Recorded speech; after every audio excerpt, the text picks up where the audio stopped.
Sunday morning તમારા career માટે તમારા પેરેન્ટ્સના ફોર્સથી કે તમારે નહોતું આવવું તો પણ પેરેન્ટ્સના જબરદસ્તી તમને અહીંયા આવવું પડ્યું છે. બીકોઝ કેવીઓ સ્થાનકવાસી જૈન મહાજન સંચાલિત માતુશ્રી મણિભાઈ શિવજી કન્યા કેળવણી ફંડ અને સેવા સમાજે 2 દિવસનું કરિયર ગાઈડન્સ સેમિનાર અહીંયા આયોજિત કર્યું છે, જેમાં કાલનો ફર્સ્ટ ડે ફૂલ હાઉસફુલ શો હતો. બંને હોલમાં એક હોલમાં સ્ટુડન્ટ્સ, એક હોલમાં પેરેન્ટ્સ. આજે મેડિકલ, એન્જિનિયરિંગ અને પ્યોર સાયન્સ ઉપર લેક્ચર્સ આપવામાં આવશે. સો સેશન સ્ટાર્ટ કરીએ ત્યારે હું ડાયસ ઉપર વેલકમ કરીશ કેવીઓ સેવા સમાજના પ્રેસિડેન્ટ ડૉક્ટર ચંદ્રકાંતભાઈ લાલન, સાથે સાથે વાઇસ પ્રેસિડેન્ટ બિમલભાઈ વોરા, મણિબેન કન્યા કેળવણી ફંડના managing trustee doctor Ilaben Dediya, મહાજનના vice president અનિલભાઈ ગંગર, કેળવણી ફંડના ટ્રસ્ટી સંજયભાઈ શાહ અને મહાજનના સેક્રેટરી કિશોરભાઈ કેનિયા અને રાજનભાઈ દરોડ. પ્લીઝ તમે સ્ટેજ ઉપર આવશો. આ બધા ડિગ્નિટરીઝ માટે, because they are working very hard promoting this education. KVO સેવા સમાજ હોય કે ચીચપોકલી મહાજનવાડી એટલે સ્થાનકવાસી મહાજનવાડી હોય કે મણિભાઈ કન્યા કેળવણી ફંડ હોય, બધાનો એમ એક જ છે કે બધાને રાઈટ ગાઈડન્સ, રાઈટ નોલેજ આપણે કેવી રીતના શેર કરી શકીએ. તમે સ્પીકર્સની લિસ્ટ જોશો કાલે પણ, ઇન્ડસ્ટ્રી સ્પેસિફિકલી કહીએ ને કે આપણે ડિક્શનરીમાં પણ ન ગોતી શકીએ, પણ આપણી આગળ રિસોર્સિસ એવા છે કે એમની આગળ કોન્ટેક્ટ્સ એટલા છે કે આપણે પરફેક્ટ ઇન્ડસ્ટ્રી જે પ્રોપર નોલેજ શેર કરી શકીએ, ગાઈડન્સ આપી શકીએ. ઇવન કાલે એમપીટીમાં મીડ ટુ પ્રોફેશનલમાં 5:30 વાગ્યા સુધી 1-to-1 કાઉન્સિલિંગ ચાલુ હતું. બિકોઝ રાઈટ ડાયરેક્શન કેવી રીતના જવાનું. બિકોઝ એક એવો કરિયર છે ને કે 10th અને 12th અગર આપણે રોંગ વેમાં જતા રહ્યા તો it misleads the whole career, your whole life. Okay, તો જોરદાર તાળીઓ આ બધા અધિકારીઓ માટે, બંને સંસ્થાના. અને હું સ્ટાર્ટ કરીશ.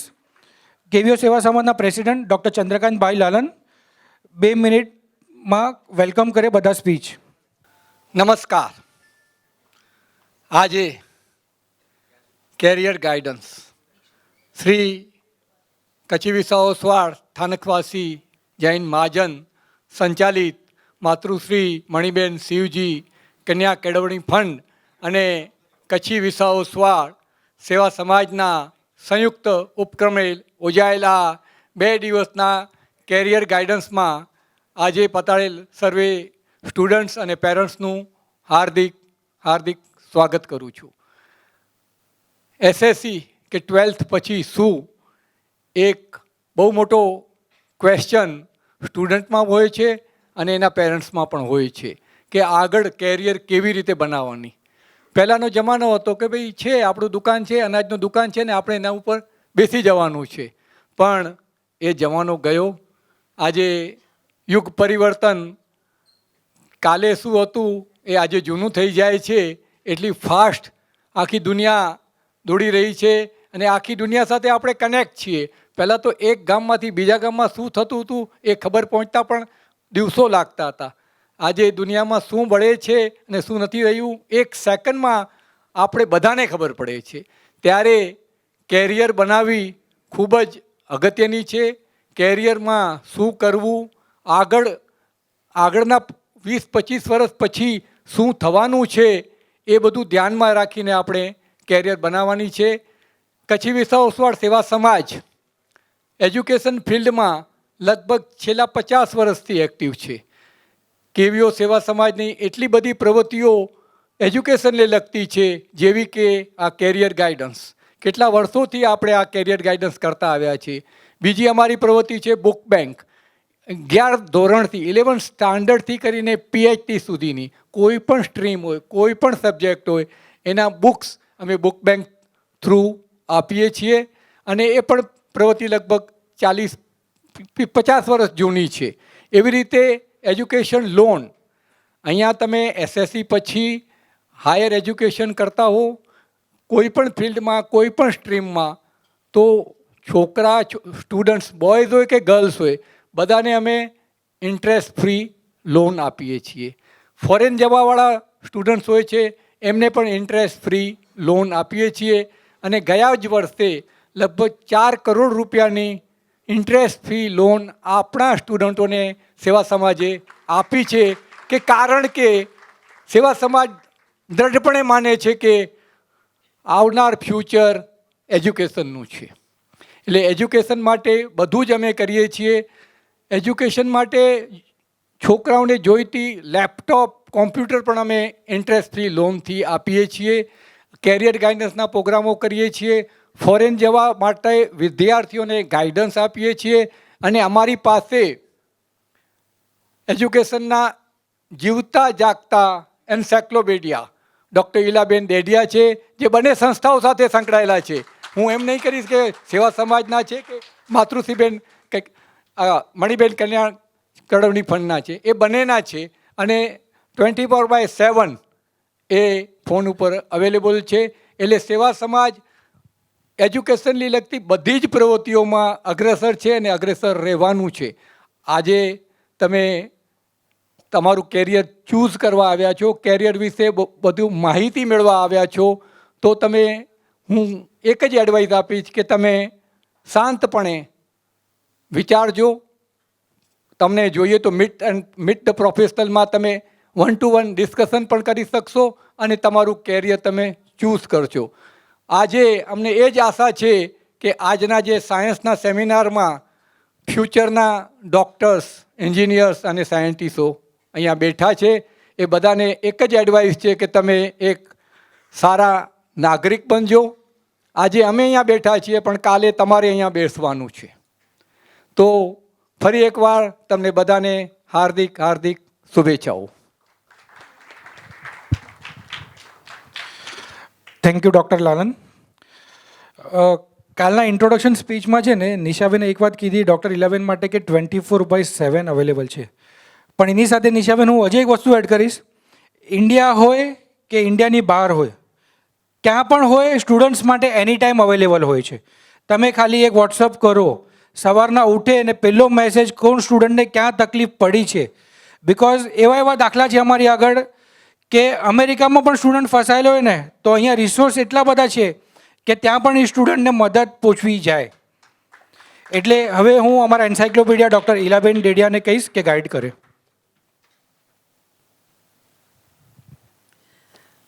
જય જિનેન્દ્ર. ગઈકાલે આપણે ઘણા કલાકો સાથે હતા. સ્પીકર્સને આપણે સાંભળ્યા. કન્ફ્યુઝન પણ ઘણું ક્રિએટ થયું હશે, કેમ કે બધા જ ફિલ્ડના સ્પીકરો એમ કીધું કે અમારું ફિલ્ડ બેસ્ટ. એવું લાગ્યું તમને? Yes or no? What is the take away from this entire day? કે દરેક ફિલ્ડમાં સક્સેસ આપણે મેળવી શકીએ છીએ. પ્રયાસ કોનું હોવું જોઈએ? ફિલ્ડનો, ટીચરોનું કે આપણે પોતાનું? Efforts have to come from our self. Every field, તમારી જે પે પેકેજની ચિંતા હોય, અર્નિંગની ચિંતા હોય, પોઝિશનની ચિંતા હોય, તો બધા જ ફિલ્ડમાં એ શક્ય છે. અને નવા નવા ફિલ્ડ પણ જે ઉદ્ભવી રહ્યા છે એમાં બી શક્ય છે. It is possible in every field of education. There is no field. Animation જેવું ફિલ્ડ જ્યાં ખાલી સર્ટિફિકેટ કોર્સ હતા, હવે ડિપ્લોમા હતા, they have also become degree courses, BVoc courses. એટલે એવું કોઈ ફિલ્ડ નથી where you will not get success. The story is within you. Just to ask you a very simple question. Educational institutes આજથી 50 વર્ષ પહેલાં અને આજે વધી છે કે ઘટી છે? વધી છે. ભણવાનું જે વ્યક્તિઓ છે, ભણી રહ્યા છે, એ વધ્યા છે કે ઘટ્યા છે? વધ્યા છે. એજ્યુકેશનલ ઇન્સ્ટિટ્યૂટ્સમાં ઇન્ફ્રાસ્ટ્રક્ચર વધ્યું છે કે ઘટ્યું છે? વધ્યું છે. બધું જ વધ્યા ઉપર છે. નાઉ માય ક્વેશ્ચન ઇઝ, નેચર સાથે જે એક્સપ્લોઇટેશન થઈ રહ્યું છે એ વધ્યું છે કે ઘટ્યું છે? એ પણ વધ્યું છે. જે બી એન્ટી સોશિયલ રેપ છે, ક્રાઇમ્સ છે, એ વધ્યા છે કે ઘટ્યા છે? વધ્યા છે. તમને નથી લાગતું કે એજ્યુકેશન વધે તો એ બધું ઘટવું જોઈતું હતું? શું લાગે છે તમને? લાગે છે કે નહીં? એ કેમ એવું થયું છે એ આપણે બધાએ વિચારવાનું છે. ગઈકાલે વિઘ્નેશભાઈએ પોતાના બહુ જ ટચુકડા સ્પીચમાં એમણે એક વાત કહી હતી અને એમણે સંબંધોની વાત કરી હતી કે કોર્સ જે બી કરો તમે, જ્યાં બી તમે સક્સેસ મેળવો, don't forget your relationship. And I would also say the same thing. I am repeating whatever he had also said and what I do feel myself. જ્યાં સંબંધો નથી ત્યાં આવા એક્સપ્લોઇટેશન, ક્રાઇમ એ બધું વધવાનું છે. So the first thing is be in relationship with your family. ઘણીવાર એવું લાગતું હોય કે પેરેન્ટ્સ ના હોય તો સારું, ટીચરો ના હોય તો સારું. અમે અમારા ફ્રીડમથી ઘણીવાર છોકરાઓ કલાકો કલાકો બહાર હોય છે. પેરેન્ટ્સને લાગે છે ફ્રેન્ડ્સ સારા છે એમની જોડે છે. બધાની જવાબદારી છે as a parent to find out whether my child is with the right person, doing the right things. અને ચાઇલ્ડની બી જવાબદારી છે કે ઘરે હોઈએ ત્યારે મોબાઈલ યુઝ કરીએ પણ થોડુંક સમય આપણે ફેમિલી સાથે સ્પેન્ડ કરીએ. So this is the most important. ખાલી એજ્યુકેશન લેવું, એક ક્લાસથી બીજે ક્લાસ ભાગવું, હાઈ પર્સન્ટેજ લેવા, that's not success. Success is in many things. એટલે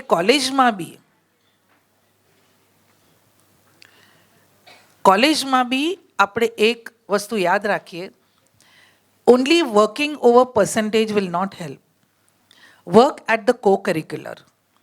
ઘણું બધું હશે કોલેજમાં થતું હશે, કલ્ચરલ છે, તમારે ઘણા બધા સોશિયલ NSSનું છે, એવા ઘણી બધી એક્ટિવિટીઝ થતી હશે.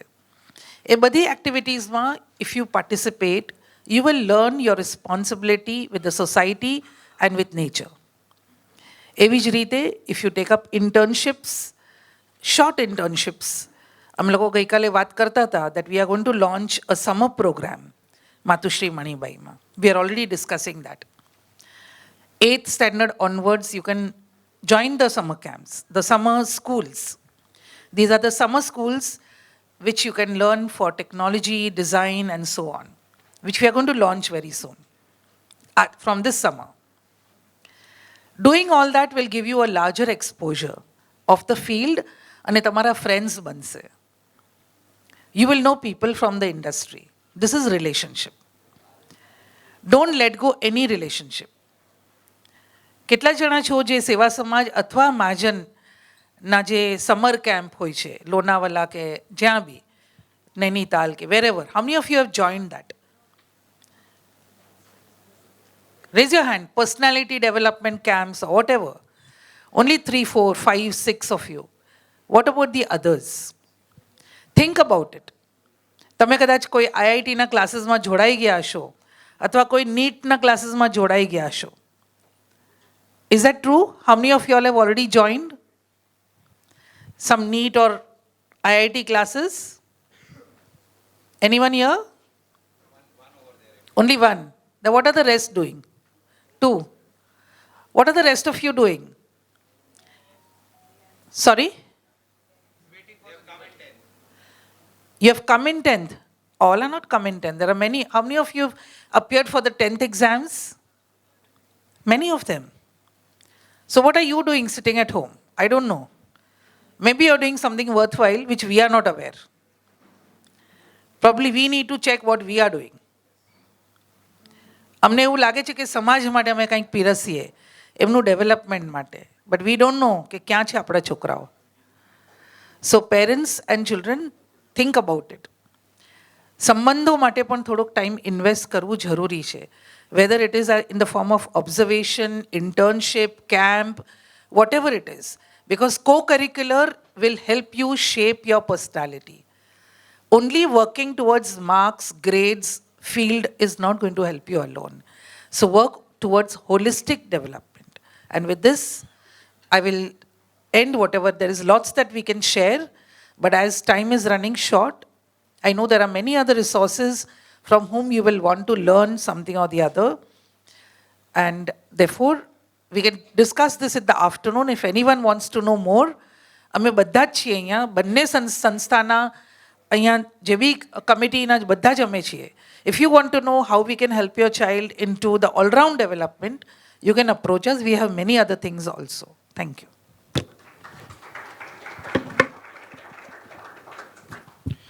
Thank you doctor Ilaben. Education તો મહત્ત્વનું છે જ આજની તારીખમાં, પણ એજ્યુકેશનની સાથે જે બંને વ્યક્તિઓએ કીધું દેટ ઇઝ કનેક્ટિવિટી. આજથી 10 વર્ષ પહેલાં એવું હતું કે એકબીજા સાથે આપણે સંકળાયેલા હતા, બટ એ કનેક્ટિવિટી ક્યાંક ને ક્યાંક તૂટી રહી છે. તો નાવ again what Ilaben says is right. We have to get connected with the community, with the family, and getting into relationship is must nowadays. આ પદાધિકારીઓ બેઠા છે સ્ટેજ ઉપર, એની સાથે સાથે હું 2 જણાને હજી વેલકમ કરીશ. That is Mitul Gogri, Manibhai Shivji connect advocate ફંડના કમિટી મેમ્બર, અને દીપેશ છેડા ક્રિકેટ માટે તો એ ફેમસ જ છે, બટ બંને સંસ્થામાં કમિટી મેમ્બર છે Dipesh. So we welcome both. Yeah, even Dimpleben Kenya also is a committee member, so we welcome her. Now, yeah, we'll just have a short group in a photo, and then we will hand over the mic to Rajan Bhai.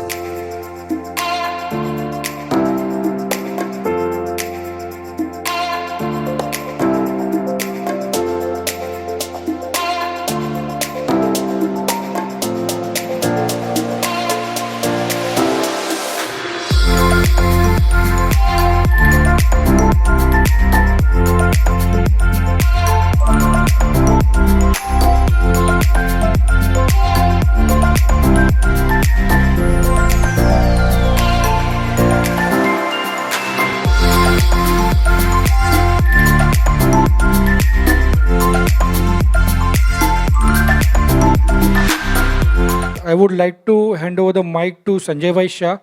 He want to share his views. Good morning. How many of you all were present yesterday? So, I think I see 65% were present and 35% people were not present yesterday, I think. So, we started a topic called how do we select a career? How do we select courses? How do we go ahead? So we start by, first thing is we open when the mark sheet comes in the month of June, we go through the mark sheet. And that mark sheet is circulated amongst various friends, relatives. And then those relatives tell, "Are toke inme marks vadare aave hain, tu hi gen." So that's how the starting and thought process begins. Most of the times, I think most of the parents here have either 1 or maximum 2 children. In earlier days, we used to be 4, 3 or 4. Maybe in my father's days, we used to be half a dozen or more. So this used to happen. I think most of the people must be facing this. And when our grandparents actually, they were all 3rd standard, 4th standard pass outs. Maybe our parents they were graduates. So in those years, in 40s. So my takeaway from this is that those people also studied, their parents were not aware what was happening, and still my parents were graduates. And possibly when we studied, some of us became graduates, some of us postgraduates. And our children have become graduates, postgraduates, and PhDs and whatnot. So I think as we progress, one thing we take away from this is that as the generation is becoming smaller, younger and younger, number of kids are getting lesser and lesser, the children tend to get more and more educated. I think this is one takeaway that we get from this sort of an analogy, because when you compare from last 100 years what has been happening in the last... You want to remove the table? No, continue. So this is what has been happening, that we are possibly now, most of the parents sitting here have got 1 or possibly 2 kids. I doubt anyone has the 3rd kid till today, especially this parents, this parent. Now, so it is, you have a lot of focused attention. The child, the mother also wants to tell something to the child. Because one child, father wants to tell, father has his dreams, mother has his dreams. The child is caught like a chutney in the sandwich, What does he do? Then next step is he will go in for an aptitude test. The school tells him to go for an aptitude test. I'm sure you'll attend parent-teachers meetings, you know. Every 6 months or every year, there are 1 or 2 meetings in the school. Then teacher tends, because a lot of time is spent by the child with the teacher. So a lot of advice comes from the school saying that this child is good. Again, a lot of things there are also marks related. So 2 things we learned from this, mark sheet and marks related advice. Whether that is sufficient to decide a career or not, I think you ponder over it, think over it. I don't think so, but you all think over it independently. Secondly, when we go in for an aptitude test, I think aptitude test is like that crackjack biscuit, you know, 50-50. So 50% times you could be right, 50% times you may not be right. So that crackjack biscuit also has a limited flavor. Then what do we do next? So then we come to the most important topic, what does the child have passion for? What does he like? And that's where more thought, deeper thought needs to be given by parent. And one thing which I mentioned yesterday, at the cost of repetition, I would like to mention here, once your child is 12, 13, 14 years old, 15 years old, turn your role from a parent to becoming a friend. That's very, very important. Yesterday when I spoke, children were sitting here, parents were sitting there. But today, both of you all are sitting next to each other. And one more thing which is very important for parents to realize, days of spoon feeding are coming to an end. A lot of spoon feeding has been done by parents, continues to be done. I don't blame you all, because we were 4 children, you have only 1. So every mother and every father wants to spoon feed the child to the maximum. And everyone wants their child to be in the first row or stand amongst the first few.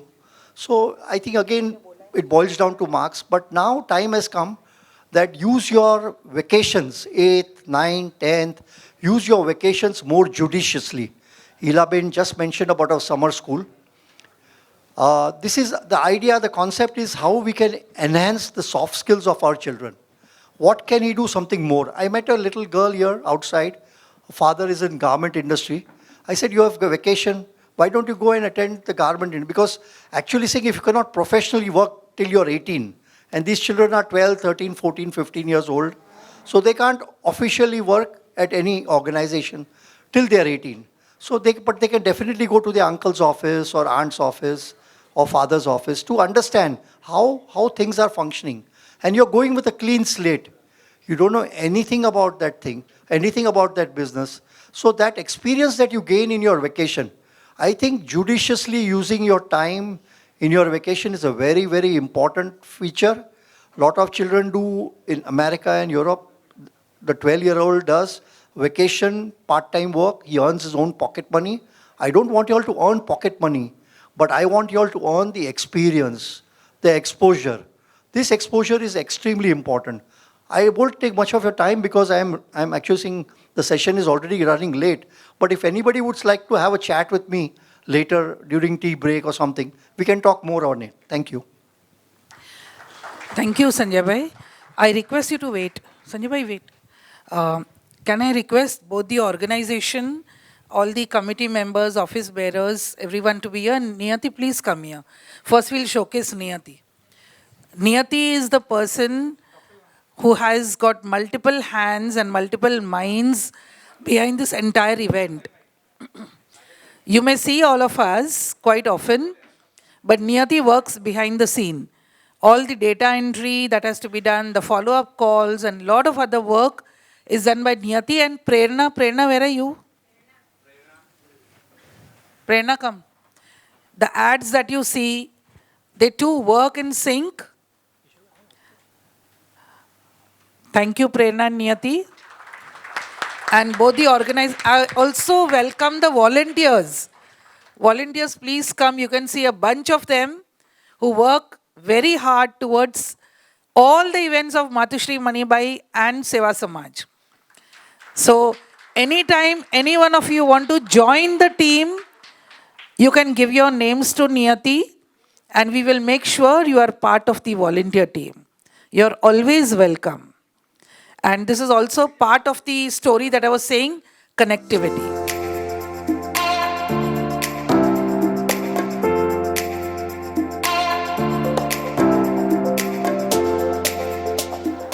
One thing to note, out of this all 15 volunteers, almost all the volunteers have attended this career seminar in their life. They have been benefited and આપણો એ પણ reason આયા કે આશા કે benefit મળ્યો હતા અસી સમાજ કે return due and that's why they are standing Not only career seminar, they were there during the Tech Fest. They were there during the Mediclaim Sanjeevani work for Seva Samaj. This is a team which is always there. And more get added on. So you are also one of them who wish to add on, if you.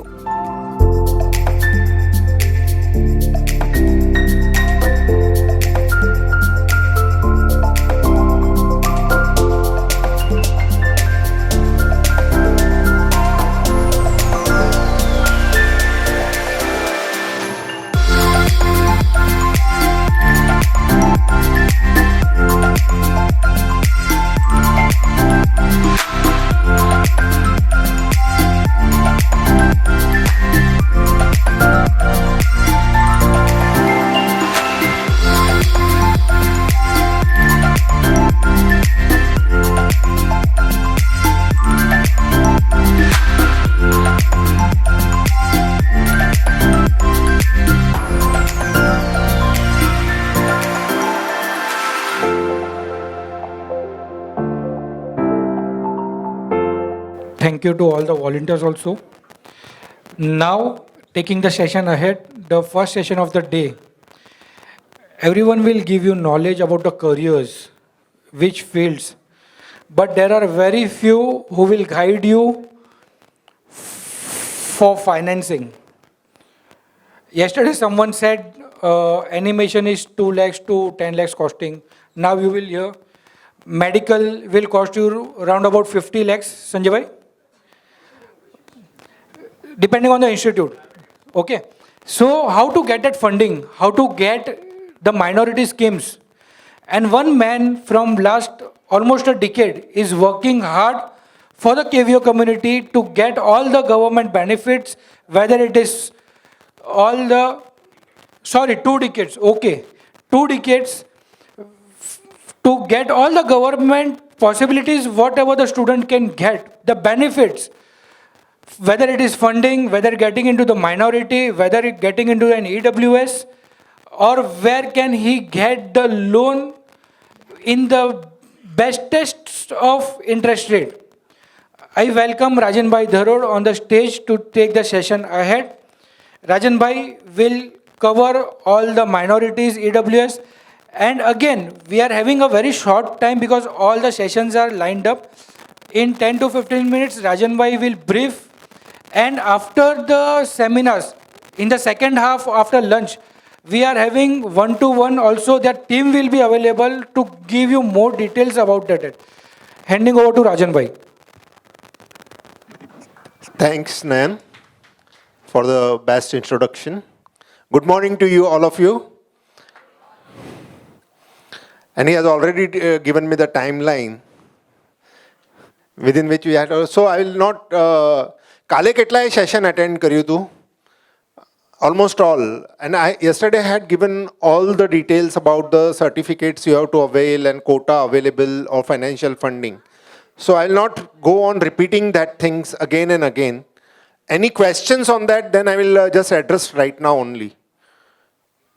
Any questions on that? How many of you are aspiring to go to premier institutes like IITs, government medical, because since today's session is on engineering and medical, and where the admission to the premier institute is very tough, like IITs or VJTI, SP, government KEM, Scion, or JJ. So any questions on the quota or on that? Yeah, please. Can we have another mic, please?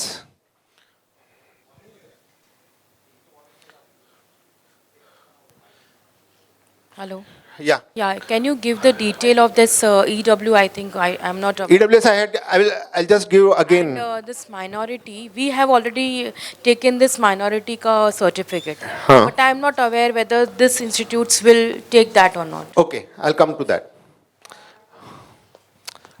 Minority certificate, you see, in Bombay, તમારી પાસે minority પહેલાં તો બે રીતે define થાય છે આપણા કોન્સ્ટિટ્યુશનમાં પણ, એક રિલિજિયસ માઇનોરિટી અને એક લિંગ્વિસ્ટિક માઇનોરિટી.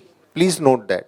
રિલિજિયસ માઇનોરિટી એટલે આપણે જૈન માઇનોરિટીમાં આવીએ છીએ, અને લિંગ્વિસ્ટિક માઇનોરિટીમાં આપણે કચ્છી કે ગુજરાતી સ્પીકિંગ માઇનોરિટીમાં આવીએ છીએ.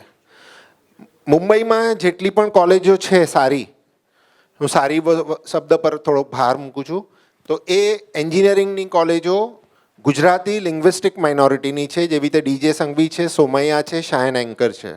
આ બધી લિંગ્વિસ્ટિક માઇનોરિટીની કોલેજો છે.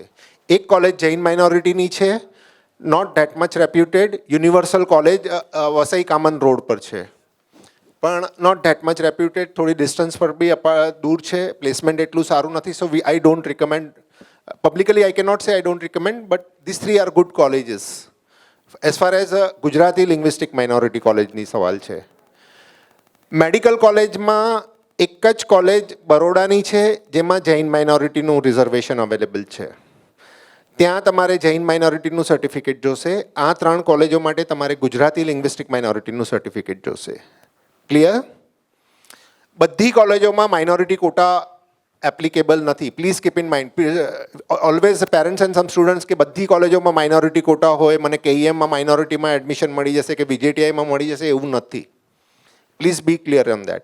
જે કોલેજનું ટ્રસ્ટ માઇનોરિટી તરીકે રજિસ્ટર્ડ હોય અને કઈ માઇનોરિટીમાં રજિસ્ટર્ડ છે ત્યાં જ તમારો માઇનોરિટી કોટા અવેલેબલ હોય છે. સમજો હવે તમે કહો કે KC અને HR, they are minority college, but it is Sindhi minority quota. Khalsa, so it is Sikh minority quota. Or SIES, so it is Tamil minority quota. So there we are not eligible. We are eligible in these colleges.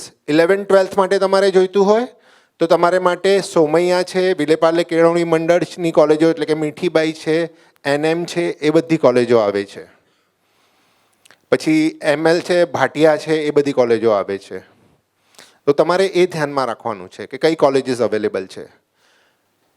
એડમિશનમાં અચ્છા, હવે માઇનોરિટીનું certificate કોઈ ગવર્મેન્ટની office માઇનોરિટીનું certificate issue કરતી નથી. સો don't try for that.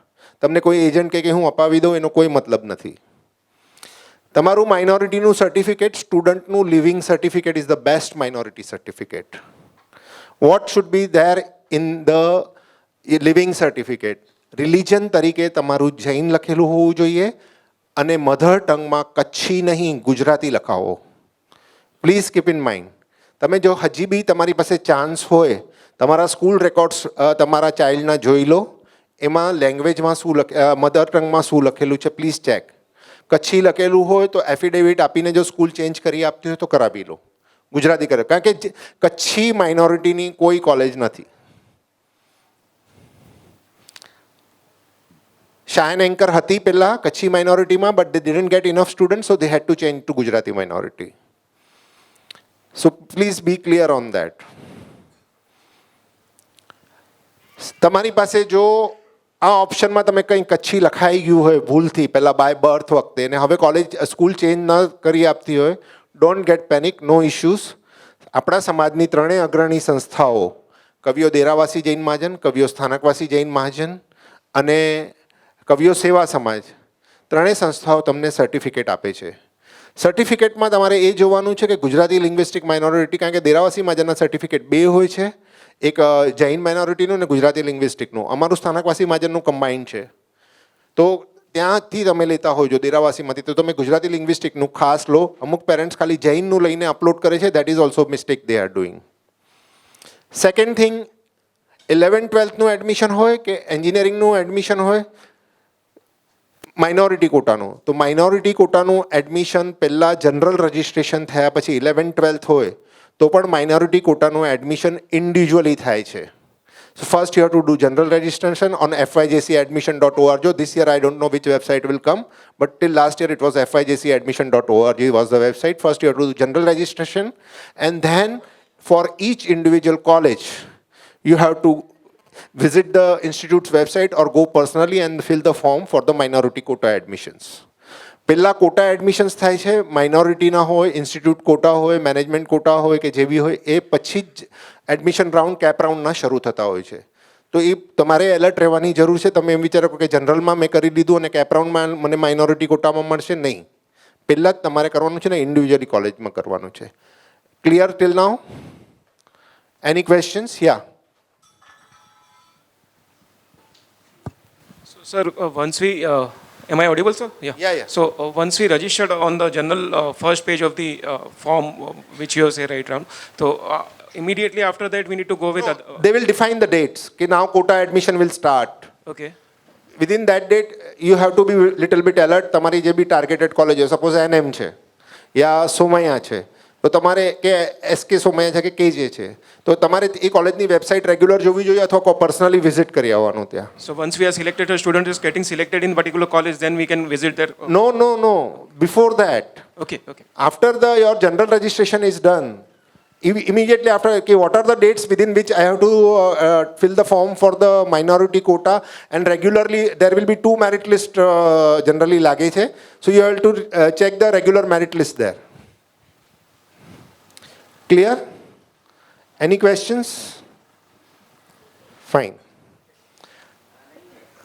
હા, હવે આપણે second. Yeah Sir, domicile certificate ni, what is the importance of that? Domicile certificate અત્યાર સુધી પ્રોફેશનલ કોલેજીસ માટે બહુ જ ઇમ્પોર્ટન્ટ હતું કે they were asking for means if you want to take the admission in engineering or medical colleges.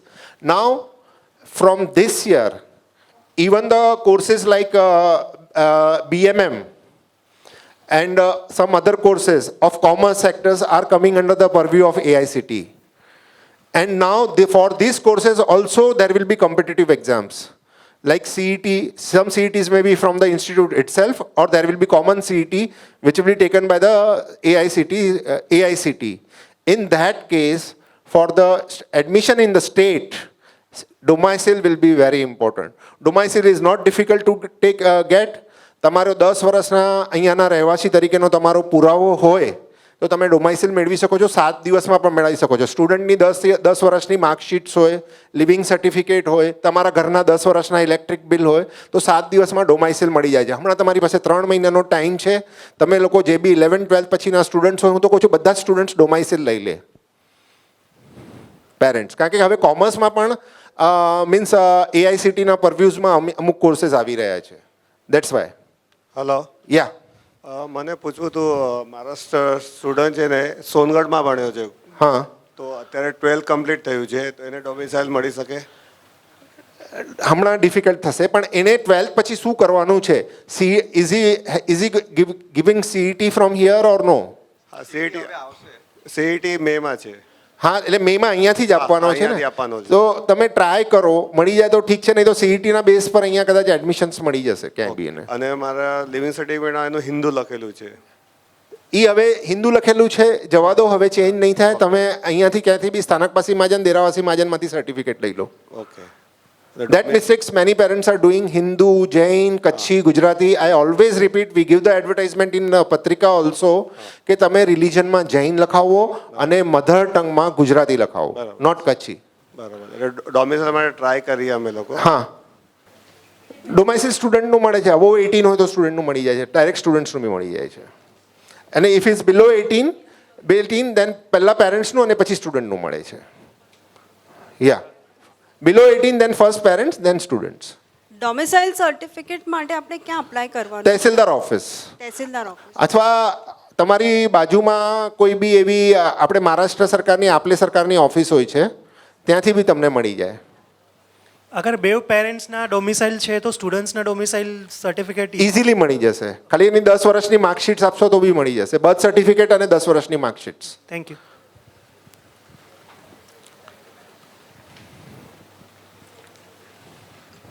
ડોમેસિલ બંને parents જરૂરી છે કે એક પેરેન્ટ્સ કોઈ એકનું બી ચાલશે, ફાધરનું હોય તો ચાલે છે.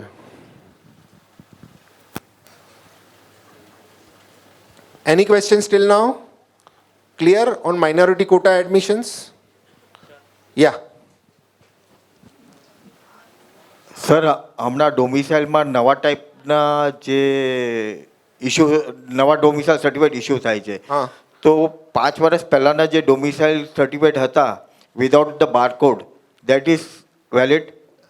બેટર છે કે તમે ત્યાં ઓફિસમાં જાઓ કે મને આની સાથેનું જોઈએ છે, I think they will issue, અથવા નવું લઈ લો ને, કાંઈ ફરક નથી પડતું. 7 દિવસમાં તો મળે જ છે. હવે આખા બારકોડ સાથેના જ આવે છે. હા. That is better to take, because જ્યારે ડોક્યુમેન્ટ્સ સ્ક્રુટિની થાય છે ત્યારે આ બધા છે ને એક આપણે કહીએ ને કે ડિજિટલ સિગ્નેચર્સવાળા છે, એટલે બેટર સ્ક્રુટિનિટીમાં ઇઝી પડે છે આ બધા ડોક્યુમેન્ટ. જ્યારે તમે ડોક્યુમેન્ટ વેરિફિકેશન માટે જાઓ છો ને એડમિશન સેન્ટર્સ પર, ત્યારે આવા બધા ડોક્યુમેન્ટ જો આ રીતે હોય બારકોડવાળાને સ્કેન, તો ઇઝી એ લોકોને જે ચેક કરવાનું હોય છે ઇઝી પડે છે. So better. Good morning sir. Good morning. જે ગુજરાતી માઇનોરિટીની જે સર્ટિફિકેટ લેવાની છે હા. એમાં કોઈ વેલિડિટી હોય છે કે it has to be No, it is like, you see, you are not changing your mother tongue in a year or so. because my son is currently in 10th, so he'll be appearing 10th next year. I mean he's Okay. currently studying. ચાલશે. Yeah, thanks sir. Any questions now? Yeah. સમાજમાં apply કરવાની જરૂર નથી. તમારું membership હોય, give your membership number, immediately they issue. Just give your Aadhaar card, students Aadhaar card, your Aadhaar card, membership number, they will give.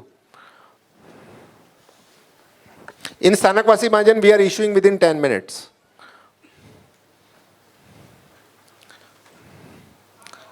Any questions? I think it's clear now. Now we'll go to EWS quota. EWS quota premier ઇન્સ્ટિટ્યૂટ્સમાં જે પણ engineering મેડિકલના વિદ્યાર્થીઓને જવાનું હોય એના માટે સૌથી વધારે ઇમ્પોર્ટન્ટ છે. ઓફકોર્સ અમુક ક્રાઇટેરિયાઝ છે, પણ જો એક ક્રાઇટેરિયાઝ તમારા મેચ થતા હોય, take benefit of that. I will suggest take benefit of that. શું કામ? પહેલાં આપણે EWS કોટાના ક્રાઇટેરિયાઝ પર જઈએ. 2019માં બંધારણમાં સુધારો કરીને, કોન્સ્ટિટ્યુશનલ એમેન્ડમેન્ટ લાવીને આપણા વડાપ્રધાને આ કોટા ખાસ આપણા માટે નિર્માણ કર્યો છે. કારણ કે SC, ST, OBC બધાના માટે કોટા હતા. આપણી જનરલ કેટેગરી માટે કોઈ કોટા હતો નહીં, અને આપણને બધાને એક રિગ્રેટ હતું કે આટલા ઓછા પર્સન્ટેજમાં આ લોકોને એડમિશન મળે છે ને અમે રહી જઈએ છીએ. So specially this quota is made for us. And this are the 4 criterias defined for that, કે તમારા ફેમિલીની ઇન્કમ 8 લાખથી ઓછી હોવી જોઈએ, એગ્રીકલ્ચર લેન્ડ 5 એકરથી ઓછી હોવી જોઈએ ઇન્ડિયામાં ક્યાંય પણ, રેસિડેન્શિયલ ફ્લેટ હોય તો એ 1000 સ્ક્વેર ફીટથી ઓછો હોવો જોઈએ, અને તમારી પાસે જો તમે લકી હો અને મુંબઈમાં પ્લોટ હોય તો એ 100 સ્ક્વેર યાર્ડથી ઓછો હોવો જોઈએ. તો આ 4 ક્રાઇટેરિયાઝ તમે જો મેચ કરો છો તો તમને એમાં પણ 2 પ્રકારના મહારાષ્ટ્રમાં EWS સર્ટિફિકેટ મળે છે, એ લઈ લેવાના. એક હોય છે સેન્ટ્રલનું અને એક સ્ટેટનું. આ 4 ક્રાઇટેરિયાઝ મેચ કરશો તો તમને સેન્ટ્રલનું સર્ટિફિકેટ ઇઝીલી મળી જાય છે. તહેસીલદાર ઓફિસમાં એપ્લાય કરવાનું હોય છે. તહેસીલદાર ઓફિસ મેં ગઈકાલે પણ કીધું હતું, મુંબઈમાં ઓલ્ડ કસ્ટમ હાઉસ, જે પણ સિટી આઇલેન્ડ એરિયા છે એના માટે ઓલ્ડ કસ્ટમ હાઉસમાં છે. સબબ્સમાં જાઓ તમે બાંદ્રાથી તો અંધેરીમાં છે, પછી બોરીવલીમાં છે અને વસઈમાં છે, જો તમે ડિસ્ટન્સ સબમાં રહેતા હો વેસ્ટર્ન તો. સેન્ટ્રલમાં પછી ચેમ્બુરમાં છે, પછી મુલુંડમાં છે, થાણામાં છે, કલ્યાણમાં છે. વાશી સાઈડ માટે બેલાપુરમાં છે, CBD બેલાપુર જે કહેવાય છે ને ત્યાં. આ બધી તમારી, તમે જ્યાં બી રેસિડન્ટ હો જ્યાંના, ત્યાંથી તમે EWSનું સર્ટિફિકેટ તહેસીલદાર ઓફિસમાંથી મેળવી શકો છો. આમાં એક સેકન્ડ ક્રાઇટેરિયા છે સ્ટેટ માટે, કે તમારું ફેમિલી 1967થી મહારાષ્ટ્રમાં રહેતું હોવું જોઈએ. સ્ટેટનું તમને સેન્ટ્રલનું EWS ક્યાં કામ આવશે? તમારે જો IITsમાં એડમિશન લેવાનું હશે તો, IIMsમાં એડમિશન્સ લેવાનું હશે તો, આ બધી પ્રીમિયર ઇન્સ્ટિટ્યૂટ્સની હું વાત કરું છું, તો તમને સેન્ટ્રલનું કામમાં આવશે. અથવા એમ્સમાં એડમિશન લેવાનું હોય મેડિકલમાં તો તમારી પાસે સેન્ટ્રલનું હોવું જોઈએ. સ્ટેટ માટે તમારે હજી એક ક્રાઇટેરિયા છે કે તમારું ફેમિલી 1967થી રહેવું જોઈએ. ઘણા પેરેન્ટ્સ કહે છે કે અમારો તો બર્થ જ નહોતો થયો, તો એમના માટે સ્ટુડન્ટના ફાધર અથવા એના ફાધર, ગ્રેન્ડફાધર 1967થી મુંબઈમાં રહેતા હોય એવો કોઈ પણ એક પુરાવો તમારે રજૂ કરવો પડશે. સમજો એના સ્ટુડન્ટના ગ્રાન્ડફાધરનું લિવિંગ સર્ટિફિકેટ બોમ્બેનું હોય, રેશન કાર્ડ બોમ્બેનું હોય, અથવા તમારી પાસે કોઈ ભાડા પાવતી રેન્ટ રિસીટ બોમ્બેની હોય, ઇલેક્ટ્રિક બિલ બોમ્બેનું હોય, LICની રિસીટ બોમ્બેની હોય, એવી કોઈ બી ગવર્મેન્ટ ડોક્યુમેન્ટ હોય, દે કન્સિડર ઇટ. બીજો એમાં એક રસ્તો અમે લગભગ ઘણા સ્ટુડન્ટ્સો માટે અમને મળ્યો હતો અને અમે એ એપ્લાય કર્યો હતો. મસ્જિદ બંદરમાં બ્રિજની બાજુમાં નિવડણૂક કાર્યાલય કરીને ઇલેક્શન્સની ઓફિસ છે. ત્યાં તમારા જૂના રેકોર્ડ્સ હોય છે એ ઇલેક્શન્સના, એટલે કે મતદાર યાદી. એમાં સમજો કે હવે તમે ડિસ્ટન્સ અબબ્સમાં ચાલ્યા ગયા છો, કે તમે કાંદીવલી રહેવા ગયા છો, મુલુંડ રહેવા ગયા છો, કે થાણા રહેવા ગયા છો, ત્યારે તમારા ફોર ફાધર્સ જો અહીંયા મુંબઈમાં રહેતા હોય, લાલબાગમાં રહેતા હોય, મસ્જિદ બંદરમાં રહેતા હોય, ચીચપોકલીમાં રહેતા હોય અને તમને ખબર હોય તો તમે ત્યાંની મતદાર યાદી જુઓ. એમાં એ લિસ્ટમાં જો એમનું નામ મળે તો એને સર્ટિફાઈ કરાવી લો. They consider it as your forefathers are means living in Maharashtra since 1967. ઘણા સ્ટુડન્ટ્સના ફોર ફાધર્સનો અમે એવી રીતે પુરાવો મેળવીને EWS સર્ટિફિકેટ મેળવ્યું છે. So that is also one of the way. મહારાષ્ટ્રનું EWS સર્ટિફિકેટ ક્યાં કામ આવે છે? મહારાષ્ટ્રનું EWS સર્ટિફિકેટ તમને કામ આવશે તમારે જો સ્ટેટ એન્જિનિયરિંગ કોલેજીસમાં, પ્રીમિયર ગવર્મેન્ટ એન્જિનિયરિંગ કોલેજીસમાં એડમિશન લેવું હશે તો.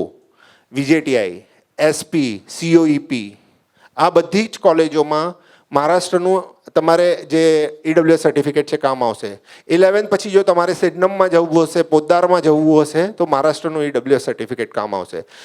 મેડિકલ કોલેજીસમાં તમારે KEMમાં જવું હોય કે આપણે JJમાં જવું હોય, સાયન્સમાં જવું હોય તો આ EWS સર્ટિફિકેટ કામ આવશે. કોમ્પિટિશન ખૂબ જ ફિયર્સ છે ત્યાં. આ વર્ષથી 10% મરાઠા કોટા પણ એપ્લિકેબલ થશે, એટલે તમારી ઓપન કેટેગરીની સીટો ઘણી જ ઓછી થઈ જશે. હાર્ડલી 10 સીટ, 5 સીટ દરેક ઇન્સ્ટિટ્યૂટમાં રહેશે.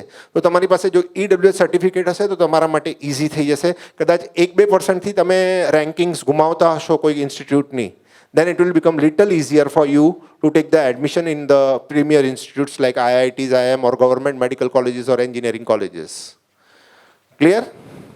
દર વર્ષે 10થી 15 છોકરાઓ આપણા કવિઓના EWS કોટાના અમારા માર્ગદર્શનથી admissions premier institutes like IITs, IIMs, VJTI or government medical કોલેજીસમાં મેળવી રહ્યા છે. અને ત્યાં માટે આ ખૂબ જ ઇમ્પોર્ટન્ટ છે. સેકન્ડ, એનો આર્થિક બેનિફિટ પણ છે કે જે ફી OBCને એપ્લિકેબલ હોય છે એ જ ફી તમને એપ્લિકેબલ થાય. એટલે IITની ફી 4.5 લાખ હોય તો તમને 2.5 લાખની જ ફી લાગે જો તમારું EWSમાં એડમિશન થયું હોય તો. That is also one of the benefit you are getting. IIMમાં 11 લાખની ફી છે, પણ જો તમારું EWSમાં એડમિશન થાય તો લગભગ 7 લાખની ફી લાગે છે. So this are the EWS કોટાનું આ બેનિફિટ છે. EWS કોટાનું સર્ટિફિકેટ તમારે મેળવો. તમે ઘણા લોકો એમ સમજે છે કે મારી ઇન્કમ 8 લાખથી ઓછી છે, it means I am coming under EWS. No, you have to take the proper EWS certificate from the tahsildar office. જેમ એમણે કીધું એ પણ બારકોડવાળું વ્યવસ્થિત સર્ટિફિકેટ આવે છે. Clear? Yeah. Okay, sorry. Hello, good morning sir. Good morning. Sir, આ તમે લખ્યું ને residential flat less than 1000 square feet, પણ સર પહેલાં કેવું ચોલ હતી, તો ઘણાને કેવું હોય કે હવે મારે પોતાને 2 ફ્લેટ છે પણ સર એ 1000 સ્ક્વેર ફીટથી લેસ છે, તો will I applicable for EWS?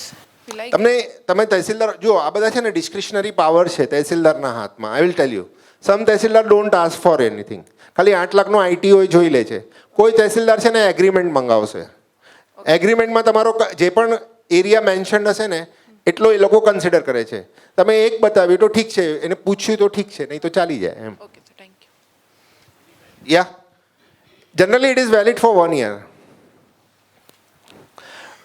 I will tell you the way. જો તમે બિઝનેસમાં હો, તમારા છોકરાને ક્યાંય EWS તમે એસ્પાયર્ડ હો કે એને ગવર્મેન્ટમાં એડમિશન મળે, થોડોક તમારા CA સાથે હમણાંથી જ માર્ચ પૂરો થયો છે, સલામત કરી લો. કેવી રીતે ઇન્કમ 8 લાખમાં મેનેજ કરવી એ વાત કરીને IT રિટર્ન્સ જલ્દી ફાઇલ કરાવીને EWS લઈ લો. એટલે ઇન્કમ સર્ટિફિકેટ લો ને પછી EWS લઈ લો. This is the one of the way. Yeah, now any questions on this? Yeah. હા પ્રવીણભાઈ.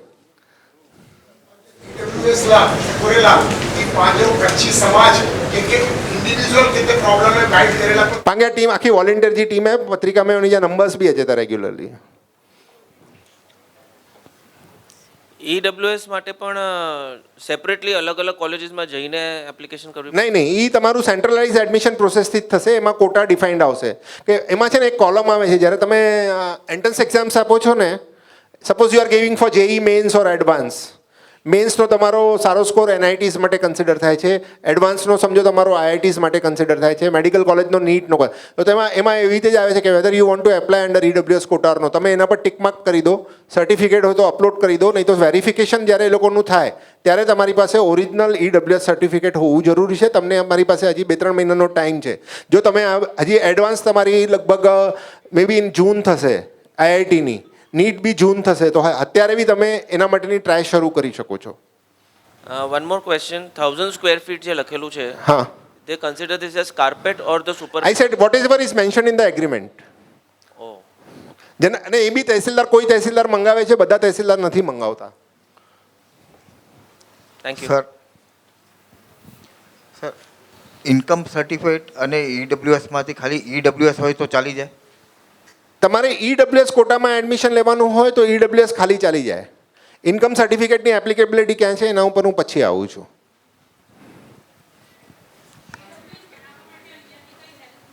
શું madam, we can guide you on the documentation part, but otherwise you will have to fight your own battle.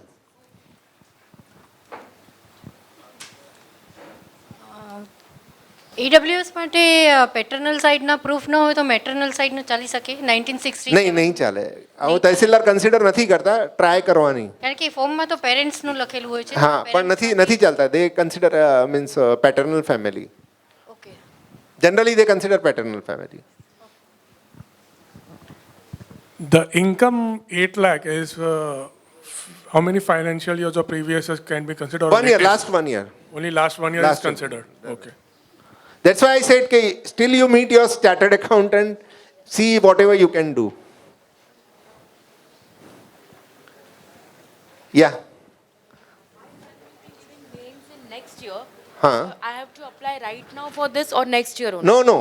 Suppose he is giving in next May na. તો તમારું હવે January he will give. Next જેન મેન્સ આપશે ને, Yes. તમારું form registration form તમે છે ને લગભગ ઓક્ટોબર નવેમ્બરમાં રજિસ્ટ્રેશન ઓપન થશે IIT JEE મેન્સના.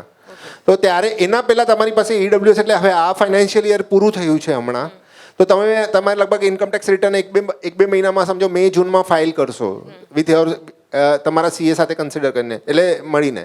તો એના બેઝ પર તમે નવું જ લઈ લો આપણે EWS, અને એના બેઝ પર તમે નવેમ્બરમાં જ્યારે એપ્લાય કરો ત્યારે ફોર્મમાં આવશે કે do you want to apply under EWS quota, એના પર ટિક કરો અને સર્ટિફિકેટ અપલોડ કરી નાખો. Okay. I have very less time now. Other questions will take later on. થોડોક ફંડિંગ પાર્ટ કવર કરી લઉં છું અને પછી આપણે બધું પર્સનલમાં લઈ લઈશું પછી, નહીં તો because the allotted time is getting short to me.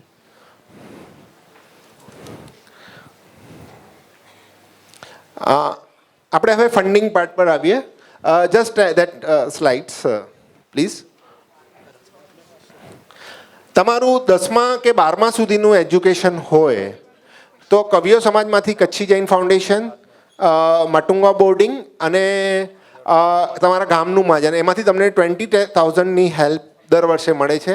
તમે એ એપ્રોચ કરી શકો છો. 11-12નું તમારું કોચિંગ હોય સમજો, અને તમને કોચિંગ એક્સપેન્સિવ લાગતું હોય, do take the advice from me or Vimal is there.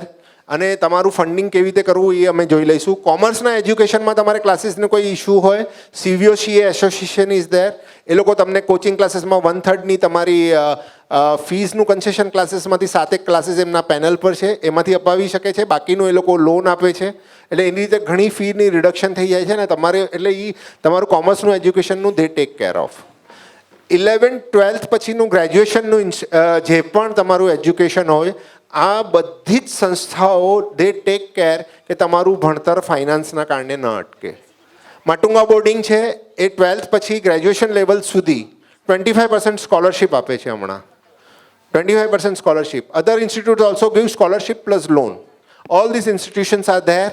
તમે એનો ફોટોગ્રાફ લઈ લો. વેબસાઇટ્સ મેં મેન્શન કરી છે બધી, એ વેબસાઇટ પર એપ્લાય કરો. કંઈ ક્વેશ્ચન્સ હોય તો અમને પણ એપ્રોચ કરી શકો છો. હા, and will share the presentation also, this slide also. આ આપણું KVO ઇન્સ્ટિટ્યૂટ્સનું ફંડિંગ થયું. If you are going for professional educations like engineering, medical, or let's say hotel management, then Maharashtra there is one beautiful scheme called Chhatrapati Shahu Scholarship. તમારી income 8 લાખથી ઓછી હોય અને તમે CAP round through not through the means CAP round through તમે admission મેળવ્યું હોય, તમે કોઈ મેનેજમેન્ટ કોટામાં એડમિશન ન મેળવ્યું હોય, તો તમને 50% ફીની રકમ, weather it is a government institute or private institute, you get 50% scholarship. એન્જિનિયરિંગમાં 1.5 લાખની, સમજો ડીજે સંઘવી છે 1.5 લાખ છે, શાયન એન્કરની 1.5 લાખ ફી છે, કે કેજે સોમયાની 2 લાખ, 2.5 લાખ કે 3 લાખની ફી હોય, તમારો 1.5 લાખ રૂપિયા એમાંથી આવી જાય છે. એટલે પછી તમારે 50% ફંડિંગની જરૂર રહે છે. એના માટેની વેબસાઇટ છે www.mahadbt.mahaonline.gov.in. mahadbt.mahaonline.gov.in. એના માટેના 2 primary requirement of the document છે. એક, તમારી પાસે કેપ રાઉન્ડ એલોટમેન્ટ લેટર હોવો જોઈએ, કેપ એલોટમેન્ટ લેટર હોવો જોઈએ, જે તમે એડમિશન લો છો ત્યારે તમને મળી જ જાય છે, કે it is called CAP allotment letter. એ પણ બારકોડ સાથે જ આવે છે. અને સેકન્ડ થિંગ, તમારી પાસે ઇન્કમ સર્ટિફિકેટ હોવું જોઈએ. હવે જે વાત આવે છે, ઇન્કમ સર્ટિફિકેટ ITR રિટર્નથી અલગ છે. ITR return is not a income certificate, please keep in mind. Income certificate તમને તહેસીલદારની ઓફિસમાંથી મળે છે. તમારો ITR રિટર્ન્સ કે જે બી ઇન્કમ, તમે જો સેલરીડ હો તો તમારું સેલરી સર્ટિફિકેટ, સમજો કોઈ તમે છૂટક ધંધો કરતા હો તો તમારા નગરસેવકનું પ્રમાણપત્રક બી લઈ જઈ શકો છો. અને તમે ત્યાંથી તમારી ઇન્કમ 8 લાખની ઓછાનું સર્ટિફિકેટ લઈ જાઓ, એટલે પ્રૂફ લઈ જાઓ, તો તમને ઇન્કમ સર્ટિફિકેટ બિલો 8 લાખનું મળી જાય, તો you are eligible for this scheme. This year government has announced that કે અમે બધી જ ગર્લ્સ સ્ટુડન્ટને એજ્યુકેશન ફ્રી કરી નાખશું મહારાષ્ટ્રમાં. એનો GR હજી આવ્યો નથી. We are awaiting the GR. May be in the after June we may get the GR on that. તો એ પણ લગભગ આ જ વેબસાઇટ પર આવશે, અને છોકરીઓ માટેની ટોટલ ફી ગવર્મેન્ટ ઇન્સ્ટિટ્યૂટને રીઇમ્બર્સ કરશે. તો it will B almost free education there. Private school નહીં, college.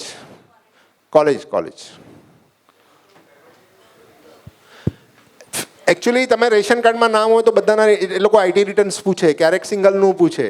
It depends. It will be for deemed university also. Clear? આના ઉપર કોઈ ફંડિંગ માટે. હવે ફંડિંગની એક બીજી મહત્વની વાત મારે કરવાની છે, કે આપણો સમાજ ઘણું મિસ કરે છે. ક્યાં મિસ કરે છે? There is in CSR funding, if you would have read the various articles or in Economic Times, lot of money is coming, ample of money is coming. છેલ્લા 3 વર્ષમાં ઇકોનોમિક ટાઈમ્સના અહેવાલ પ્રમાણે CSRમાં 37,000 કરોડ રૂપિયા આવ્યા છે. 37,000 CRs. Every day, most of the money in the CSR is coming either for the education or medical. અને એજ્યુકેશનમાં all big multinationals, all big banks are giving the scholarships. Enough scholarships like Kotak Mahindra, HDFC, Reliance. એની અમે regular add પત્રિકામાં આપીએ છીએ. સો બી aware, read પત્રિકા. Parents પણ વાંચે, students પણ. કાલે બી ઈલાબેને કીધું હતું એમ ખબર પત્રિકા વાંચે. આ એડ અમે સ્પેસિફિકલી ઇંગ્લિશમાં આપીએ છીએ કે સ્ટુડન્ટ વાંચી શકે. તમારે પાસે જો એ હેબિટ ન હોય તો એ હેબિટ કેળવો. લગભગ અઠવાડિયે 1 થી 2 એડ્સ અમે રેગ્યુલરલી એ પત્રિકામાં આપી રહ્યા છીએ. તો એ એડ્સ વાંચો, અને એમાંથી તમારે ઘણું ફંડિંગ તમને મળી શકે છે, અને એનાથી તમારું એજ્યુકેશન આખું કમ્પ્લીટ થઈ શકે છે. એટલી સ્કોલરશિપ્સ મળે છે. HDFC ને બધી, કાલે બી એક કોટક મહિન્દ્રાની એડ આવશે. એવી રીતે ઘણી એડ્સ કન્ટિન્યુઅસલી અમે આપીએ છીએ. સો પ્લીઝ ટેક દેટ, એ ધ્યાનમાં રાખો, એ વાંચો. સમજો તમે પત્રિકા નથી વાંચી, તો એના માટેનું એક એપ છે બડી ફોર સ્ટડી. નોટ ડાઉન, બડી ફોર સ્ટડી. એના ઉપર તમે રજિસ્ટર કરાવો, અને એના પરથી તમને નોટિફિકેશન્સ રેગ્યુલરલી આવ્યા કરશે. Just study what the scholarship has come, એમાં કેવી રીતે એપ્લાય કરવાનું છે. એમાં અમુક સ્કોલરશિપ્સમાં તમારે ITR રિટર્ન્સ બી નથી, ખાલી ઇન્કમ સર્ટિફિકેટ બી નથી જોતું, ITR રિટર્ન્સથી બી ચાલી જાય છે. એના ઉપર કોન્સ્ટન્ટલી તમે એપ્લાય કરતા જાઓ. I will give you one example. Yesterday also I head given કે એક છોકરી ખાલી અમને ફોન આવ્યો હતો EWS કોટા માટે. એમણે EWS કોટામાં એ ગર્લ સ્ટુડન્ટને આજથી 4 વર્ષ પહેલાં IIT દિલ્હીમાં EWS કોટામાં એડમિશન મળ્યું અને ત્યારબાદ એણે HDFC સ્કોલરશિપમાં એપ્લાય કર્યું. 4 વર્ષની એને 4.5 લાખની ફી મળી અને લેપટોપ એને ગિફ્ટ કરવામાં આવ્યું. આવી રીતે આ સ્કોલરશિપ્સનું પણ તમે બેનિફિટ લઈ શકો છો. ઠીક હે? આ બધું જ તમને હજી બી હું અહીંયા પર્સનલી 12-12:30 સુધી હોઈશ. ત્યાર બધી બી અમારા વોલેન્ટિયર્સ હશે. Any questions then you can always contact us. Thank you.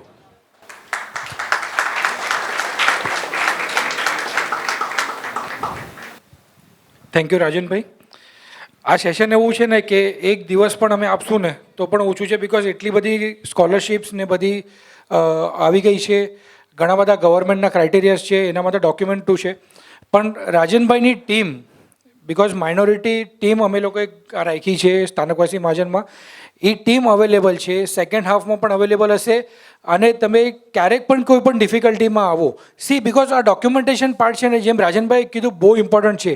Even તમે લિવિંગ સર્ટિફિકેટ ઉપર અ સિંગલ સ્પેલિંગ મિસ્ટેક અગર તમારા લિવિંગ સર્ટિફિકેટ અને આધાર કાર્ડમાં મિસમેચ હશે તો તમે પ્રૂફ નથી મળતા. એટલે ડોક્યુમેન્ટેશન બહુ ઇમ્પોર્ટન્ટ છે. તમને ક્યાં પણ અટકો તો આ ટીમ અવેલેબલ છે. ઓકે, હવે to carry out further I will request Honey Gosar to take the session ahead. Thank you, Nayan. So let's start with our first session, that is pure science and home science. So I welcome now to the dais Dr. Priya Sudarshan, Ruchi ma'am, Ruchi Gosar ma'am, Dhwani Shah, and Anju Talasni ma'am.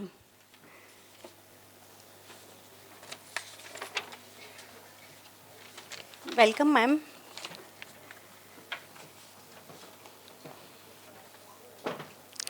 So, Dr. Priya Sudarshan, Associate Professor, Department of Life Science and Biochemistry at St. Xavier's College. Ma'am has over 23 years of teaching experience, research and experience. Ma'am has also published more than 20 papers in national and international journals and has presented research work in national and international conferences. Ma'am is also a recognized guide for MSc Bioresearch and PhD guide by Mumbai University. Director of Science Research Laboratory since 2011 at St. Xavier's College. So I request Dr. Priya ma'am to come and give the brief description.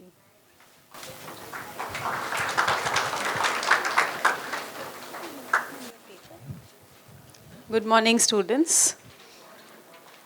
So you have been hearing about careers. So yesterday you had session on arts and commerce, I think, and today you are going to have science related. So just a correction, because very recently I have got promoted as professor. So I'll be Professor St. Xavier's College, in St. Xavier's College. Okay, so all of you have been hearing about career opportunities, whether you're going to go to engineering, medicine, and such professional courses. So we are here as a team to talk about science and pure science. So if you're interested, many a times, what do you want to do? I want to go to IIT. I want to go to medicine. I want to write NEET. But other than these two main branches in science, there are a lot of other opportunities. If you are a creative person, if you want to do research, if you want to do innovative studies, science is your way of life. So we'll see science as a path for your career as well as life. For people like us, science is our life. Okay, next slide, please. So we are going to see careers in pure science. So move next slide, please.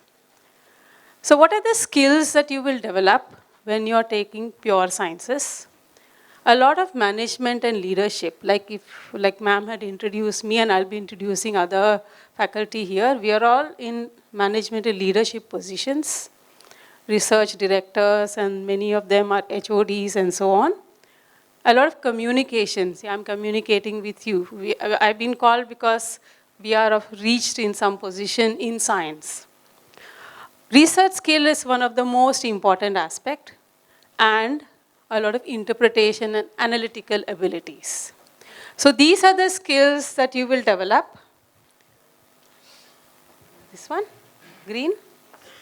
These are the skills that you will develop when you're taken science as your career. There are various career opportunities after 10th as well as after 12th.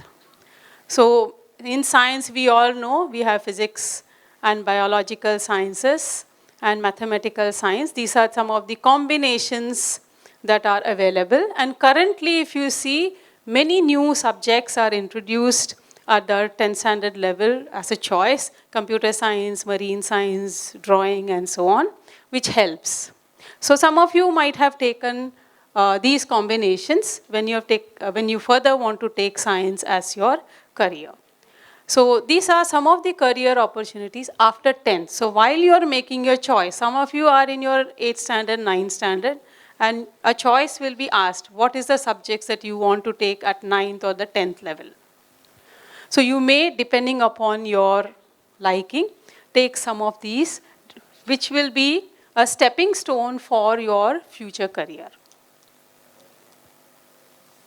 So if you see currently, after the NEP, there are also a lot of what are called as integrated degrees, dual degrees, which are available. Right from 10th onwards, a child can choose to take a PG degree. So they don't have to go through 12th and then BSc, undergraduate and postgraduate. Directly you can join in for, of course the duration will be about 7 years, but directly you can join in for a postgraduate course going through the institute. So after the new education policy, all of us are in the new education policy, the entire scenario of choice of subjects has completely changed. So if a student is interested in having science as well as other options as a backup, the choice is given to the child. So here, the basic objectives of NEP, of course you will be having other sessions of NEP, but just to highlight some aspects, is the second point that we are looking at, which Ila ma'am also said, is the all-round development of students with enhanced skill and greater employability. So the courses that are going to be initiated under NEP in arts, science, commerce colleges are going to focus on enhanced skills, innovative skills, and employability. Ultimately, what you're interested in, I want to be employed and I want to be in a good position in life. Okay? And the last point to note is that there's a lot of flexibility which the child has. Moving on from the very rigid system, if I take physics, I can take only maths. If I take maths, I can take only chemistry. Leaving that behind, we have, if I take science, I can also take arts as an additional subject. I can also take commerce as an additional subject. I can also take management as an additional subject. So that is the choice that is given to students. So you get this holistic development, keeping in focus any one field, science, but you can also have other fields which you are interested in, which you can pick up. Over the structure of NEP, so all of you who are going to finish 12th and under the NEP, irrespective of whether it's science, arts, engineering, medicine, it will be a 4-year degree courses. So your bachelor's degree will be 4 years degree when compared to previously which was a 3-year degree. So that you have to keep in mind. But however, there is a flexibility. That means you can exit at any point. You want to finish only 3 years and you want to exit out and you want to see other options, the option is available to you. So you can finish a 3-year BSc, exit out, see other opportunities, and if you want to come back and do a 4th year, the opportunity is available. If you want to do a master's after that, even that opportunity is available. So students must make an informed choice when you are taking any one of these as a career. So your degree is going to be 4 years, but you also have exit options from the first year, second year, third year, as well as you complete 4th year. And once you complete 4th year, with the current NEP policy, you can directly go in for PhD. Initially, in our times, it was we have to finish a bachelor's, we have to finish master's, and only then you can go for PhD if you're interested in any subject. But currently, once you finished a 4-year undergraduate course, you can directly go for postdoctoral, as doctoral as well as postdoctoral positions. So that is the innovation that is through the National Education Policy. And the structure, I'm sure you're going to have more details on this. Let's move on to the career opportunities. So what are the options that are available for science students? We all know physics, chemistry, maths is one of the core options that are available. And what all can you do? What are the other courses, innovative courses that are available in these fields? Keep your eyes open. If you see, you have IITs which are very famous for engineering. But the IITs under the National Education Policy are also starting many pure science courses.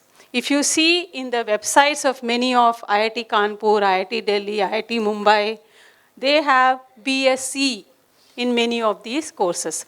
So you have BSc in nuclear physics and BSc in information technology, BSc in data science. It's a BSc. We are not talking about a BE or BTech courses.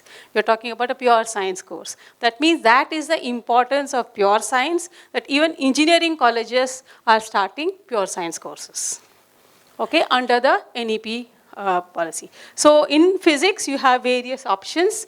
That is, depending upon your interest, you have various specializations that are available, like biophysics, molecular physics, nuclear physics. Similarly, in chemistry, you have a plethora of opportunities available. You have national institutes which are dedicated only to research in physics, like NPL, which is a CSIR institute in Delhi, NCL, which is a National Chemical Laboratory, which is an institute in Pune, all doing pure science research at the cutting edge international level. Max, again, you have a wide opportunities in the field of Max when you are taking higher studies. So you have various specializations that are available depending upon your interest. So these are some of the courses that I have listed. The last two I just picked up yesterday from IIT Delhi site and IIT Mumbai sites. So they have mathematics and scientific computing, electronic systems. All these are BSc courses.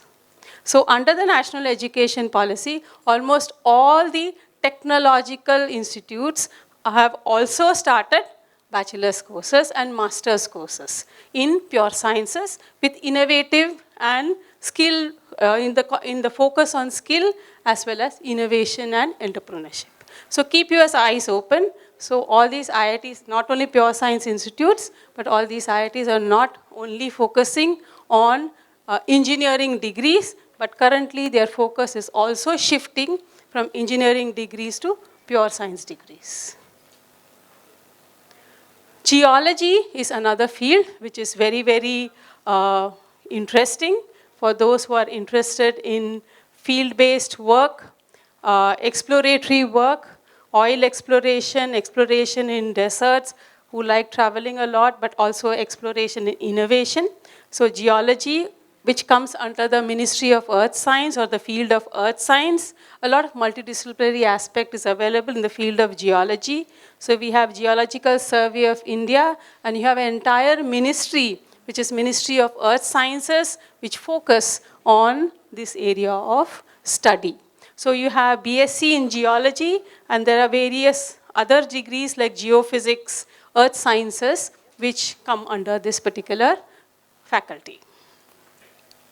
So now let's come to biology. So biology is a whole entire new, as well as many different opportunities that are available for students. You have conventional courses like biosciences, biology, medical science, genetics, life sciences, but there are various other innovative new courses also which are being introduced by various institutes. So different specializations depending upon your choice, your interest, your liking. So you can take in the field of biology, environmental biology, molecular biology, parasitology, tissue engineering, evolutionary genetics, medical biochemistry. All these are fields which are open. You also get jobs in these particular fields. The more exploration in the field of biology, if you see, you also have the entire field of agriculture. Agriculture itself is a technological field, but you also have pure science degrees under agriculture, horticulture, agricultural microbiology, and so on. Similarly, biochemistry related subjects or specializations are available, and bioinformatics is another vast field where you have a lot of study as well as opportunities that are available. So you have degrees on computational biology, bioinformatics, and so on, which are available in India as well as abroad. Biotechnology, so we have an entire ministry, Department of Biotechnology, which has been set up, which also gives, I'll come to the fellowships a little later, but you have fellowships which are available to do study in many of these fields. So you have biotechnology, a very important field under pure science. Nutrition and dietetics, I'm not going to elaborate because we have experts here who are going to talk in the field of nutrition. But microbiology, another very important field which is related to both industry, the medicine, as well as environment. So you have a lot of opportunities and skills that are available in the field of microbiology. Another very important field which comes under pure science is your computers and information technology. All of you might have heard, apart from you're thinking of BE or BTech in computer science and computer engineering, but a whole area of these subjects are also available under pure science, which are more related to job-oriented skill development. So you have BSc in computer science, information technology, BCA and MCA, and many of the institutes like IITs and ICERs, like I told you, under the current NEP are initiating a lot of courses as BSc and MSc in many of these subjects. So if you have not got a BE or a BTech, because most sought after course in engineering is a computer science or information technology. If you have not got your admission to those courses, you have BSc course which is almost equivalent and with equal job opportunities which are available as BSc, MSc, MCA, BCA in the field of, in this entire field of computer information technology, data science analysis as a pure science course. So what are the degrees? So we have a UG, BSc UG degree, which is of 3 years. Under NEP, you can exit at 3 years, but you can also have a 4-year, undergo a 4-year BSc course under the NEP, which is called as honors or research. And after the 4 years BSc course, you can directly go in for a PhD under the current education policy. But in case you're not interested, that means you want to see other options, you exit out, but you will find that this field is the one that is for you, then you can also do MSc.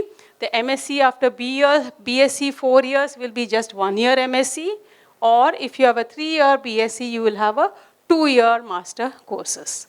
But like I told you, many institutes, high-end institutes, have also started integrated courses. That means right after 10th, you are sure, I don't want medicine.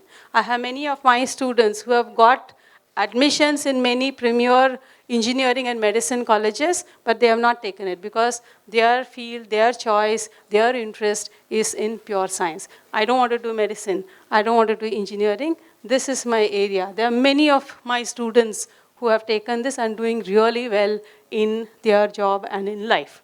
So you have integrated courses right after 10th, right after 12th for masters. You also have doctoral degrees after masters.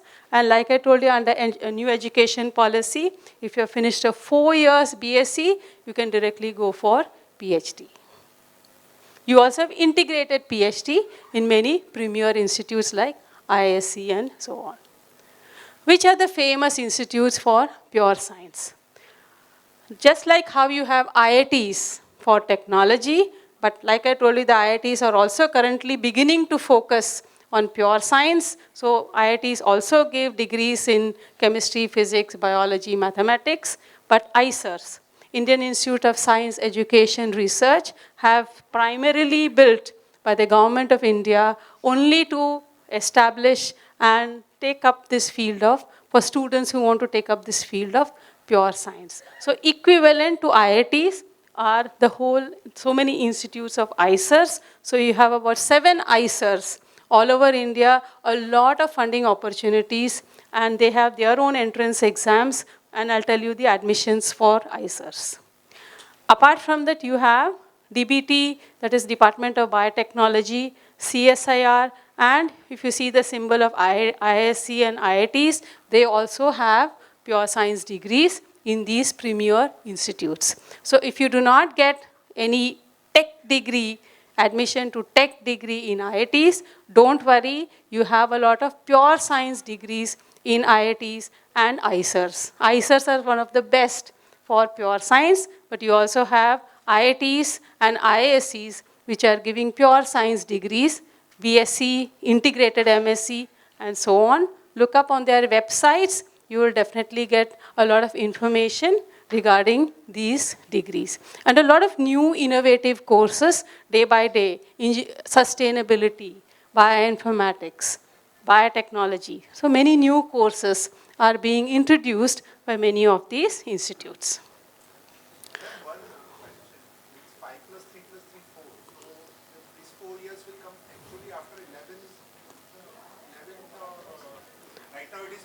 After 12th, yes. After the school level, they have not yet figured out because it's not yet come to that level. But currently, it's fully established in the undergraduate level. So undergraduate level will be 4 years. 4 years.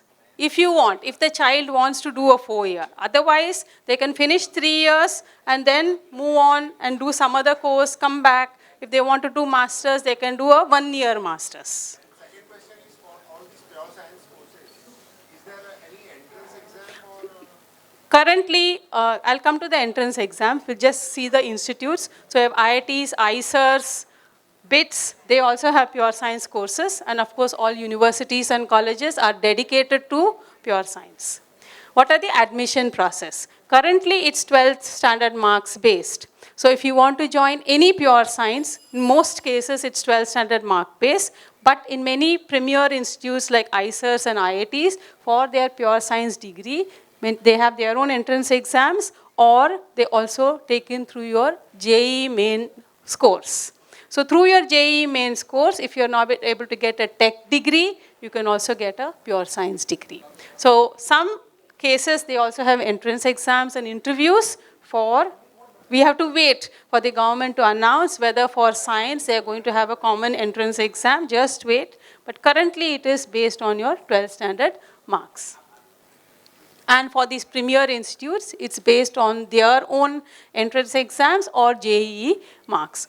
So what are the scholarships that are available? So Departments of Science and Technology has introduced a DST Inspire scheme. Okay, so this is a scholarship which is given to first 1% of any student in any board who is in 1% in 10th standard as well as in 12th standard. And the fellowship is given only to those students who are going to pursue pure science. If you take engineering, you will not get the scholarship. Only if you are taking pure science as a career, you will be getting the DST Inspire. So that is a condition that is given. So a 12th standard pass student gets something like 10 to 15,000 per month as scholarship for pursuing pure science degree. So that's a DST Inspire scholarship. A lot of research scholarships are also available. Of course, you have TBT JRF, CSIR UGC NET. We also have through GATE, there are many institutes who take up students for further research degrees. So DST Inspire is right immediately from 12th. So you keep a note of this, because if you are in the 1% of your board, you are eligible for a DST Inspire fellowship, provided you are taking a pure science as your career opportunities. If you see in pure science, in fact, many of the famous Nobel laureates are all from the field of pure science. These are some of the Indian Nobel laureates and very distinguished scientists, all have dedicated themselves in the field of pure science. And Professor C.N.R. Rao, we know that he is the Bharat Ratna. He worked in IISc in the field of chemistry. So that is your path that you can take when you're taking up pure science. Okay, various scholarships which are available for pursuing only pure science, not only in India. If you want to go abroad also and study, you have integrated fellowships which are available, like Fulbright, Tata Scholarship, Commonwealth Fellowship. All these are for pure science, pursuing degrees, masters, as well as PhD in pure science. So you also have a lot of startup opportunities with respect to pure science degree. In any field of science, you can set up your own startup depending upon the area that you have chosen, the creativity and innovation and research feature that you have. Based on that, you can be a master of your own. Like we are going to have one of our team members who are going to talk about how to set up based on pure science a startup. Any questions we can take up later. We'll continue with our team.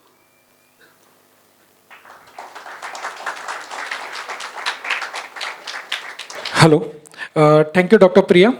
Now you can take the panel ahead. Before that, one discussion. Whatever the question answers are there in your mind, we will take one-to-one in the MTP sessions.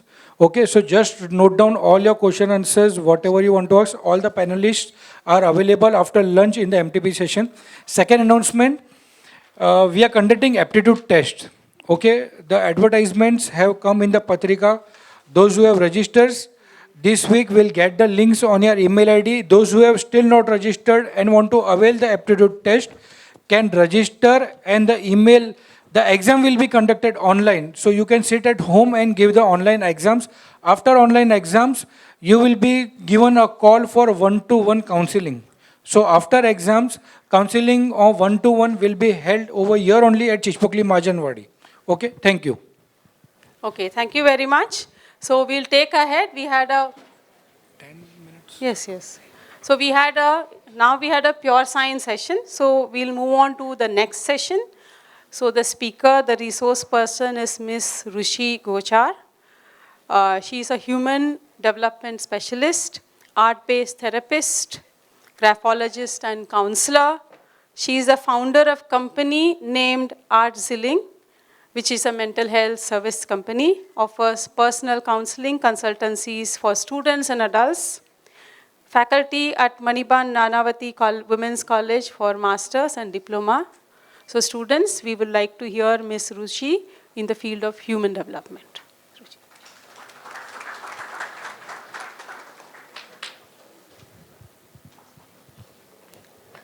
Good morning, everyone.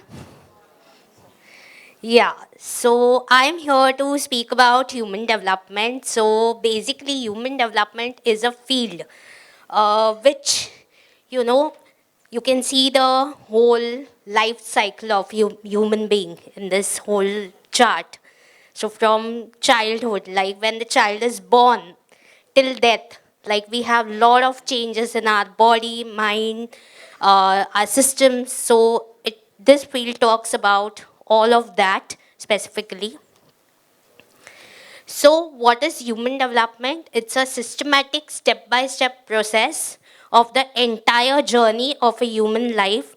So you all can see how the individual socially, physically, emotionally, the logical thinking. Cognitive is something which is logical, which is analytical, how the mind functions, where you have to, be aware of your thought patterns, emotions. So this field talks about all of that in the entire lifespan of a human being. So now we just look at some of the basic broad sector scopes of human development. So you can pursue your career in NGO sector, counseling, entrepreneurship, training and development, HRD, research development. Now this was a broad overview. Now we'll go to some specifications of it. So firstly, I'm starting with very basics like home science. If you want to, purely pursue your career and you are very firm that I want to do something related to home science, we have our expert who'll talk about nutrition also. But if you're firm, like after 10th I want to pursue, then these are some of the basic subjects which you will have in your first year and second year. That is 2 languages, 2 subjects of arts and science and health and education. Why these subjects? Because as Priya ma'am in her explanation shared that biology, it's an important aspect like how the body functions, and also psychology, it's a combination, how the mind functions, and mind and body always go simultaneously, because whatever emotions we experience, first we experience at the body sensation levels, at the awareness levels. So you need to have the basics of all these foundational courses to understand the human mind and human brain. So next we go to 3 years degree course. So some subjects which you will again study in the degree course of human development are child development, psychological counseling and testing, social psychology, marriage and family, like how, nowadays divorce rates are increasing. So how you can counsel couples, prepare them for pre-marriage counseling, then preparing them for later stage of parenting. So all these things you will study in this 3-year journey. Then how the school agencies function, what are the requirements in the school, how you can be a stakeholder over there. So all this will be in the degree years, 3 years degree years subject. So after 3 years, you will have some job prospects which you can, directly enter into is preschool teacher. You can be a preschool coordinator. You can be employed with any of the NGO sectors, in HR departments, like, there are a lot of HR departments having public relation managers, agencies, so all of that.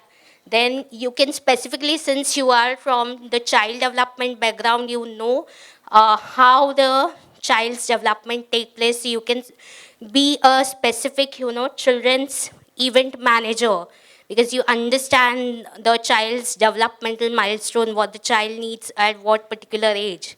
So you are very good in those aspects. So you can be in that special category. Then there are a lot of now toy clubs, libraries, book club.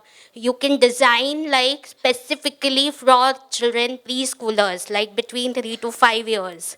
So you can design a lot of books. You can start a library and have your own book clubs related to parenting, children's psychology, how the mindset works. So all these are opportunities you get after BSc. Then also you can also have opportunities related to, now everyone has become very health conscious. So, and we always now are told to check the labels before we buy any product, specifically related to food. So you can be a health product counselor, like, making people aware and alert, like what are the ingredients, how it is impacting the child. So there your role can be seen. Then you can design the programs for children and family.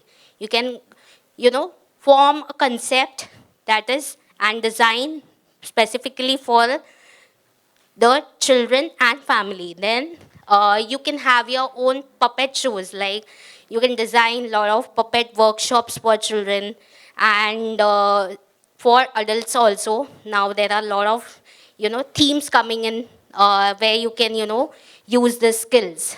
And creative media, you can design toys which are, child friendly, games. You can also design programs which are related to child friendly environment.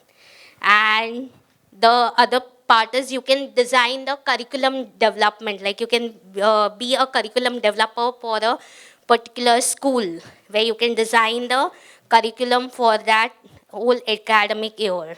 And you can manage, have services for youth related and adults and also for children. So there are a lot of opportunities open to you, and the opportunities are endless. Like, then after masters, like again after BSc, you can have the multiple career options. Like now the new NEP policy has come in. So as ma'am already briefed about, like you can have various skill sets and you can jump from one field to another field. So you can have your career in human development, ECE, like specifically if you want to, are interested in dealing with younger children. So you can have your career in ECE, then counseling psychology, clinical psychology, like, understanding the patients from a medical perspective.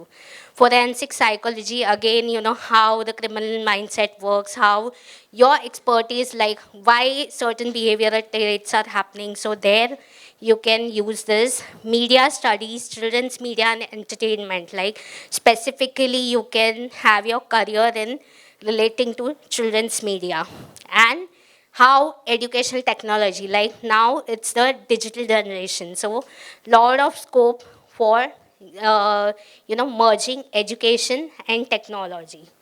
And then you can have other short-term courses also, like counseling, special education, like, catering to the population of special, like those who are challenged, specially challenged. So those things, and arts-based therapy. These are the side courses which you can do along with your master's degree, and it always helps. Then B.Ed, M.Ed, law, LLB, like how law, because again now there are a lot of, we have a entire Ministry of Women's and Child Development, and there are new laws, policies which are formed.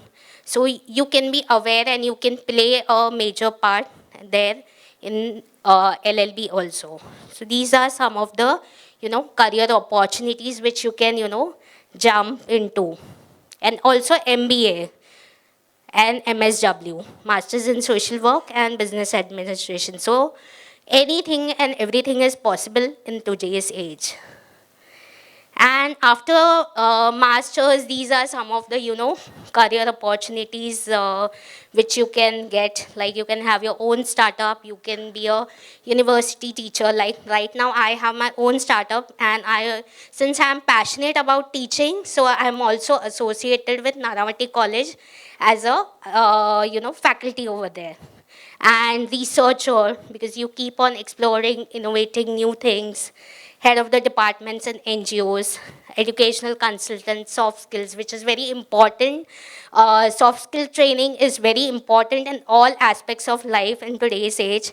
You can have your own, counseling setup, consultancy services, teacher trainer. You can train the teachers specifically in early childhood education field. Like I take the course for teachers right now, at future teachers at Manibin Nanavati College. And I train teachers, and the whole curriculum is designed like, how they can set up the whole preschool. Then curriculum developers, and again HRs, managers in school and also corporate. So the opportunities you get after masters also, you can, use your own skill sets. Now, these are some of the value-added courses. So value-added courses, now it's not like that you just have completed your masters and you get the opportunities. Of course, you need to keep on updating and upgrading yourself. So these are some of the, value-added courses which you can do specifically, which will add on. Like currently, right now, I am a graphologist. So that's a value-added course for me. And I use graphology like initially I did analysis. Then now I also teach graphology to students and counselors, psychologists, because it's something related to the field. And I also do corporate graphology trainings. Like now, a lot of companies hire people. So just giving the interviews is not enough. They can hire an expert like you who will, check the handwriting of the, interviewee and will tell whether this person will be, suitable for a particular job profile role. Will he be able to work in a team? Graphology is basically understanding of your, how the mind works through your handwriting in a nutshell. So all this can be, you can mix and merge and you can have your own creative mind and open up. And these are some of the institutes and colleges which offer, human development, home science courses. And, it's in Mumbai, Chennai, Bangalore.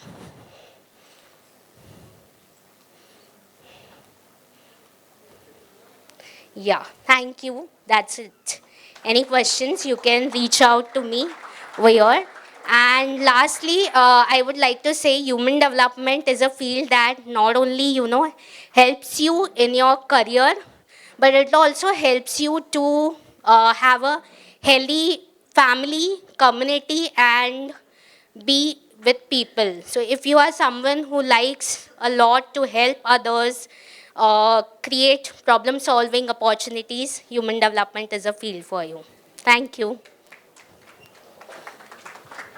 Thank you very much. So if you see field of human development, you have a lot of career opportunities. You can be a startup.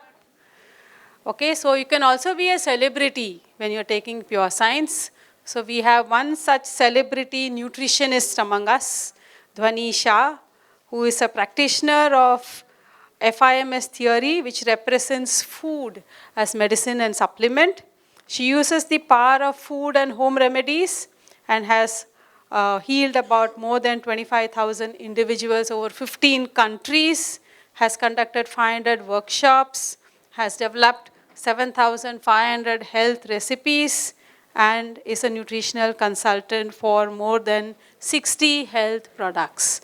So we have Dhwani Shah, who will talk about the field of nutrition.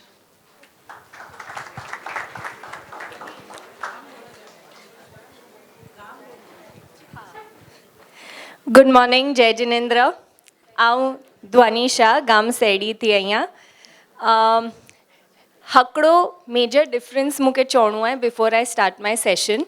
હું 2022 में પણ हेड़ो similar session डनो वो for nutrition and dietetics career. हकड़ो major difference આવ્યો आहे when I came in 22.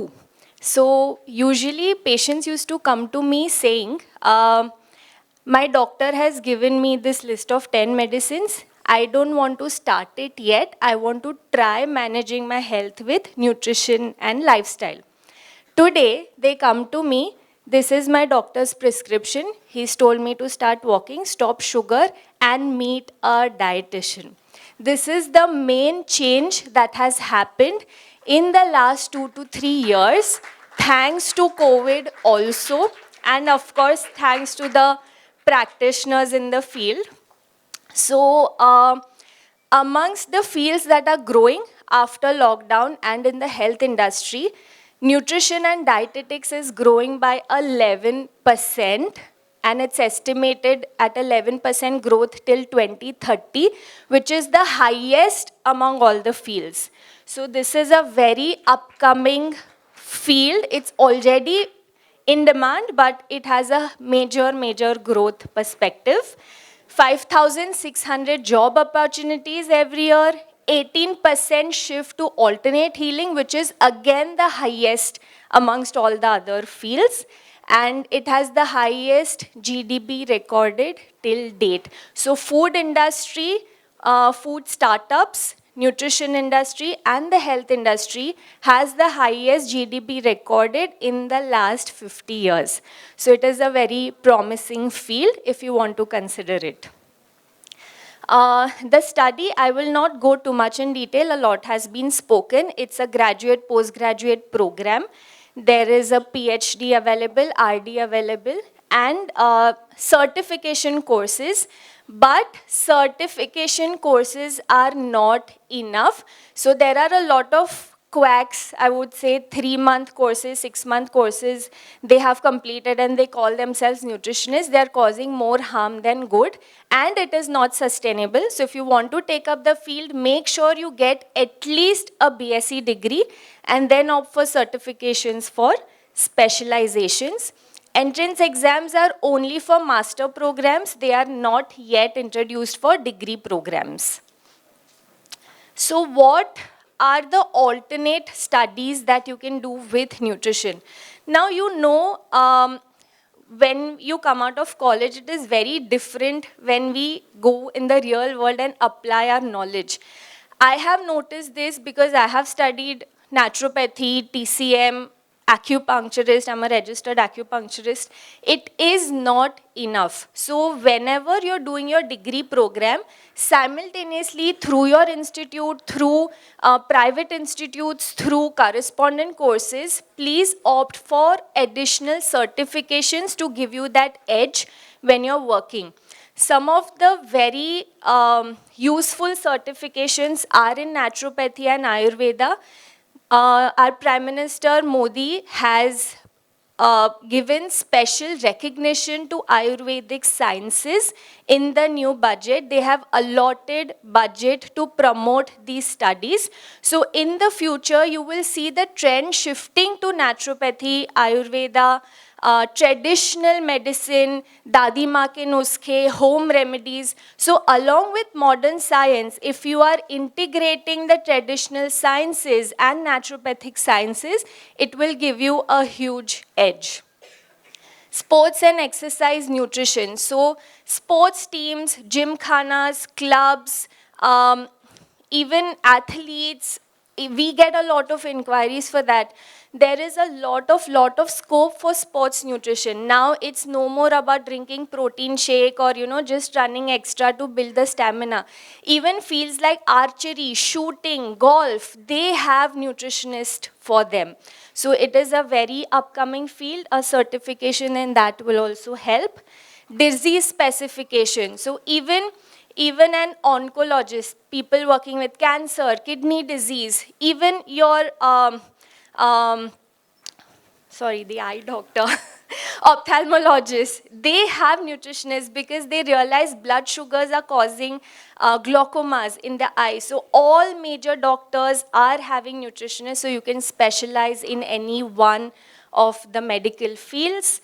Paper writing. Most corporate industries, food industries have nutritionists working with them to conduct research studies, write papers for them to prove that their product is good, bad, scientifically prove some statistics. It is a huge demand for that field. And of course, you have digital marketing and editing in the world of digital era, being influencers, having people create YouTube videos, tutorial videos. This is an additional field. And if you are a nutritionist and you have the skill, you can start your own YouTube channel, you can be an influencer, and this can be an add-on to your actual profession. So these are the major career opportunities. I would like to highlight a few which have which are the developing industries now, because hospitals, clinics, etc. have always been there. So being an influencer and content writer, so content writer for books, Tarla Dalal hires nutritionists, the agency, to write their books and nutrition values for them. Being influencer, like I spoke about, having a YouTube channel, Instagram page, etc. Having being in the food industry, to help them write your food labels, help them understand what food works, does not work, for what age group, to design products. Nutritionists are paid 80 lakhs to 1 crore per product when something like a Nutri-Choice Marie biscuit is launched. It is that much in demand. So these are the major career opportunities. For public health sectors, government has special provisions. They at least need 2 nutritionists on their team when a community project is conducted. In the rural sector, in determining some policies, there is a huge demand in that field as well.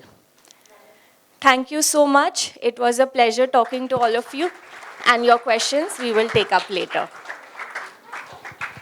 Thank you, Dhwani. So even if you're a doctor or working in a hospital, a certified nutritionist is compulsory. So that's the field of nutrition. So thank you, Dhwani, for enlightening the students on the field of nutrition. So we'll move on to textiles, clothing, and fashion, and another very important field. So we are having Dr. Anju Tulsian, who is PhD in the area of sustainability, MSc with specializations in textiles and clothing, who is a certified level 3 trainer for the UK, completed certificate courses in computer, textile design and IT. She's also associate professor in the Department of Textiles and Fashion Designing, SVT College of Home Science for the past 27 years. Many of her areas of expertise include global supply chain management, design process, product development, export and fashion merchandising, and so on. So we would like to hear from Dr. Anju, the field of textiles and clothing. Just to say, Ela ma'am is also in the field of textiles, and Dr. Anju was a student of Ela ma'am. Over to you. Hello, and a very good morning to one and all present here. At the onset, I would like to thank Ela ma'am, who has been my teacher at the graduation level and my guide at the PhD level also. And along with Ela ma'am, her entire team, for giving me this opportunity to interact with the students who are very close to my heart. Okay, thank you. Okay, now before I go on to textiles and fashion designing, firstly, I would like to talk to all of you about home science.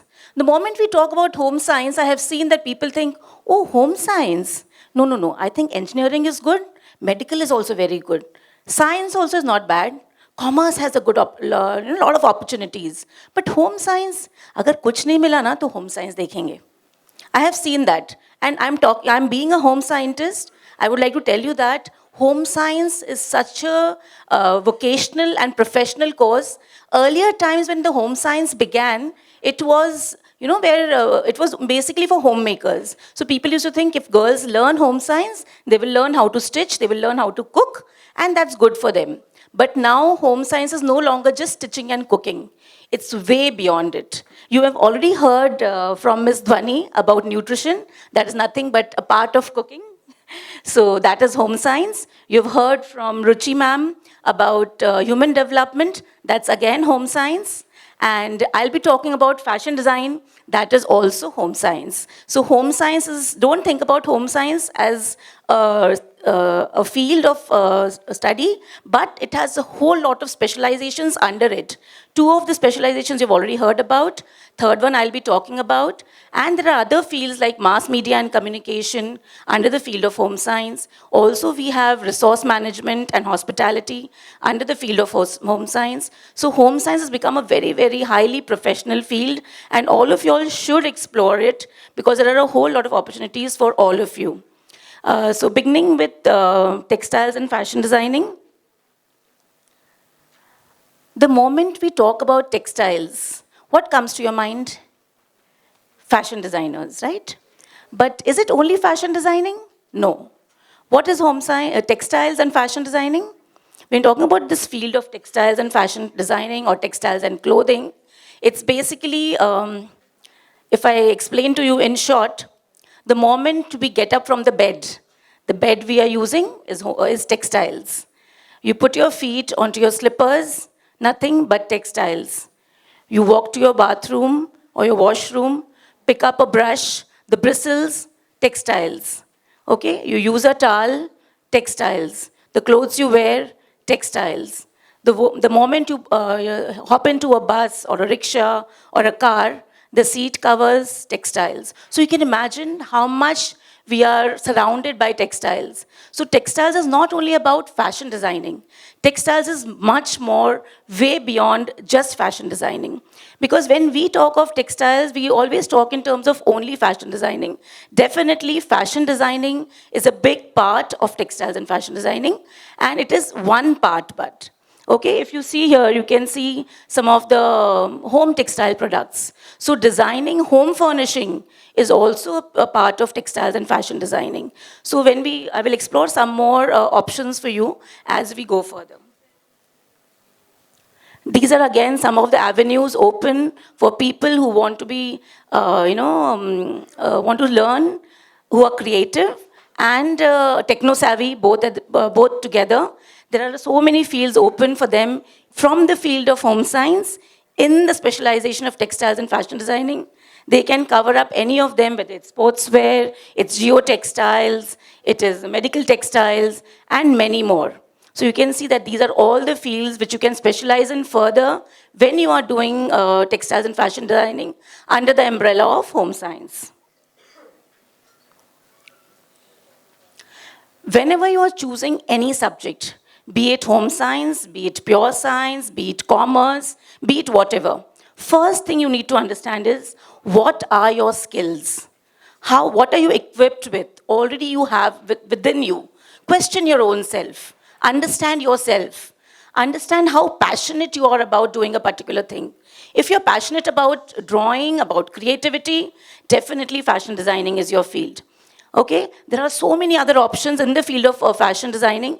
As I will talk about them, you should be thinking along with me as to what are my qualities, what are my skill sets, and what should I do so that I come up in the best field possible for my skill sets.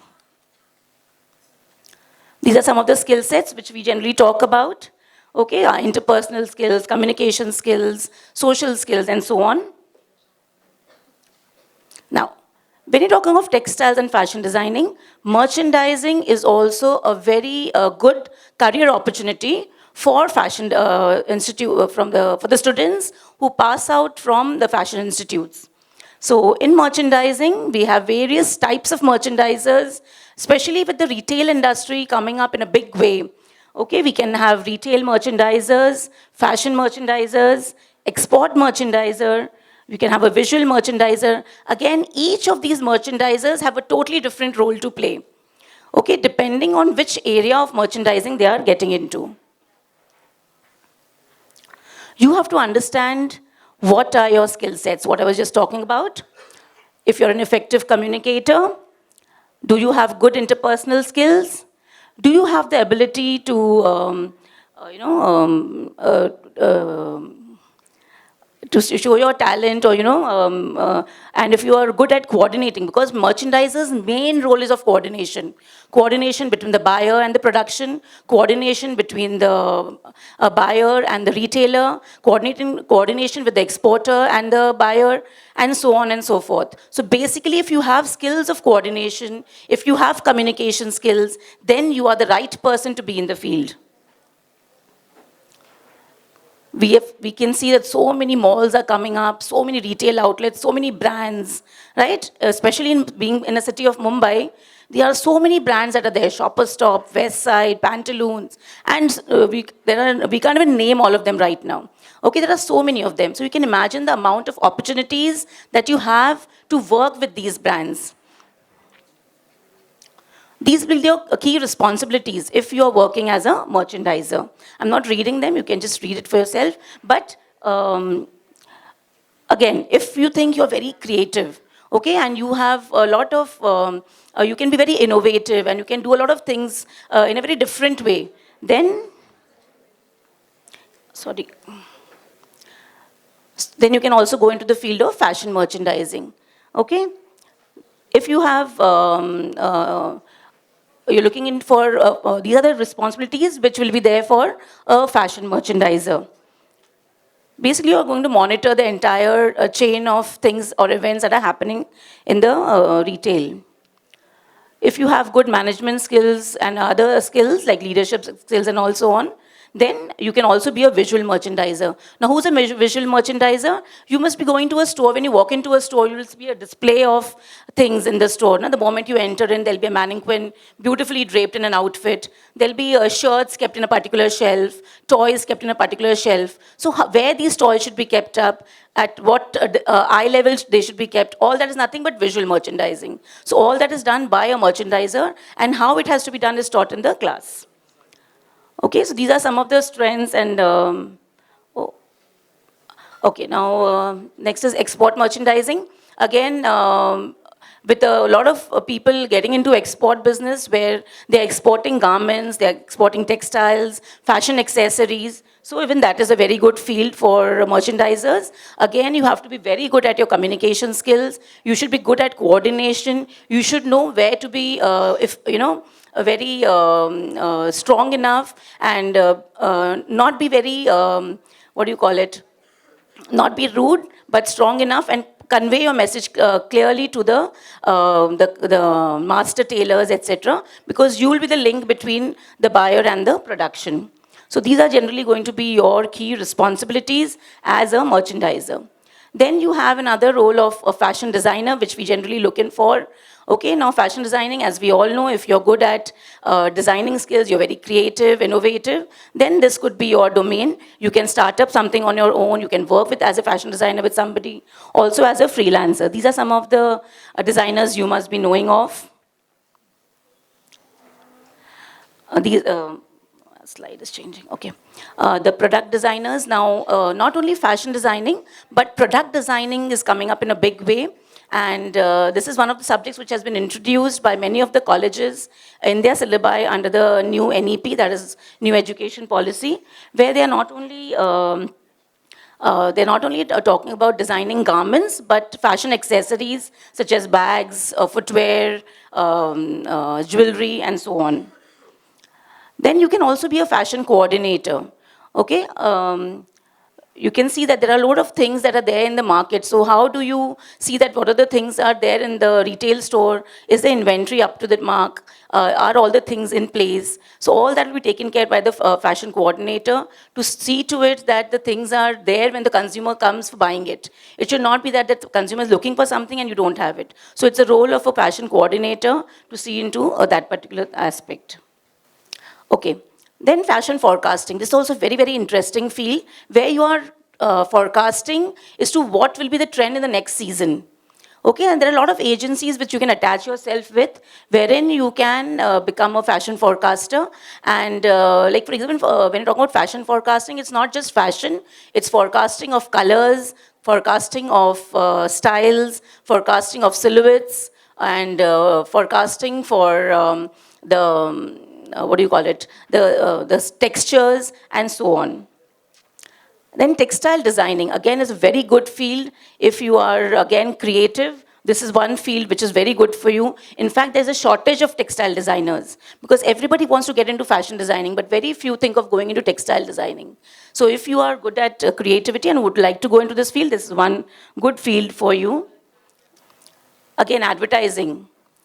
An art director. Art director is somebody, like you must have seen serials or TV serials. You must have seen that somebody is wearing a particular sari, the background is of a particular color, the vase is of a particular color, the background wall is of a particular color. So all that is decided by the art director, which is again comes under this particular domain. Then you can also be a content writer, okay, for fashion. And generally what happens when you talk of fashion journalism, they would prefer to have somebody who is having the knowledge of fashion and clothing. Because generally journalists will have they will know how to write, but they will not know how to, how to talk about fashion. So if you are a fashion journalist, you are somebody who already knows fashion and you're talking about journalism. So then it's very easy for you to do a good job there.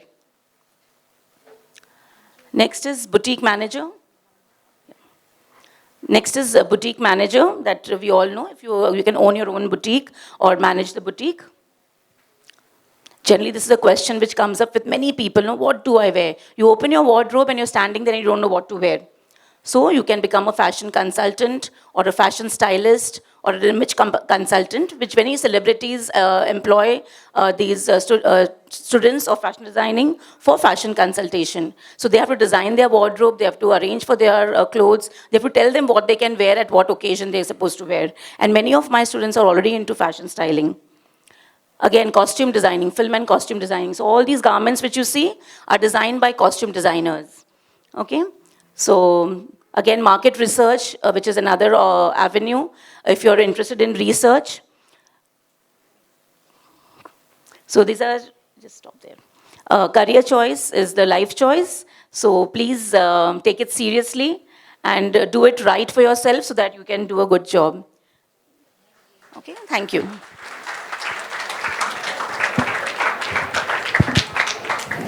Okay, so we'll have in the afternoon meet with the experts, so your doubts will be cleared. So I'm sure many of you are convinced that pure science, field of research, you can be a professor, startup, celebrity, consultant, and so on. So you'll definitely be a winner when you take the field of pure science. So take this opportunity, both entire panel, to thank Ila ma'am and the entire team for giving us this opportunity, and hope to see some of you as DST Inspire scholars and maybe in ICERs or IITs pursuing pure science. So thank you very much. Thank you to everyone. Thank you all the panelists. Just 2 seconds. For giving us the knowledge, we would like to felicitate. I would like to call on stage Tarlaben, Trustees Tanagwasi Mahajan and Manjula Ben Gala, committee member, to come on the stage and felicitate all the panelists. Volunteers.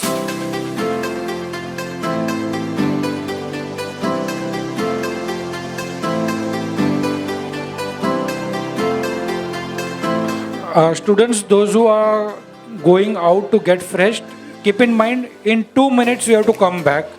And I would request Atul Bhai to distribute the bitings.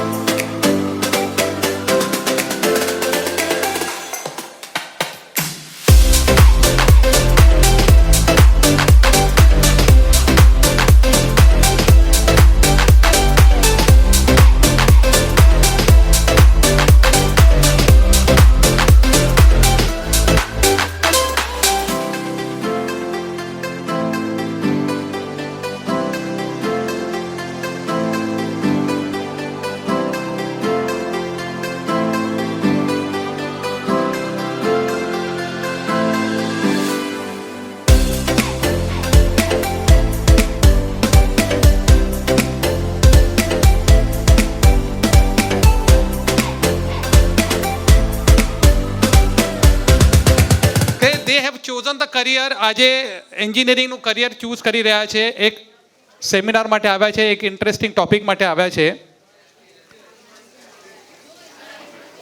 Engineer છે ને, એક engineering field એક glamour field છે અને મારા માટે ખાસ છે કારણ કે હું પોતે એઝ અ નેચર હું એન્જિનિયર છું અને અમે છે ને કોલેજના ટાઈમ પર એક સ્લોગન હતું અમારું. અમે એક પ્રાઉડ કરતા હતા કે વી એન્જિનિયર્સ મૂવ ધ વર્લ્ડ. અમને એક પ્રાઇડ, આપણે કહીએ ને એન્જિનિયર જેમ ડૉક્ટર્સ હોય એવી રીતે એક એન્જિનિયરનું એક પ્રાઇડ છે, we engineer move the world. હું વધુ ટાઈમ નહીં લઈશ, just let you know student get settle. આપણા કચ્છી સમાજથી લગભગ વર્ષ દરમિયાન ઓલમોસ્ટ 100 છોકરાઓ એન્જિનિયર પાસ થાય છે, and which is a very proud moment. Let's have a round of applause for you know આપણા સમાજના છોકરાઓ માટે. અને ક્લાસિક એક્ઝામ્પલ છે, આજે એન્જિનિયરિંગ કર્યા પછી છોકરાઓ ક્યાં પહોંચી જાય છે. કેટલા મધર ફાધર આવ્યા છે? મધર અને ફાધર કેટલા આવ્યા છે? હાથ ઉપર કરો જરા પ્લીઝ. કેટલાને લાગે છે કે આજે મોબાઈલ જે છે, મોબાઈલ વર્લ્ડ તમારા છોકરાઓ વાપરી રહ્યા છે, એ સારું છે કે ખરાબ છે? કેટલાને લાગે છે ખરાબ છે? અચ્છા, ઘણા મા બાપને હજી લાગે છે કે છોકરાઓ વાપરી રહ્યા છે, વધુ પડતું વાપરી રહ્યા છે એમ. અને કેટલાને લાગે છે સારું છે. આ મોબાઈલ બનાવ્યું કોણે? એન્જિનિયર છે. તો આજે એન્જિનિયરિંગને એક પ્રાઇડ મુમેન્ટ છે મોબાઈલ બનાવવાની. અને એમાં ખાસ કરીને હું સ્પેશિયલ તમને કહીશ કે કચ્છી સમાજથી આજથી લગભગ 12 વર્ષ પહેલાં આવી રીતે તમારી જેમ એક સ્ટુડન્ટ અહીંયા બેઠો હતો અને પોતાનું ગાઈડન્સ લીધું. 12th પાસ કર્યા પછી હી ટુક ધ એડમિશન. કહીએ ને કે બસ કંઈક ત્યારે કંઈ ખબર હતી નહીં, કે એટલું હતું કે મારે એન્જિનિયરિંગ કરવી છે. બે ચીજ. શા માટે? એક તો એન્જિનિયરિંગ કરવી છે કારણ કે ફાધર મધરે કીધું, પ્લસ ખાનદાનમાં એન્જિનિયર્સ હતા. અને બીજું એક તો ગ્લેમર વર્લ્ડ છે કે એન્જિનિયર કર્યા પછી એક સારો પગાર મળે, એક રેકગ્નિશન મળે. અને એ છોકરો ડીજે સંઘવીમાં એણે એડમિશન લીધું. એડમિશન કર્યા પછી એઝ અ વોલેન્ટિયર સેવા સમાજમાં એણે જોઈન્ટ થયો. સેવા સમાજની ઘણી બધી એક્ટિવિટી હતી. એમાં એક માટુંગા બોર્ડિંગમાં આપણે એક્ટિવિટી કરેલી, એમાં એક કન્વીનર હતો અંડર ઇલાબેન. આપણે પેલું ડિજિટલનું બધું કરેલું હતું પ્રોગ્રામ્સ. અને એ છોકરો ફાઇનલ યરમાં ફક્ત ને ફક્ત, નોર્મલી એન્જિનિયરિંગમાં ફાઇનલ યરમાં તમને સારા માર્ક્સ જોઈએ, લગભગ 70-75% જોઈએ. પણ આ છોકરાને મને બરોબર યાદ છે, he got just 56% in final year. પછી એને થોડું ક્રેઝ આવ્યું કે આપણે આગળ કંઈક કરીએ. નેક્સ્ટ શું થાય એન્જિનિયરિંગમાં? 4 વર્ષ તમે અહીંયા ભણ્યા પછી સીધું આઉટ ઓફ ઇન્ડિયા અમેરિકા જવાનું. અમેરિકા જવાનું સપનું હતું. એને ગાઈડન્સ આપ્યું આપણા અહીંયાના સિનિયર્સ છે, Ilaben as one of the mentor, અને લેક્સ જૈન, લેક્સ કેનિયા, આ ત્રણેય મેન્ટર મળીને એનું ગાઈડન્સ કર્યું. ફાઇનાન્શિયલી થોડું વીક હતું. આપણી બધી સમાજો છે એને ફાઇનાન્શિયલી સપોર્ટ કરી 2 વર્ષ માટે યુએસએ ગયો એ છોકરો. અને એ યુએસએ ગયા પછી ત્યાં કેમ્પસ સિલેક્શન હતું. એ કેમ્પસ સિલેક્શનમાં એ છોકરો સિલેક્ટ થયો. એણે MS પૂરું કર્યું. મને કહો, આ ગ્રુપમાં હમણાં કેટલા જણા પાસે આઈફોન છે? છે, દેખાય છે, થોડા ઘણા દેખાય છે.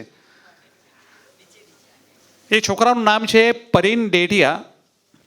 એ છોકરાને કેમ્પસ સિલેક્શનમાંથી એપલે સિલેક્ટ કર્યો.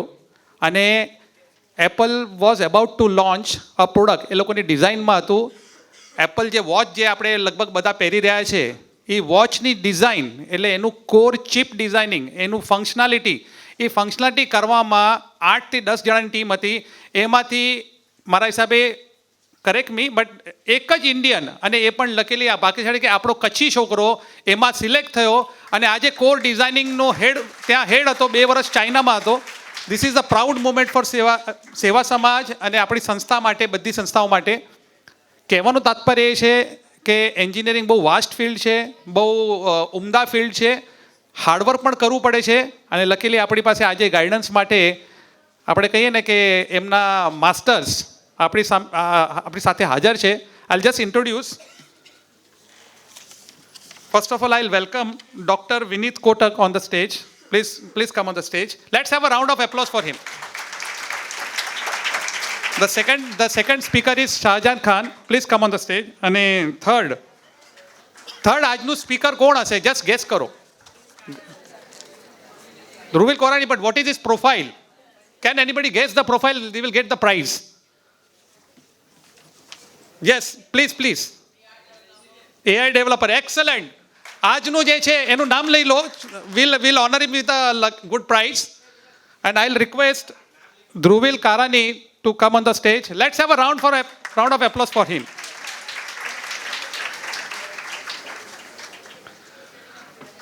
ધ્રુવીલ, મને તો એમ હતું કે વગર લેપટોપ વગર બધું આમ એઆઈની તેમ તારું બધું આમ ઓન થઈ જશે અહીંયા. One day will come. A brief introduction of Dr. Vineet Kotak. Dr. Vineet Kotak is a professor at આપણી પોતાની જે એન્જિનિયરિંગ કોલેજ છે સમાજની, Shah and anchor Kutchi engineering કોલેજમાં પ્રોફેસર છે. He has more than 34 years of teaching experience, rendering his services at the head training placement cell of institute for almost 25 years. Classroom to boardroom, he has always been a pioneer of perfection and preservance. An alumni of VGTI Matunga, Mumbai, from where he obtained his postgraduate and doctorate degree. Dr. Vinit Kotak has decided his life volunteering in IEEE community. IEEE community એ તમને ડીપમાં જણાવશે શું છે. He has shouldered many responsibility within and outside IEEE Bombay section. Currently, he is the chair of IEEE Bombay section Computer Society chapter. કદાચ આ બધું jargon જે છે IEEE chairperson એ કદાચ હમણાં તમારા માટે જસ્ટ બિગિનિંગ સ્ટેજ છે, પણ જ્યારે તમે એકચ્યુઅલી દરિયામાં ઉતરશો એન્જિનિયરિંગના અને જ્યારે ફાઇનલી હમણાંથી પાસ થશો ત્યારે આ IEEEનું મહત્ત્વ સમજાશે. અને Vineet Kotak is been serving to the KVO community from so many years. મને લાગે છે કે નાઉ વી કેન ઓલવેઝ તમે એક ગેજેટ પાસ કરાવી, એફિડેવિટ કરાવી, અને વિનીતભાઈ તમે સેવા સમાજ એટલે કચ્છી સમાજના એક મેમ્બર છો. વિનીત વોરા કરી નાખીએ એમનું નામ, એમ કહે છે. એ ગોટ એટલું ડીપ ડાઈવ છે. હમણાં તમે એમની સ્લાઇડ જોશો અને એમનું બધા પીપીટી જોશો, એના પછી હું ખાસ કહીશ તમે એન્જિનિયરિંગ કરો ન કરો, મેડિકલમાં જાઓ અથવા બીજી કંઈ પણ, પણ એક વખત તમે એમની ત્યાં કાઉન્ટર પર જશો ને, યુ વિલ હેવ કદાચ આપણે કહીએ ને કે તમારું કરિયરનું પહેલું પગથિયું ત્યાંથી ડેવલપ થઈ શકે છે. And we are so proud. I'll request Dr. Vinit Kotak to take over further proceeding. Thank you.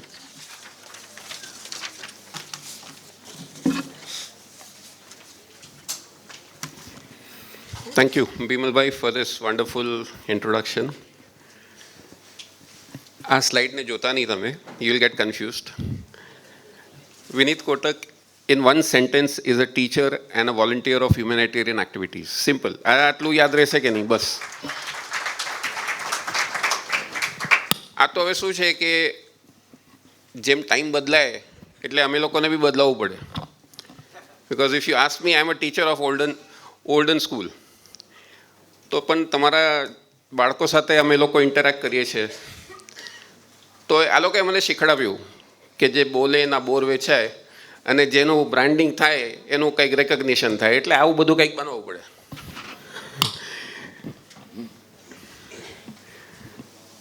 I was થોડુંક I don't know. I think that will be better. Thank you.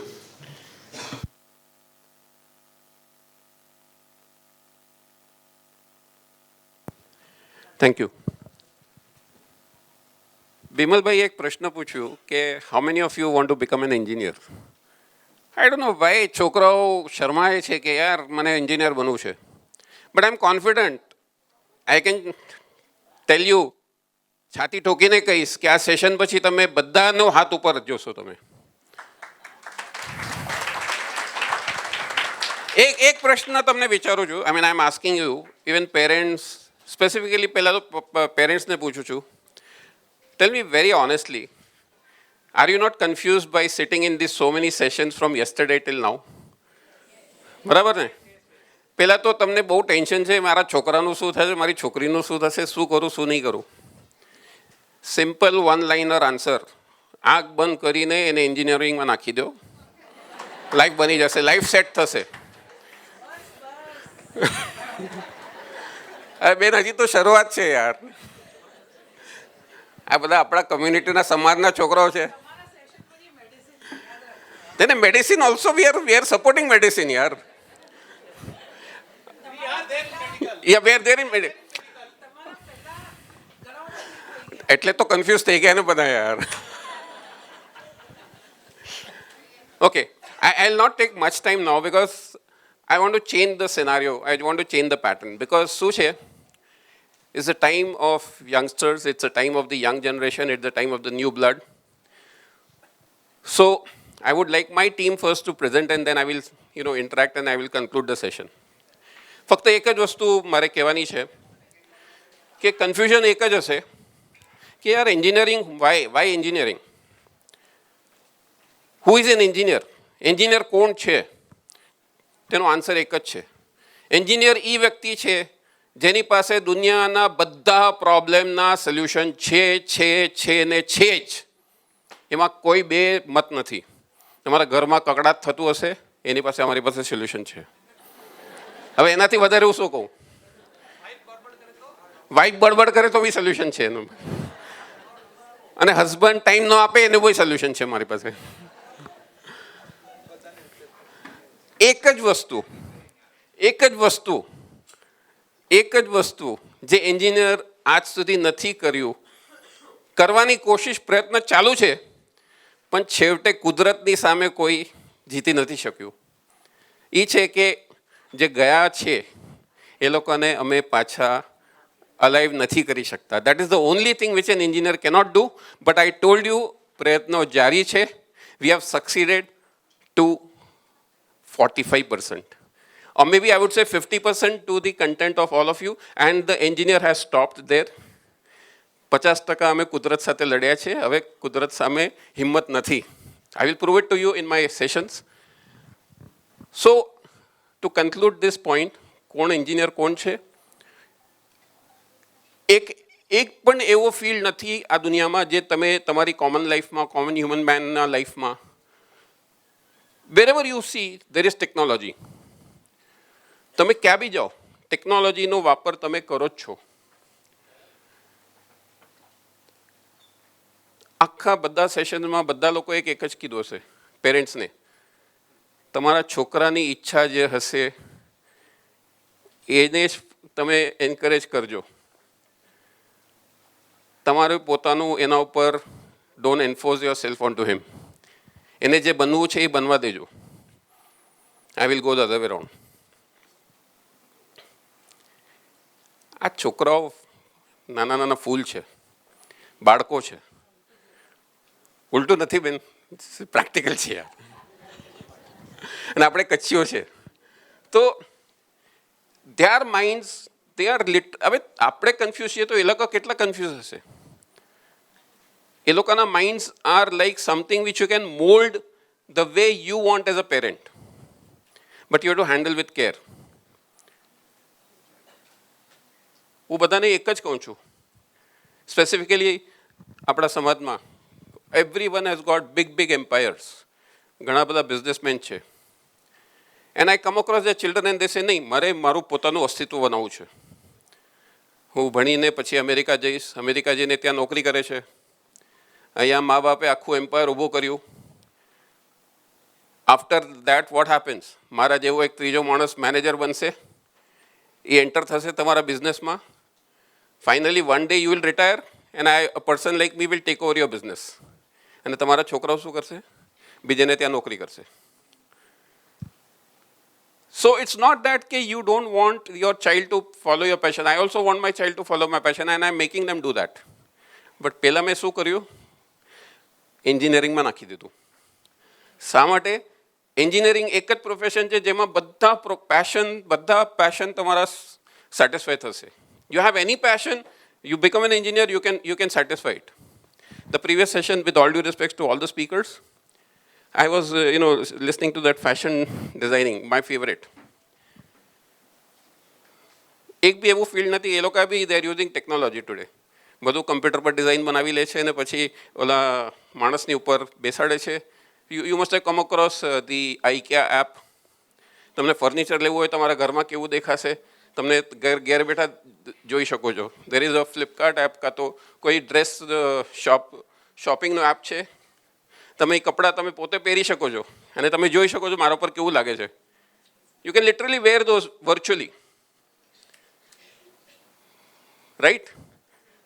Instagram ઉપર there are so many filters now which this young generation taught me. So I don't need any, if I know technology, I can do anything and everything. I can actually create my own clone. And anyway, I'll come to all that later, because I have wonderful team here.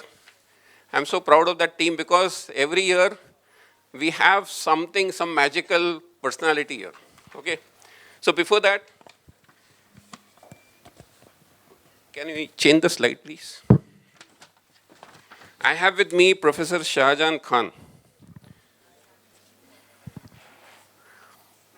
Sir has an experience of 28 years at the Dr. BMN College. I hope you all are knowing it's a very famous college, it's a well-known college, and sir is a vice principal at that. He's a program coordinator cum HOD of the Bachelor of Computer Applications and MS Computer Science course. Program in charge of IGNOU MCA course and Junior IT course. He's also the chairperson of Board of Studies, BCA and MSc Computer Science, member in formulating new NEP structure for BCA of Vicinity University. Master of Computer Applications, so Bachelor of Computer Applications. Aaj course che, he's been one of the person who has actually designed the course. And we are very privileged to have you, sir, here. Since so many years, he has been helping us. Unconditional support. આજે ઉપવાસ પણ છે, જેમ આપણે ઉપવાસ કરીએ છીએ 28 ને 1 મહિનો ને ઘણું બધું. So he is also doing that. સમાજનું આટલું તો વર્ચસ્વ છે ને યાર, આટલું તો field of interaction. Thank you sir, Sajan sir. And I would request you to please take over with your session. Yes. Thank you, Vinit sir, for excellent introduction. Good morning to all. It gives me immense privilege to share my 28 years of experience and give you detailed information about BCA MCA course. First of all, before starting this presentation, I'd like to tell you that we are first to introduce BCA course, full-time BCA course under SNT Women's University in Mumbai.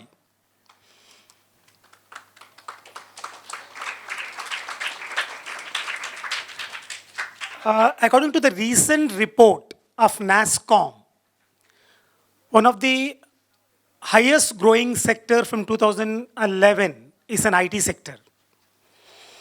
It contributes around 9% to the national GDP. In last 10 years, it contributes around $100 billion. It added 4.5 lakh new freshers job. In that, 2 lakh jobs for women, and making this IT private sector has one of the largest employer for women. It is predicted that in 2028, it peaked to $350 billion. Why to join BCA? Choosing BCA is one of the smart choice with several reasons. To enhance logical reasoning ability, to teach technical and mechanical skill, which is essential for today's IT field, to improve communication skill and to foster teamwork. Those students who are passionate about learning high-level languages, those who have ability to learn sometimes new language every time, that type of students can go for BC. I'd like to give you some detailed basic information. Medium of instruction is English. Duration of the course is 3 years with 6 semesters. Number of seats available is 120. And when to approach? In June, after HSC result, you can approach college. Eligibility, after 12th with minimum 45% marks, can take a BCA. And even diploma or engineering students can also take BCA with 45%. If the student secures 60%, he can directly go to second year of BCA. He can save 1 year. One more thing, maths is not compulsory here. The students from any stream can join, even arts, commerce students can join this. Maths is not compulsory, but those who have not opts for maths, they have to go for a bridge course. They have to complete a bridge course of around 100 hours to scope up with the higher mathematics in the syllabus. The syllabus, if you see, as per the need of industry, totally dedicated to develop applications. If you want to develop application, BC is best. For our developing application, we need communication skill, we need mathematics, we need accounting skill and softwares. All latest softwares as per the need of the industry. This is the third year syllabus. The students exposed to a large variety of job opportunities. The students can be a project leader, database administrator, system developer, learning consultant, data scientist, graphic designer. There are a lot of job opportunities. Software engineer, software developer, lot of job opportunities. Many times I came here to many people ask me about what is the difference between BCA, BSc IT and BSc Computer Science. BCA is suitable for the students who want to pursue in software development. And BSc IT for students who are interested in networking, a database administration. And BSc Computer Science, those who want to pursue academics. They want to go for further studies, they want to become a professor, all that. The salary package is 3 to 6 lakhs. Here the salary package for BSc IT is 2.5 to 4 lakh. The salary package is around 2 lakh in BSc Computer Science. It focuses on application, where in the case of BSc IT and BSc Computers focus on fundamentals, problem solving and concept. Need comparatively less training in BCA because already they are developing softwares in syllabus, therefore they need less training when they join a job. Where in the case of other two, they need little bit training. BCA is more productive for getting corporate jobs compared to other BSc IT and BSc Computer Science. After BCA, they can go for many courses like MCA, MCM, MSc Computer Science, MSc IT, MSc Data Science, MSc Cyber Security, MMS, MBA. The leading recruiter who gave jobs to the BCA students, MC students, Atos, Infosys, L&T, iGate. These are the companies who gave a lot of job opportunities to the students. These are our prominent alumni. I want to show this to see the salaries. Just see the salary of that Mithali Telang is 76 lakhs per annum. So you have a good salary in BCA and MCA also. Our brand ambassadors and alumni, they all are in good posts and good companies. Our shining star abroad, even abroad our students are working and they are in good positions. After BCA, these are our students who are doing MSc IT, MSc Computer Science, MSc Data Science, all that. One more thing I like to make it clear, there is a new rule. Anybody want to go for BCA? Now BCA comes under AICT, which is similar to engineering. From next academic year, that is from June 2024 to 25, if anybody want to go for BCA, it comes under AICT, they have to go for entrance exam. BCA entrance exam. If anyone want to go for entrance exam, the 11th April 2024 is the last date. Those who want to register it now itself. I have given the website name also. When you go to website name, there is a new user and there is a register, just click there. You'll go inside, you'll get a manual, you'll get a video, how to fill the form, And this is the page look like. It's a new user and register. Before 11th, you have to register if you want to go for BCA. Till now, there was no entrance exam. Now, because of the popularity, there are many students joining BCA. They are doing well. So, it's an act passed in the parliament that BCA goes under AICT. So, they have to go for entrance exam. The entrance exam syllabus is very basic. There is English language, there is a reasoning, there is a general instructions, and there is a basic in computers, which you have learned mostly in 11th and 12th. There is no negative marking. They have given, there is no negative marking.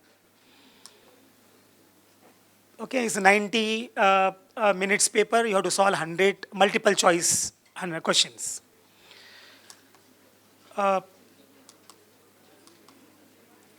BMN college decided to, because there are many students, this is the first time, the BMN college has decided to offer free crash course for BCA students. How to crack this exam. We are going to offer 20 hours crash course.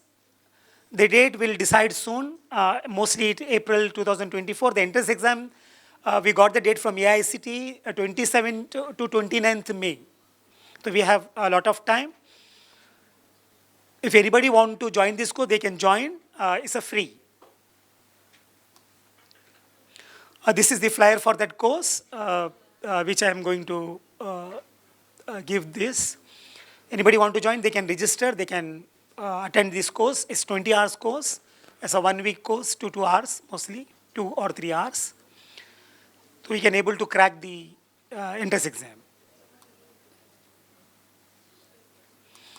I'd like to show the infrastructure. It's well-developed labs. Hardware lab we have. Open source lab, internet corners, seminar room, smart classrooms, language lab.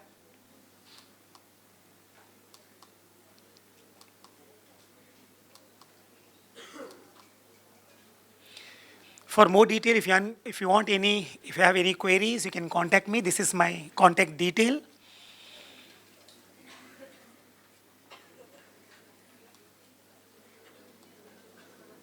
Thank you.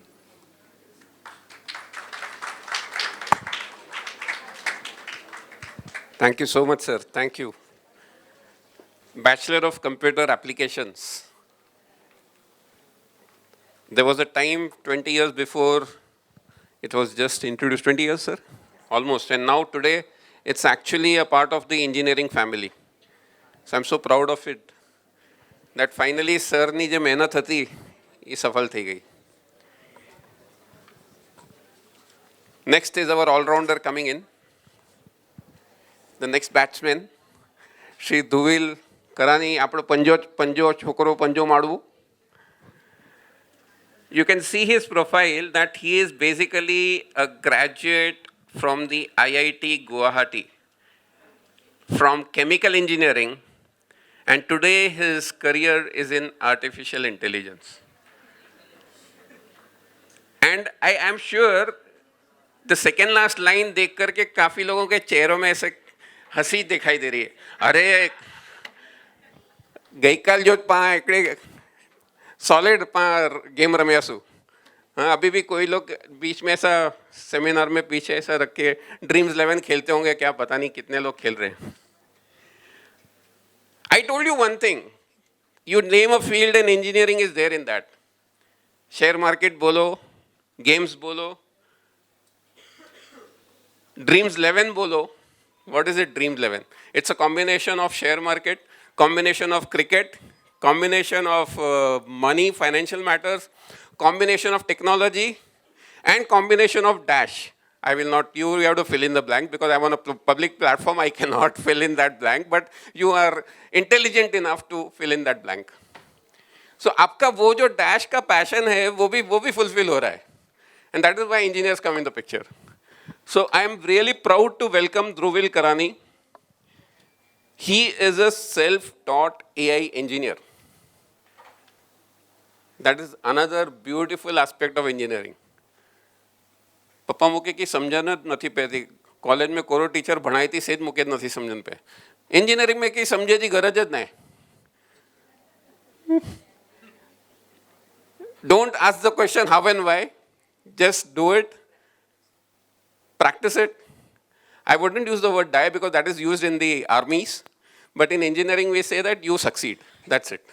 And we have a very successful personality here, Dhruvil. It's my honor and privilege to welcome you on this, and please enlighten the audience. Thank you.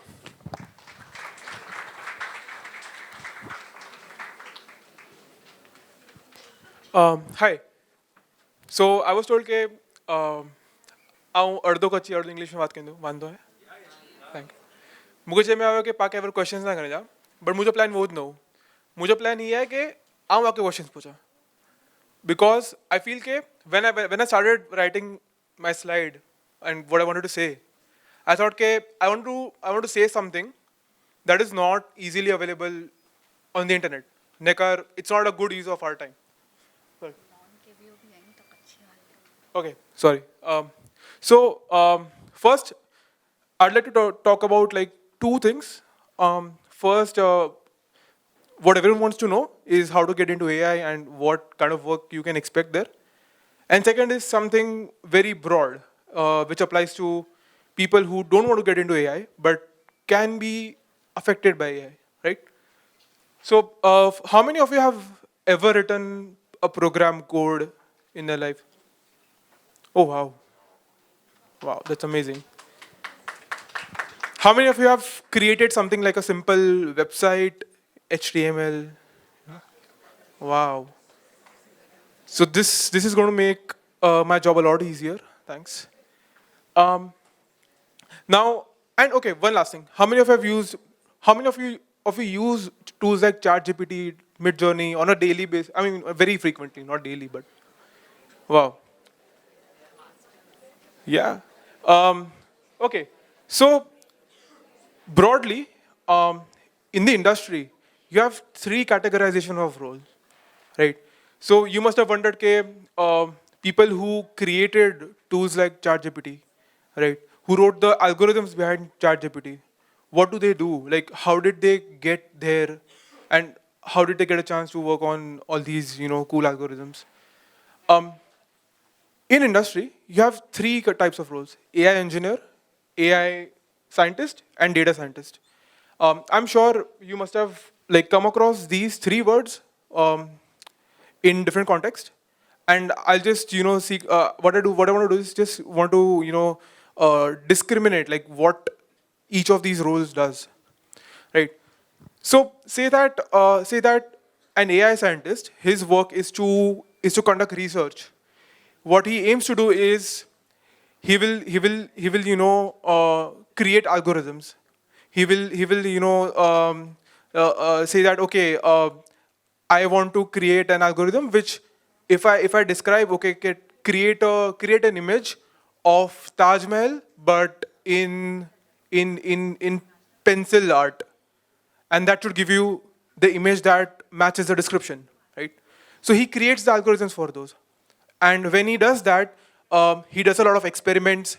And once he finds out something that is useful, he will write a research paper on it and he'll publish it, right? But this is not enough. His work still lies in a lab. His work lies in his computer.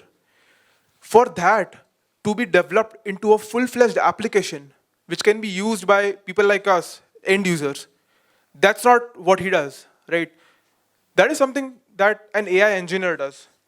So, as the name suggests, he picks up a work that has been done by the AI scientist and converts that into a full-fledged app.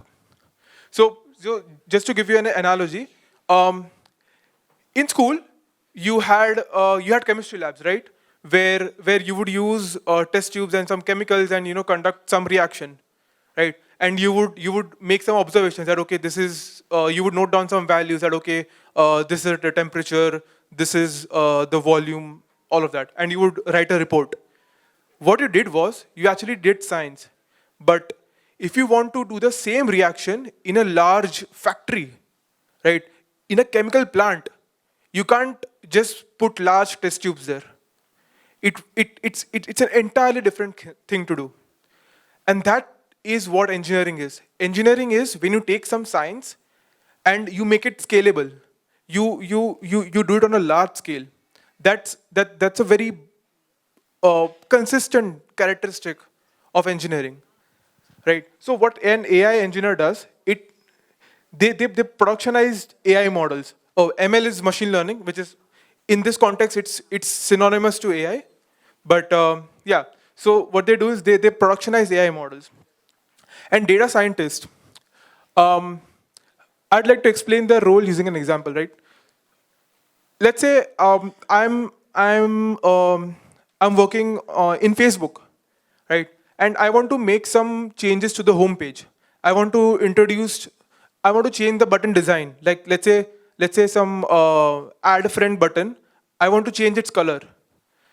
The question is, I can't just simply change the color.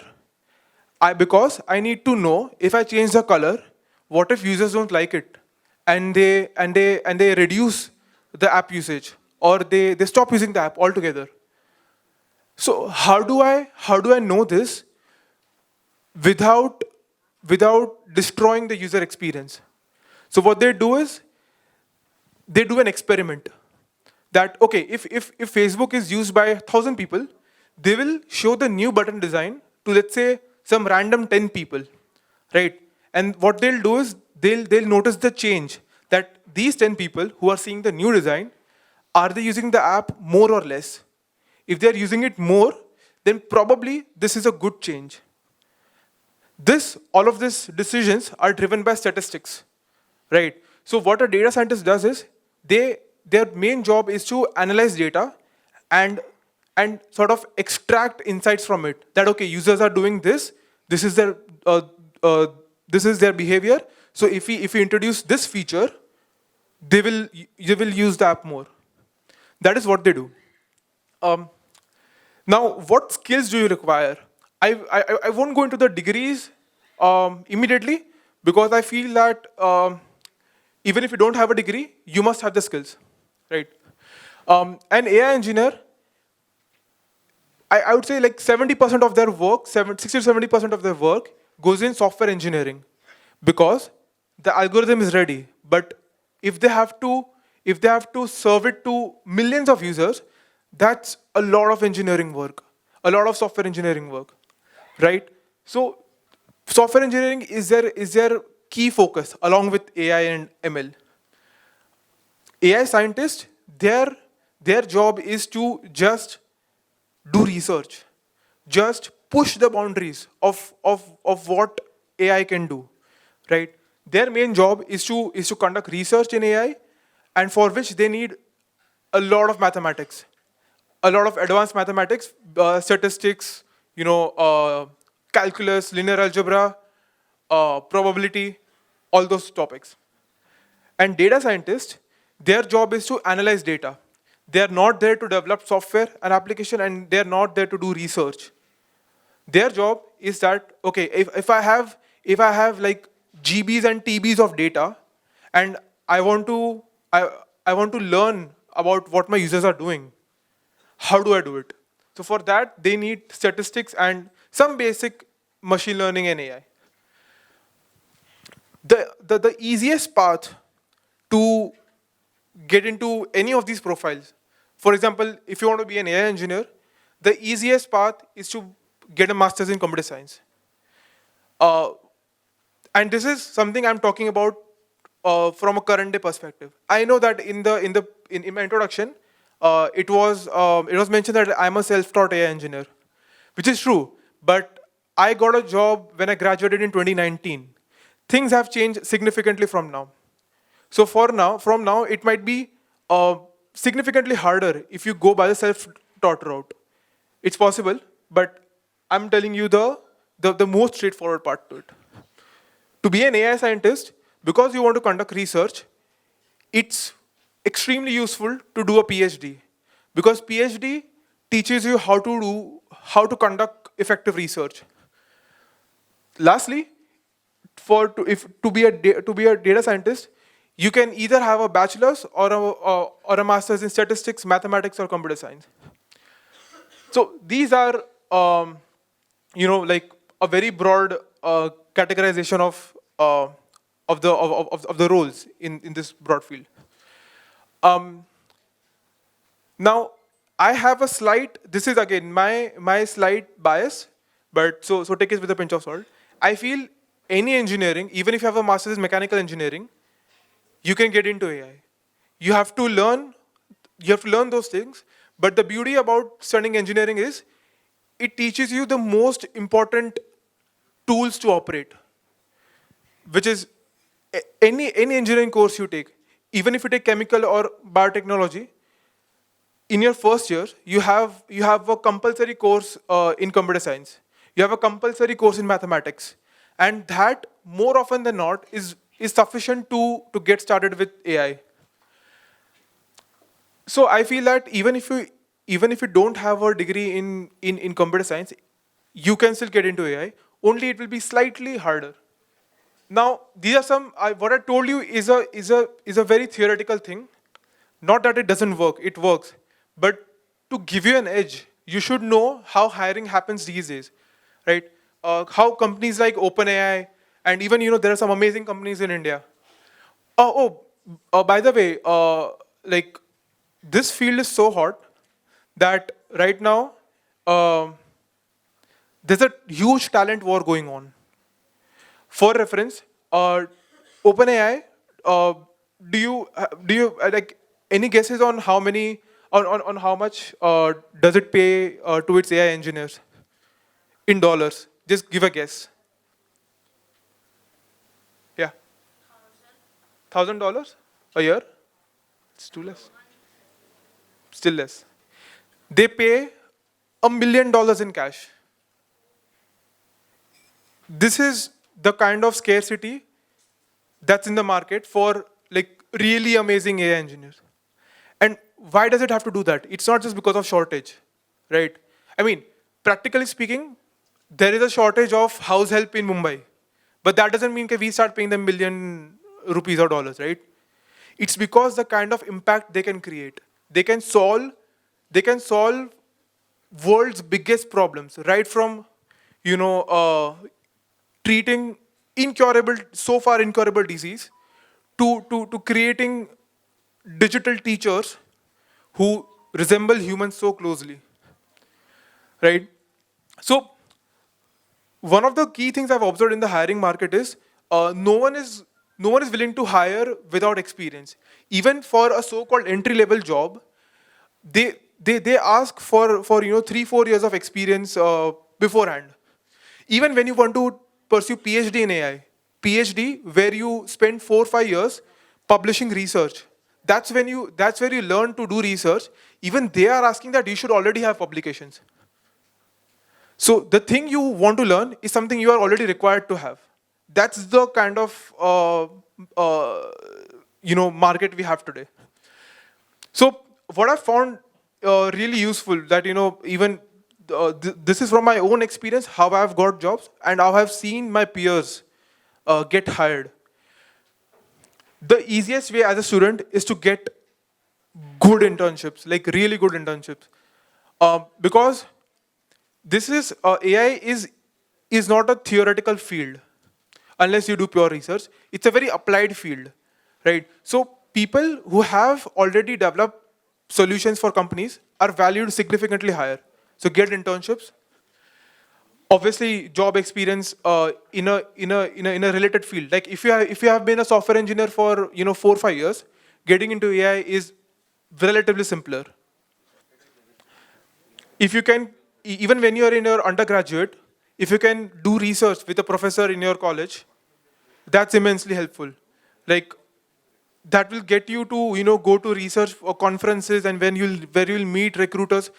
Okay, when you go to research conferences, recruiters are always there. They are there to talk to people and like kind of poach them. What I've personally found useful is I write a lot of blogs, a lot of technical blogs, and I just post them on LinkedIn. Surprisingly, there are a lot of people who read them. And when they read your blogs, if they're good, they get a certain impression that, okay, this person has, some knowledge or, has some expertise. Then at least what happens is that they invite you for an interview. And instead of you applying to 1,000 job openings, where each job opening has hundreds of applicants, and no one will probably see your resume, it's much easier that you build a presence. You become visible to recruiters, right? And that has helped me a lot. And the last and the most, I think probably the coolest thing to do is build apps. Not mobile apps, but build apps using AI that solve a very small problem. So say that you are in college, right? And you have a class of 60 people. If you build a chatbot that gives you answers from the class notes. Let's say professor has given some 100-page notes, and you build a chatbot that can answer questions from that notes, people will start using it. Over time, you might also get this project to a very commercial level while you're in college. And I've seen that happening a lot. And even if this fails, if you show this to a company, they'll be highly impressed. And your chances of getting an interview are doubled easily. One thing that people who want to pursue AI, but they don't get it so easily, is you have to upgrade yourself every single day. I can actually, you know what? I wanted to pursue a master's in AI. The only reason I did not do it is I thought that, okay, if I do a master's, they will teach me something which is latest at that time, but I know for sure that 2-3 years down the line, something new will come up and no one will use this anymore. So why should I do that? There is some truth to it, not complete, but the point I'm trying to make is any formal education is not going to last very long in terms of relevance. You have to read papers, you have to be updated all the time. And this is only possible if you're genuinely interested in the field. Otherwise, it will become a burden. So please assess that for yourself.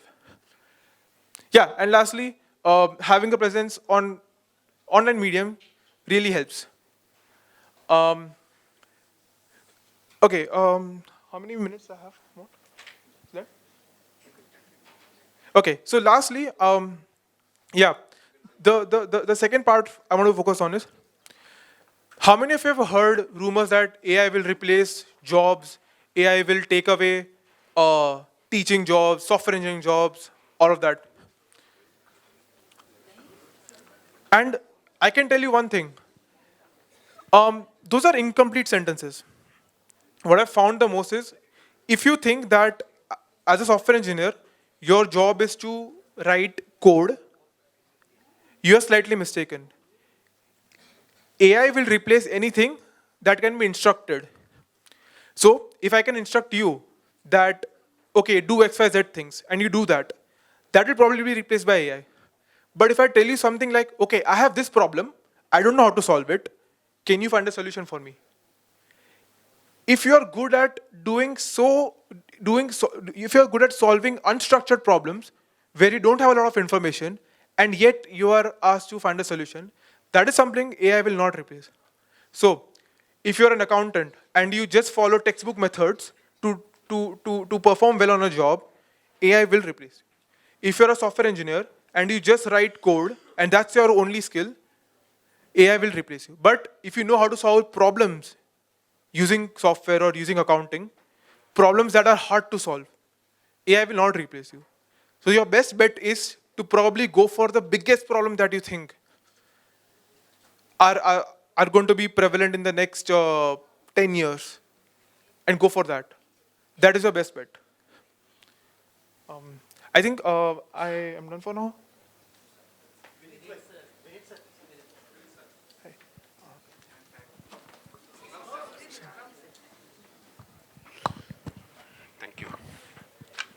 Thank you.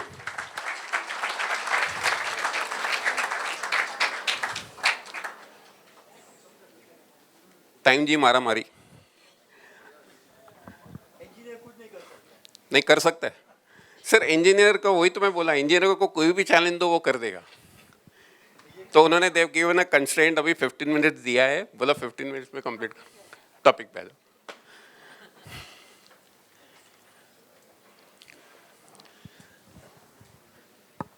Okay, many of you must have heard Druvil, and you must have थोड़ा सा डर गए होंगे क्योंकि Dhruvil is one, हमारा क्या बोलते हैं, गूगली प्लेयर है, बीच बीच में गूगली डाल देते हैं।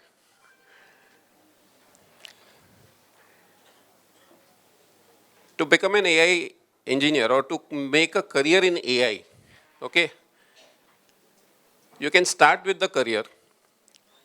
If you are a fresher, the MNCs will recruit you as a fresher.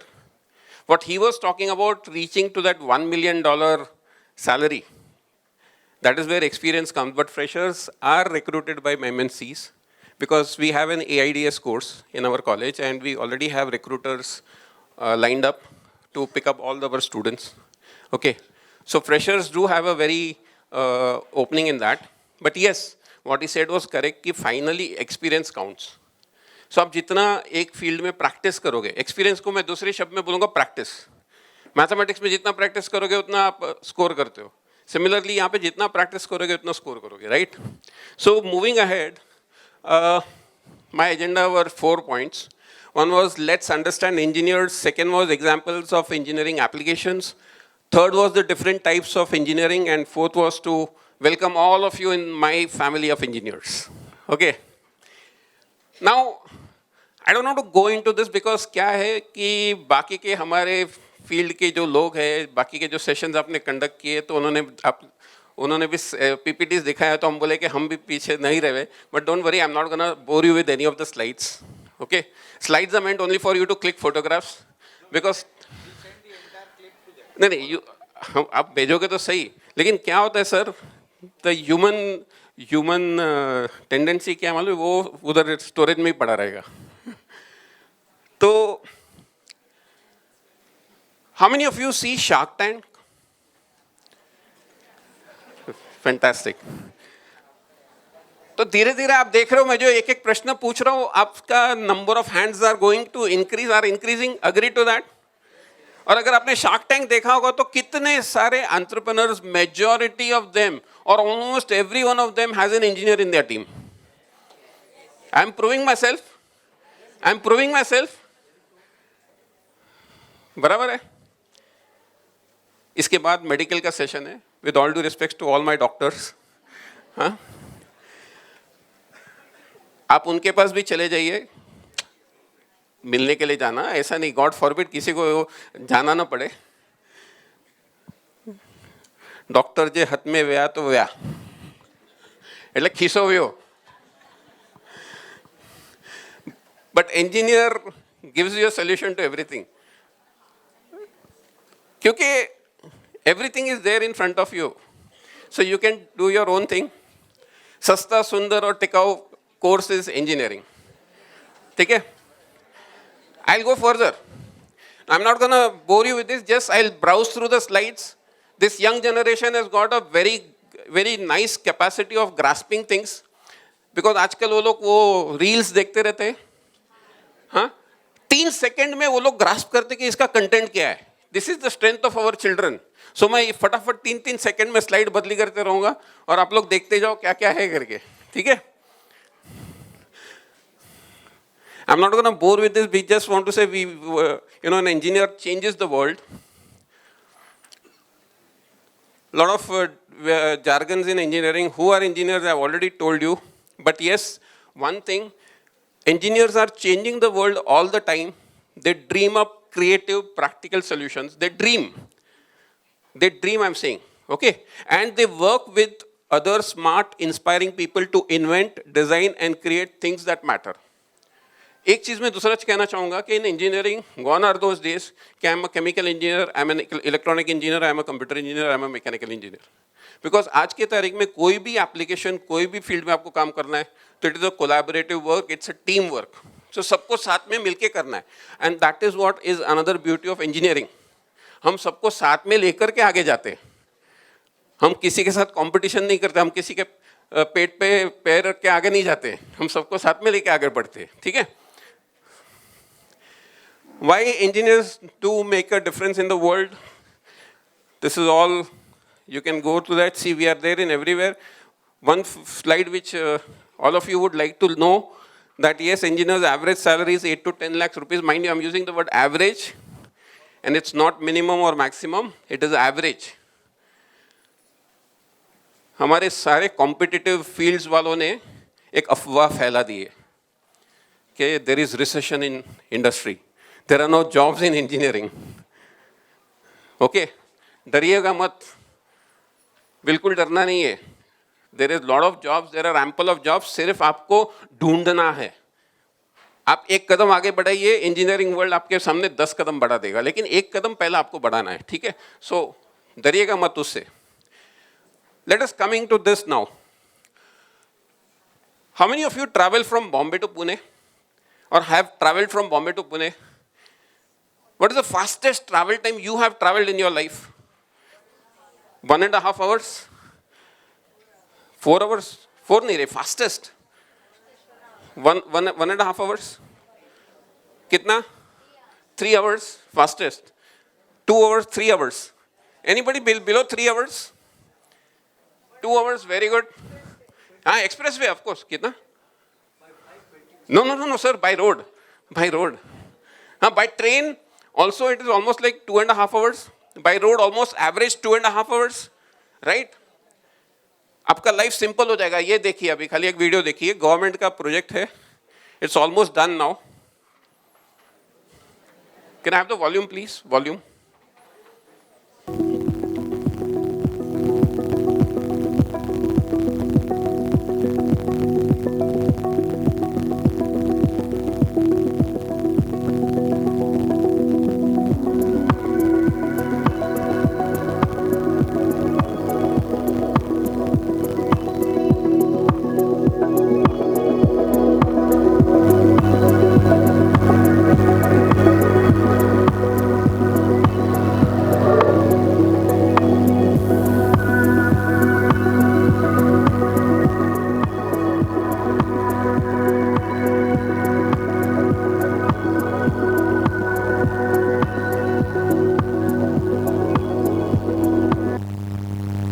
minutes faster than Vande Bharat. Vande Bharat तो भी हमारा एक जस्ट एक आपके सामने एक क्या बोलते हैं एक सैंपल हमने रखा है. बुलेट ट्रेन आ रहा है लेकिन बुलेट ट्रेन आने के पहले ये आ जाएगा. सो बॉम्बे टू पूना आप खाली 30 मिनट्स में आप बैठे आंख बंद किए और पहुंच गए बॉम्बे टू पूना. 2018 में this project is already launched. Please understand one thing. I want to make a disclaimer. I am not here to promote any government here. Please, this is one video which mentioned something about that. Don't go by that, but go by the technology. I told you that engineering also helps in medical field. Medical field cannot survive without engineering technology because आप कोई भी doctor के पास जाओगे क्या बोलेगा पहले ये test करके आ जाओ. टेस्ट करके कहाँ पे करोगे? इंजीनियरिंग डिवाइसेस पे करोगे, टेक्नोलॉजी डिवाइसेस पे करोगे.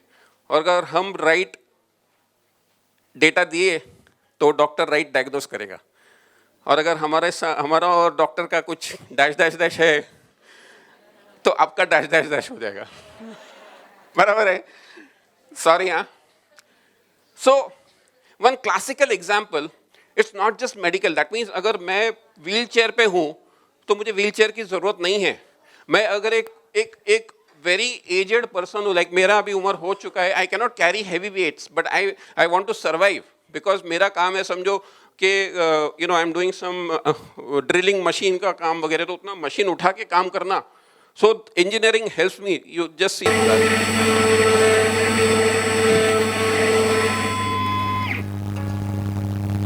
I'm Rafe Needleman, the editor-in-chief of Make, and we are at Exobionics in Richmond, California. This company makes exoskeletons. The company makes devices for medical rehab for people who are learning to walk again. And it also makes industrial devices like the one I'm wearing here. This let me lift and maneuver a really heavy angle grinder like it was just floating in space in front of me. This industrial exoskeleton takes no power. It's all mechanics. You step into it, strap yourself in, attach the floating tool arm in this case, and you're able to maneuver a really heavy device around like it weighs almost nothing. The product, I'm told, is easy to wear once you're used to it. I found it a little bit awkward, but then I have never worn an exoskeleton before. The one thing I will say, though, is that this device literally weighed nothing in my hands. It was heavy and had a lot of inertia, but I could push it around like it was on gliders. I talked to the CEO, Nathan Harding, about the challenges that EXO has faced in designing these. I'm not going to go through the complete video. The idea was to give you a gist of it. It supports the whole body. And the device which you saw was totally mechanical. There was no electronic part in that at all. A complete mechanical structure which gives complete support to the body of the person. It supports, the person can walk. You saw that he can actually lift the heavy drilling machine or the grinder with one hand itself.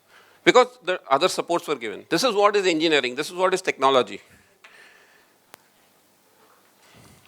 Now, Look into this particular thing now. Oh, here he is.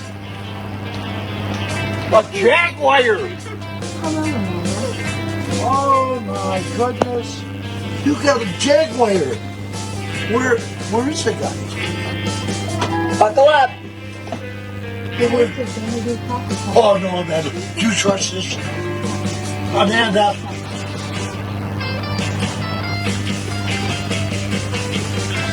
I cannot believe this. Are you buckled? Yes, I want to be buckled. How in the... Well, how did it get down here? I called it. You called it? I did. Call who? The car. There's no driver. I know. Oh. Amanda, is it... Jerry says he's scared. I am too. Amanda, but won't this car get on? What are the cops will see this? Here we go. Intersection. I'll never forget this. Never. We're turning. The car did a better job than if somebody was driving. Oh, he's slowing down. Oh no. Now what? I don't know why he's slowing down. See, Amanda? I told you. Maybe it's just being careful here. Technology. Jaguar, you know what things cost? Jaguar? What is happening to this world? Look at the guy in the semi. Looking at us. Look at him. Amanda, I want a picture of this, please. Do the stoplight.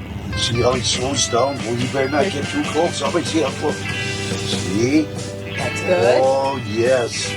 You sure this ain't a cop car? How in the world, Amanda? Arrive in 3 minutes. Just made my day, Amanda. Me too. Oh, my goodness. This made my day. Look at the people next to us. Look at Amanda. Oh, that woman. She didn't know what to think. Oh, my goodness, Amanda. And he stays right in the line. He stays perfectly in the line. Don't look. Oh, look at that turn. Oh, my goodness. Watch how good he turns. Right. Oh, perfect. All right, that's it. Well, thank you very much. You did an excellent job. I can't believe this.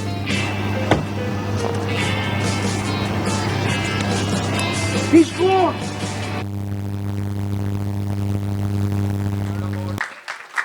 Tesla, this is actually happening abroad. There is a driverless taxi you can actually call, and it is actually taking passengers. And you saw the expressions on the grandpas. They were so scared because they were also from the old school like mine. I'm also very scared. I do talk about engineering, but sometimes my engineering also puts googly on me. In the beginning, I told you one thing, that we try to, do something. We always try to do something impossible. And one thing which engineers cannot do is bring back the dead. But yes, we can always not make them alive, but we can bring them, yes, we can bring them back. We don't want to, fight with the nature, but still we always wanted to do something challenging. And this is what is in front of you. There was a mother who lost her daughter at a very small age of 7 years. Unfortunately, that mother had to speak a lot of things to her daughter, but she couldn't. And then it was technology which helped this mother to bring that daughter back to her. She interacted with her daughter, and she could actually, fulfill her dreams. Let's have a glimpse of this.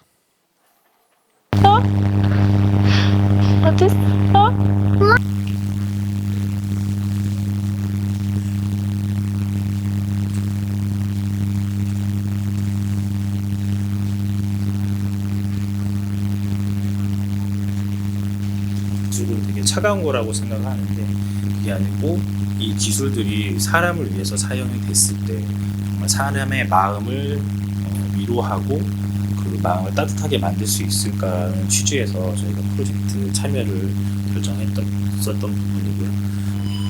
기억 속 그리운 누군가가 있는 있나요?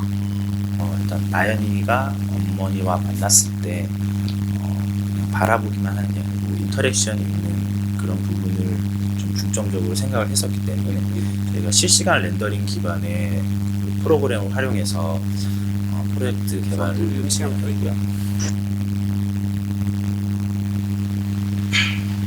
주문하셨어요? 그래도 아까 그렇게 해서 탁 나오니까 되게 좋다.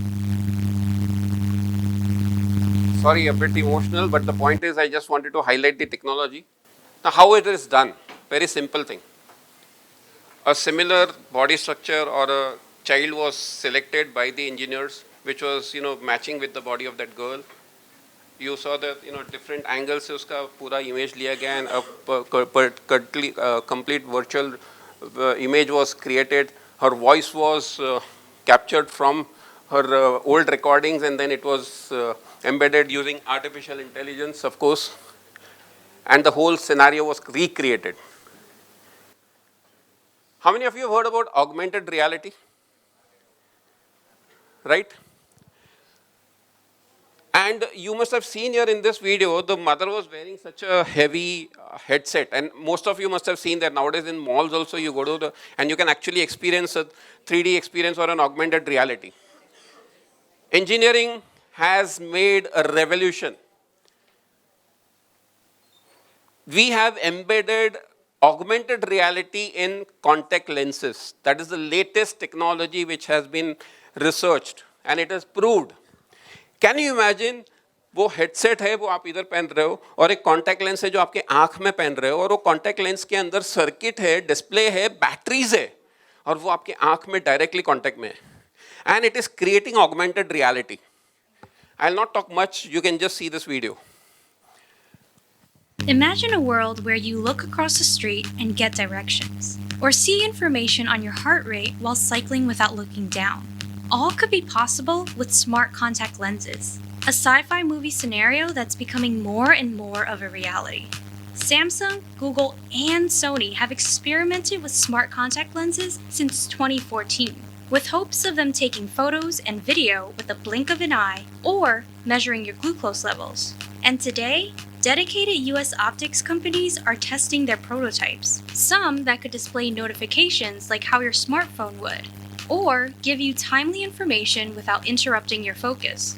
Whether you're a delivery person or somebody working to put parts together, being able to have those directions in an eyes-up and hands-free environment is important. Surgeons with real-time biometrics of the patient. There are some retail prototypes that we're looking at. Can someone be able to interact with the customer just eyes up in the moment, making eye contact, and yet know that that thing that they're asking about, they're actually 2 more back in the stockroom? This all sounds cool, but we're still years away from getting these contact lenses into our eyes. Why? It all comes down to the tech, medical approval, and market value. Let's start with the tech, which has to be really tiny. If you asked me 10 years ago, I would say that's impossible for you to put the kind of electronics you need in a contact lens. Nanotechnology for smart contact lenses wasn't readily available until the early 2000s. But even with the technology, implementing it comes with challenges. The concept is straightforward. I think the most difficult part is to figure out how do you do engineering to put everything together. So companies had to carefully consider which type of contact lens to use as their base and build the technology from there. Mojo Vision uses a scleral lens with all the technology embedded inside the lens and a wearable neck device as the processor, while Innovega uses a soft lens with a polarizer filter that pairs with glasses that handle most of the technology. But each type of contact lens comes with its own difficulties. We've identified. You saw that I'm cutting short the videos. Vineet sir, આજે તમે હમણાં બતાડ્યું જી. I think આપણા અહીંયાથી કોઈ engineering કરવા માંગે છે અને જો આમાં આગળ જવા માંગતો હોય તો હું સપોર્ટ કરવા તૈયાર છું. એનું એક રીઝન છે, this is on a good side. પણ હજી હું તો લાઈવ એક્ઝામ્પલ કહું છું, કારણ કે કચ્છી સમાજમાં શું હોય, કોઈ પણ મળે તો પહેલાં શું કહે, કન ગામ ચા આવ્યો, ઓળખો તા કે ના, साला याद न तो रहे कि कैर नेरो करो है अखी में लेंस वे तेरी उन जो फोटो खबर पाई गाम खाकर जो है रह जो मलाड़ है अने मल्लभाई मुख्य करेंगे. अब इससे बड़ा एग्जाम्पल मैं क्या दे सकता हूँ इंजीनियरिंग के लिए, बोलिए मुझे. That's why I'm telling you, engineering, engineering and engineering. That's the only thing. Last concluding part, please. Because I want to share my today's example here. What happened? Unfortunately, today, I mean, I've been traveling since last 2 days, and today, I in the morning, early morning, I came from Alefata to this place, and somehow I got stuck up in the traffic, and I was just thinking, यार, काश वो मेरे पास engineering technology होता, कि मैं अपना metaverse उधर भेज देता, मेरा अवतार भेज देता और वो सेशन कंडक्ट कर लेता था. हाँ, यहाँ पे भी बहुत सारे लोग ऐसे बैठे होंगे, स्पेसिफिकली द मदर्स. अरे मुझे नड़न जे घर में स्विया इन ने मुके छोकरेला एडा वेड़नू पेतो ओडा कड़े पहुंचती से. बराबर है. Don't worry, engineering is there with you. Maybe next year आप अपना अवतार उधर शादी में भेज सकते हो और इधर अपने बेटे के साथ भी रह सकते हो. Okay, and that is what Bimal bhai wanted to give my internal information. जब भी मेरी बीवी का फोन आता है ना, मेरे भाई लोग जो इधर बैठे होंगे वो will agree to that. किधर हो? फोन उठाया कि किधर हो, कैसे हो, कहाँ हो, खाया पिया कि नहीं, कुछ नहीं. फर्स्ट प्रश्न किधर हो. बराबर है. तो ये जो है, I want to solve this problem once and for all. अभी तो मैं कैसे सॉल्व करता हूँ मालूम है? मैं बोलता हूँ मैं केवीओ के समाज के, हाँ केवीओ में बिंदास, कोई टेंशन नहीं है, क्योंकि मुझे खाना पीना सब मिलेगा इधर. They take care of, good care of me. But this is the solution which, how many of my age people have seen Star Trek movie? Star Trek, उसमें आपको पता है एक बटन दबाया कि मैं यहाँ से सीधा मेरे घर पे. This is what it is. Technology that could fundamentally change the way that people will communicate in the future. Imagine being able to virtually teleport from one space to another in real time. Hey Sergio, how does it feel like to be holoported? It feels great to be holoported. So if Sergio is to wear his HoloLens device, and I'm going to wear mine, we can see each other in full 3D in real time. We can interact and communicate as if we're co-present. Sergio, can you walk around my space? Can you walk behind this chair? So we're doing everything to give the impression that Sergio and I are present in the same space. Sergio, let's just do a high five. That's great. Thank you, Sergio. We call this technology holoportation. Now, to make all this happen, we've had to create a new type of 3D capture technology. I'm surrounded by these 3D cameras that we've developed in our team. Each of them is capturing me from a separate viewpoint, and we're fusing this data together to create a temporally consistent model, as you can see reconstructed live behind me. Now, the camera that's filming me has a HoloLens tracking system attached, and this allows us to take these 3D models and composite them in real time into the real world, as you can see here. And that gives you a sense of the fidelity of the reconstructions that we can achieve. Once we have these reconstructions, we can texture them. We can then compress the data and transmit the data over to the other side. Over on the other side, a user wearing a HoloLens can see these remote participants live in their space as if they're co-present. And that's what we're showing you picture in picture. Now imagine using this type of capture technology to connect with family members who are thousands of miles away. And that's exactly what we're going to demonstrate to you right now. My daughter is stood in a similar capture rig somewhere else in our lab. And she's going to holoport into my space, and I'm going to interact with her wearing my HoloLens. Hi, Papa, I miss you. Hey, Lilia, I miss you. Daughter, I'll just scroll through this slide which you are already having it on the internet. Artificial intelligence, cybersecurity, data science, nuclear engineering, then biotechnology engineering, marine engineering, and so on and so forth. Okay, thank you so much, and welcome to our family of engineers.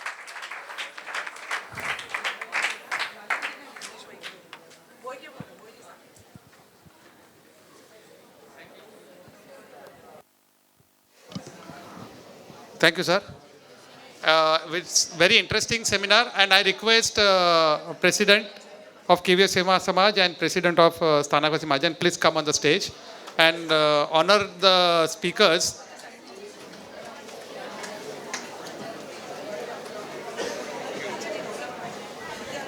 Let's have a round of applause for them.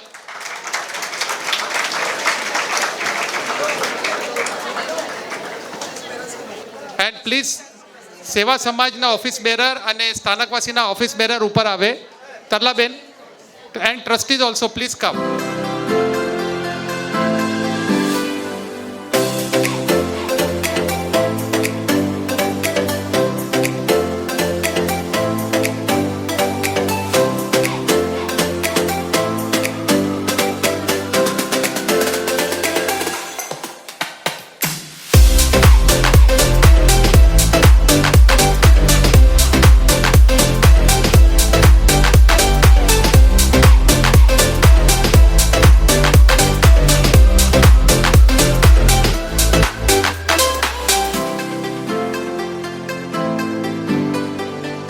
Important session and the last session for today, but it's very important medical. And as you all are aware, to enter into this stream is very hard, but once you through from this stream, then it will make very big difference for you as well as a society also. And today we have a big panel for our medical session. First of all, I'll invite a chairperson of this session, Dr. Hani Savla, to come on dais. Please give a round of applause for all these panelists. Thereafter, I'll call. Have a seat. Thereafter, I'll call Dr. Nidhi Maru. Please come on dais. Now I'll invite Dr. Kinjal Rambia to come on a dais, followed by Parmi Dedia Gala. Then I request Dr. Dhara Dedia, followed by Dr. Seema Vora. I request Dr. Priyal Gala to come on dais, followed by Dr. Kinnari Kenya, and finally I'll call Dr. Manali Visaria to come on a dais. So you can see now how big the panelists are there, and it shows that how important this session is. So I request all. Please keep silence. એક યાદ રાખજો, સામે બધા doctor બેઠા છે. અગર એમનું mood ખરાબ થયું તો કોઈ જમી નહીં શકે. જમવું છે કે નથી? They are great doctors. એક તો બિઝી શેડ્યુલ હોય છે, બિઝી શેડ્યુલમાંથી પોતાનો ટાઈમ કાઢીને આવે છે just to give back to the society. So let's appreciate them and let's hear from them. Please, થોડું સાયલેન્ટ રાખો યાર. Please. To start with, I'll just give a brief introduction of our chairperson, Dr. Hani Savla. She is an internal medicine specialist and have a special interest in treating diabetes, thyroid disease and infectious diseases. She is conducting regular lecture for physicians and postgraduate residents. She is a faculty at Wockhardt Hospitals to develop and deliver a series of education program on diabetes to physicians and nurses. She got certified training from the Royal College of Physicians for Diabetes in Special Situations and Comorbidities. And with this, I present you Dr. Hani Savla. I'll request Dr. Hani Savla to take forward.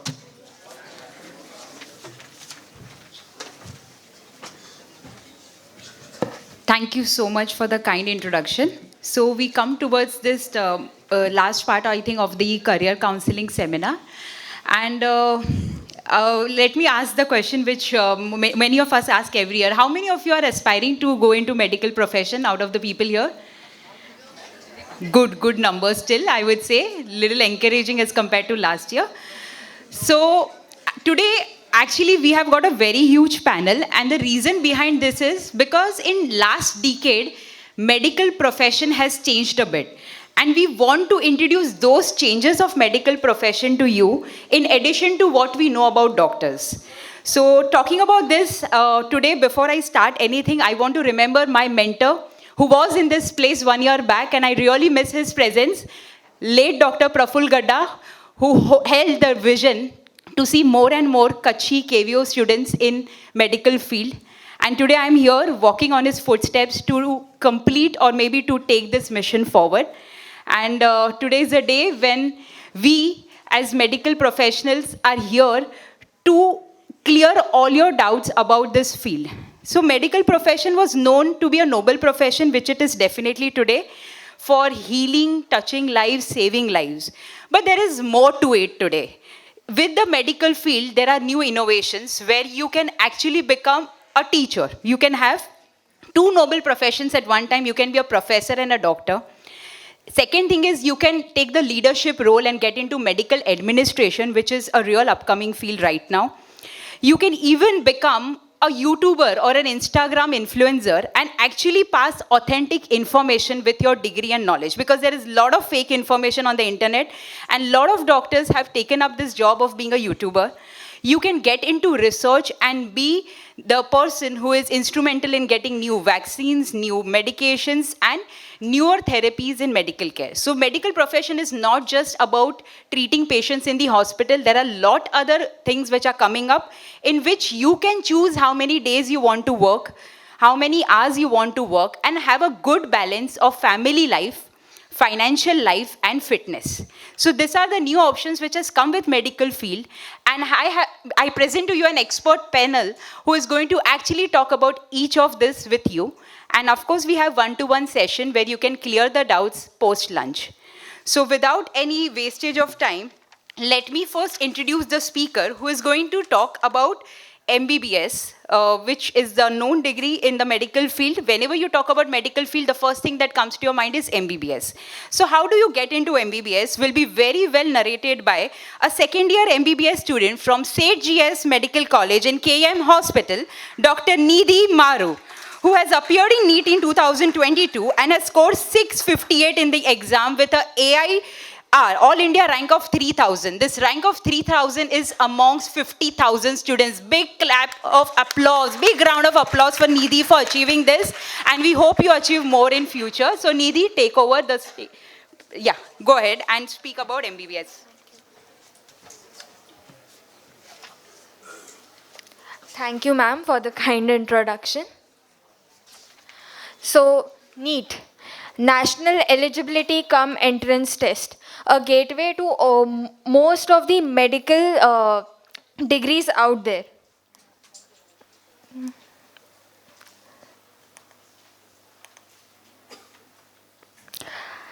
The eligibility criteria for NEET, as mentioned there, 1, 2, 3 peculiar I would like to mention is there are only 3 attempts allowed for NEET, and there is no age limit for NEET. So currently when I'm studying in my batch, there are a 40-year-old batchmate who is pursuing MBBS at present. These are the number of courses to which NEET opens the door. Now to understand the NEET exam pattern. Exam mode is pen and paper, duration 3 hours 20 minutes, 200 minutes for 200 questions. NEET is the medium in which you can appear for NEET is as mentioned there, so you can even appear in your local language. Total questions are 200 and out of which 180 are to be attempted. Total marks 720, subjects physics, chem and bio, out of which bio accounts for 50% of the score, that is 360 marks, and physics 180, chemistry 180. Marking system, there is negative marking, so +4 for correct and -1 for incorrect answer. So in every subject, biology is divided into zoo and botany. So in every subject, there is section A and section B. Section A has 35 questions which are compulsory to be attempted, and section B has 15 questions out of which you have choice. So you can leave 5 questions. 10 questions are to be attempted, totaling to 45 questions to be attempted in all. So each subject has botany, zoo, physics, chem have 50 questions and total marks of 180. How to prepare for NEET exam? A very difficult question, but the major way is to study, understand concepts, and then is to apply the concepts by practicing questions. And after you have practiced the questions, practice n number of questions as they are given in the textbooks and the reference books, so that you can understand the twisters the examiner can put in, or the different way the examiner looks into the concept and asks questions. And after that, practice the previous year questions of the NEET, PYQs of the NEET, and the other entrance exams, and revise it again and again so that you are clear. Maintaining your mental and physical health are also a major aspect for preparing NEET exam, and having a positive mindset and dedication. That is also very important.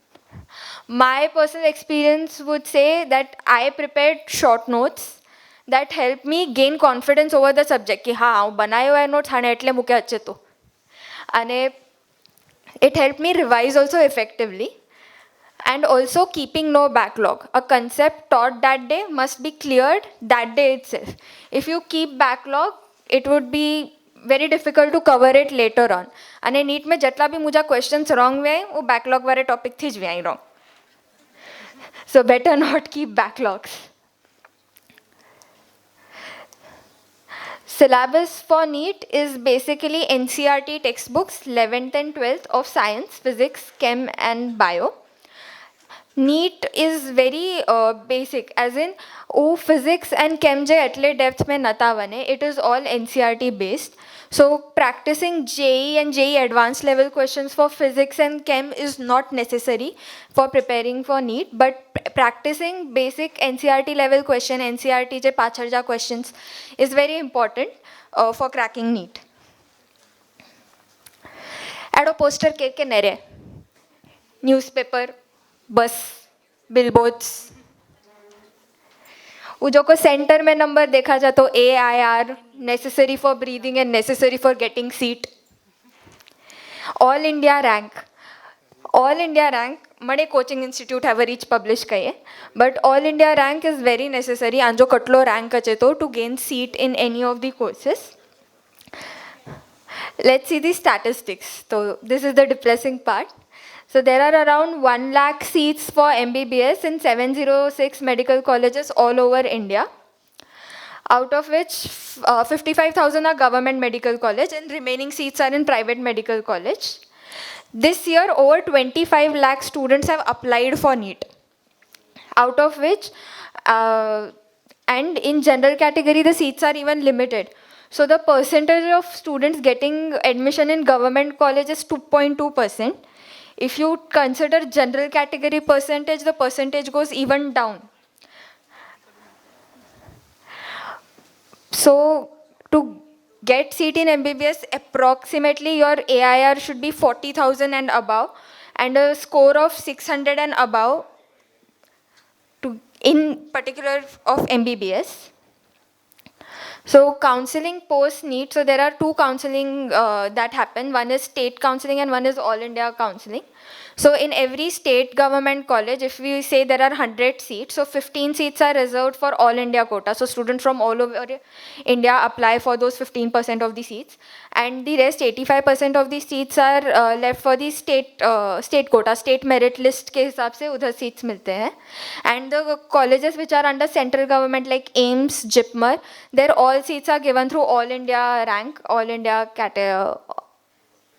quota counseling. 1 mark difference can drop your rank from hundreds to thousands.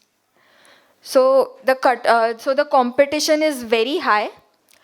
Cutoff per se to getting into Mumbai Government Medical College, the score, like now that is my analysis, ki score should be above 665 if you are considering general category.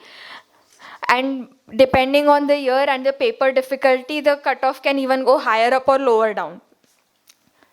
And MBBS fees per to say in government colleges, it ranges between 2,000 to 2 lakh per year, while in private it will go from 10 lakh to 25 lakh per year depending on the location and affiliation of the college, of the private medical college.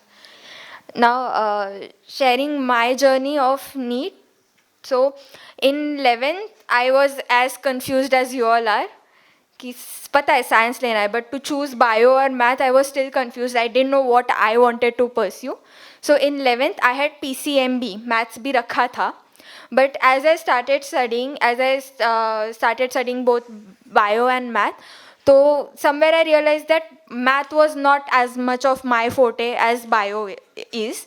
And plus I realized my strength and weakness and what I wanted, what my passion was for. So 11th mein there was PCMB. After 11th I understood कि नहीं, मतलब medical में जाना है, bio I want to pursue. So maths I left out, and I understood the seriousness of the NEET exam, the amount of dedication you have to give to it. So maths was left out. I stick to bio, and I was in an integrated class. So उसमें 12th का preparation is not that important for NEET. If for NEET your eligibility is above 75% in PCB subjects in 12th, so which is very easy. If you're preparing for NEET, you can easily score that much in your board exams. I myself prepared for my 12th board in the last 1 month, timetable announced होने के बाद. But that was enough because that is not necessary. If you're if you're going for an entrance exam, so your main score and the seats given are based on your all India rank. Your 12th marks don't matter here.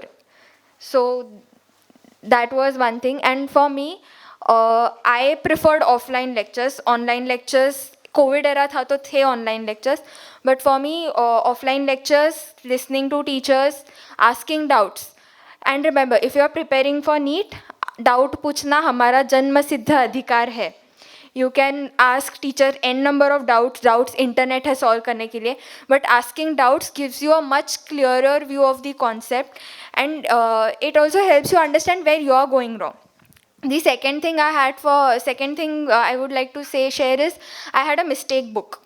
So after every exam, like there are test series that go on in integrated classes, or online also they are available.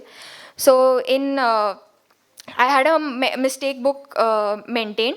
So कुछ भी wrong जाता था, I would write that question. Why I went wrong? What did I consider? मतलब physics के में तो ऐसे calculation mistakes हो जाते थे. I skipped a step or something like that. In bio, there would be a theoretical knowledge which I didn't remember. So I would write it down, and it helped me realize कि what are my strengths. Maybe tension में गड़बड़ हो जाता है, तो calm रहना. So and even understanding concepts. So that helped me a lot. And second thing for NEET, I would like to say is practice n number of questions. Like by the end of 2 years, मेरे reference books खत्म हो गए थे practice करके. So that much amount of practice you need to keep your mind calm in that 3 hours 20 minutes, which will decide your future. So that amount of practice is required. People start preparing for NEET in 6th, 8th, I have heard that, but I don't feel that is necessary because you have your extracurricular activity, self-growth in your school life, which is also important for your personality development. And the 2 years of 11th and 12th is, in my view, enough to prepare for NEET. But those 2 years, you should be like very dedicated, get rid of all the distraction, because once you get placed in the prime institute of the country as an MBBS student, it is worth it, the dedication of the 2 years. As for MBBS, it's opening gate, getting into the medical fraternity, which comes with its own wonders and surprises. There are total 19 subjects in MBBS, starting with ANAT, Biochem, Physiology, Pathology, Pharmacology, and Microbiology for second year. 4 subjects hai: FMT, ComMed, Medicine, Surgery, Obs, Gynae. So there are like 19 subjects, which you'll get to know them. But it is wonderful. Once you get placed in a prime institute, it is worth the 2 years, 2 saal ki mehnat is worth it. Okay. I have a question before you finish. Kishore bhai, just come here. See, this today's session is organized by 2 sanstha. One is KVO Seva Samaj, who has been into education, like, promoting education. And the second sanstha is Matushri Maniben Sivji Devji Kanya Kelavni Fund. You heard about Kanya Kelavni Fund? This is a dream, 50 years almost? 50 વર્ષ પહેલાં એમનું dream હતું કે આપણા સંસ્થા એટલે આપણા સમાજમાં ફિમેલને આગળ લઈ જવા માટે જે એમને ફંડની જરૂર છે એને પ્રમોટ કરવા માટે અટકે નહીં. And today if you realise, I am sure you will give a standing ovation. Can you believe all females are doctors here on the stage. Let's have a standing ovation and a round of applause for them. કે સંસ્થાએ જે વિચાર કર્યું હતું બંને સંસ્થાએ કે આપણે એમને પ્રમોટ કરવું છે. even I would like to please come in you can come on the center, honey. કે આજે આપણી સંસ્થાએ જે વિચાર્યું હતું 50 વર્ષ પહેલા એ આજે સંસ્કાર દેખાય છે. Donor trustee Sanjaybhai, please come. Sanjay Bhai is one of the donor trustee. 50 years back their fathers, and they have they are visionaries. કે આજે proud moment છે કે બધે કન્યાઓ આજે doctor at top stage they are working and they have done the achievement. Thank you. Thank you everyone. And one more thing, I have a question for you. You said maths, but maths you dropped it at 11th, right? After 11th. After 11th. So it is advisable to take maths right now, or straight away you take when you have decided for MBBS double stay, If you are clear enough कि आंके PCB गन्नु है तो maths रखे जो point ना है, because maths would add up to the burden. You are already preparing for NEET. That's a huge syllabus to cover. So maths, if you are very clear, then keeping maths has no point. Just one more thing to add on your this subject on Bimal Bhai's question. Suppose if you don't get, you wish to become doctor, medical mein entry capacity 100%. By chance, if you don't get it over there, and if you don't take maths, you are not eligible for BSc, MSc, anything. So that door's closed. So that is why maths should be taken, put less efforts, but take. This was the advice given when my daughter, Dr. Kinari Kenya, was opting for what should I do. You get 50 marks, 40 marks, that's okay. M is not counted. PCB is going to be counted. But suppose by chance you don't get into medical, maths has to be there. Like he's the father of a doctor, I am also father of a doctor. So, like to share our experience, taking 2 minutes of your time. It is very important because out of 100 KVO children appearing for NEET, 5 to 7 children get into MBBS or crack the NEET. Another 5 to 7 get into paramedics, including dentistry. So totally, if you see the success rate, I'm not trying to discourage you all, please, but the success rate is less than 20% of people getting into medics and paramedics. So with that, what my colleague Kishore Bhai just mentioned, don't opt out for maths, keep your options open in 11th and 12th, put less effort, put more effort in PCB. One more thing which I would like to add, after she completes possibly, that how many of you are from CBSE here? Raise your hand, CBSE. I find 6 hands totally from CBSE. Most of the papers which are set and people who are really serious of doing medicine, NEET, in your 10th vacation has just begun or just about to begin. Take hold of 9th and 10th textbooks of CBSE for all these subjects, PCB, and use this 10th vacation to master the CBSE portion, because the examiners who are setting the NEET paper have inclination towards the CBSE model of setting up papers. So those children, out of 10 students appearing on CBSE, from CBSE, for NEET 5 crack it, but from ISC, SSC and other boards, much lesser children crack it. So if you have time and if you are strongly inclined towards medicine, take up the CBSE 9th and 10th textbooks, and this 3 months of vacation, April, May and June, whatever you all have, use it to understand how the things are written in those textbooks and how to study them. It will give you a much better chance of succeeding in your NEET exam. Thank you. Yeah. So I think it was wonderful. Nidhi took us through a wonderful journey, and Nidhi is available post-lunch session also. So all of you who want to take more information about entrance exam and medical career can meet Nidhi in the post-lunch session also. Thank you so much, Nidhi. It was awesome, and we are very proud of you. Now we have, as I spoke about research, I have a wonderful friend who is going to speak about it. Dr. Kinjal Rambia, who is a dermat. She's also from State GS Medical College and KM Hospital. And she has got more than 50 scientific publications in reputed journals, which are not just national, they are also international journals.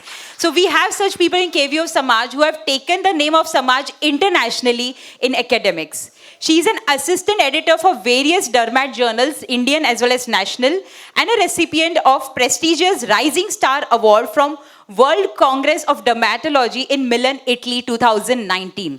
So it's a real pleasure to have you here, Dr. Kinjal. And let's begin and let's hear from you. I'll request all the speakers to please stay in that time frame of like 6 to 7 minutes. Thank you. Thank you, Dr. Honey, for the kind introduction.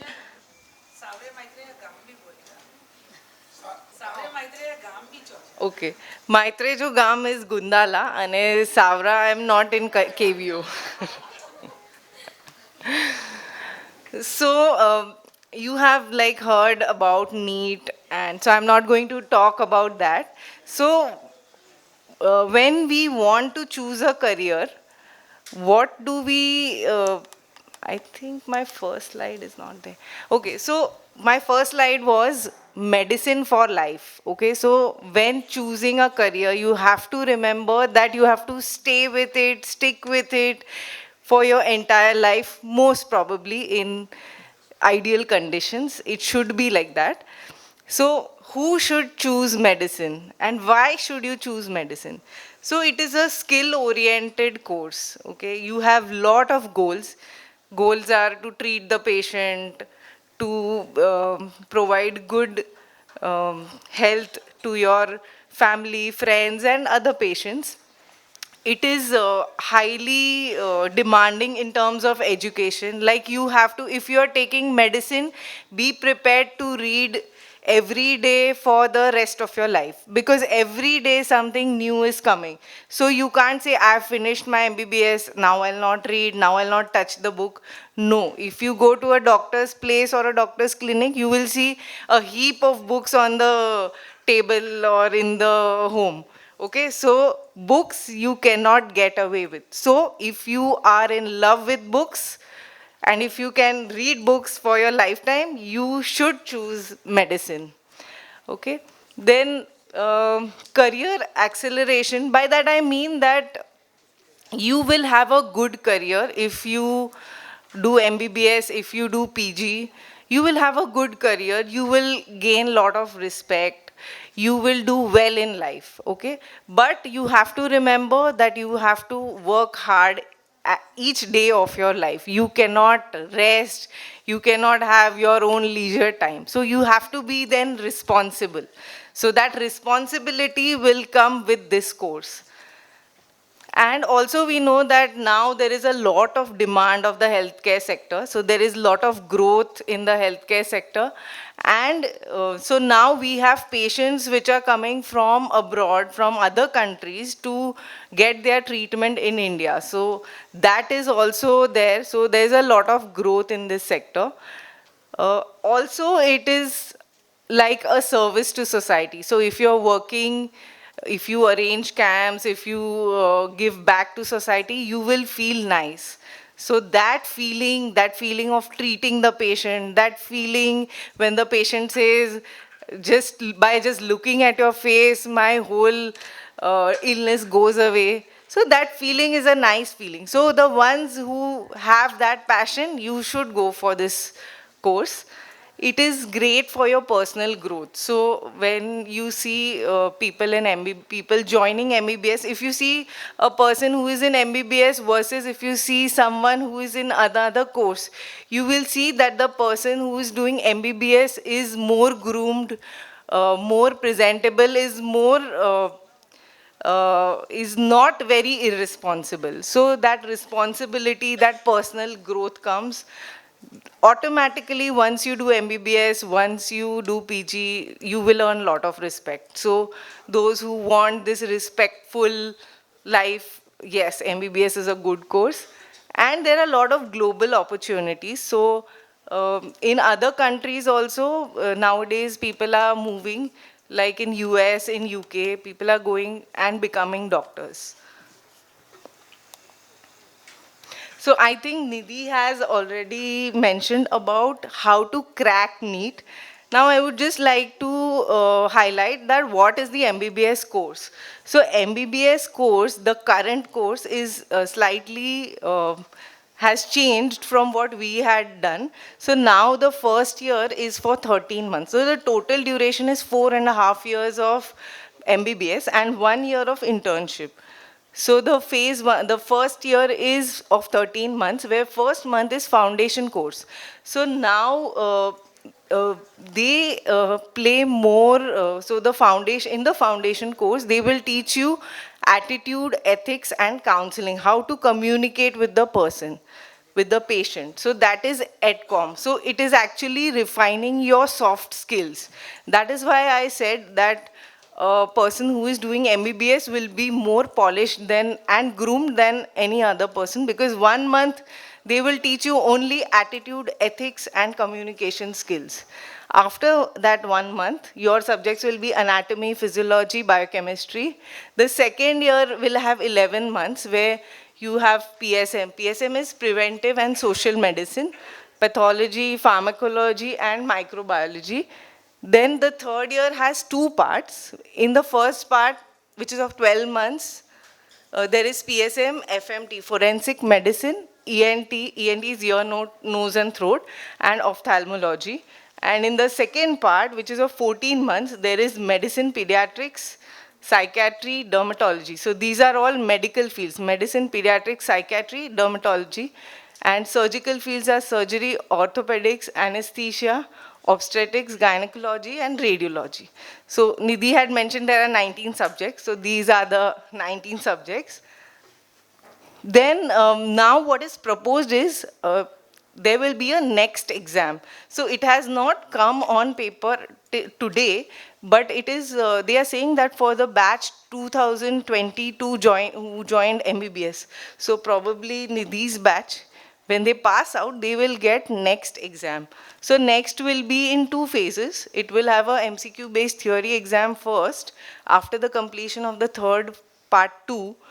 After that, there will be 1 year of internship, and then there will be next 2, which will be the practical exam. So they say the scores of next will decide your PG entrance marks. So there will be no separate NEET, but next will only give the PG scores. So as earlier mentioned by Dr. Honey, there is, what is the scope? Suppose you want to do MBBS and PG, and then what? So you can either work in your private practice, or you can work as a job in a private or in a government hospital. You can be in academics, you can be a professor, a teacher in some medical college, or you can do research. Also in defense services, in railways, and these kind of institutes, they do need doctors. So they also call for interviews once in a while, and you can do a job with them.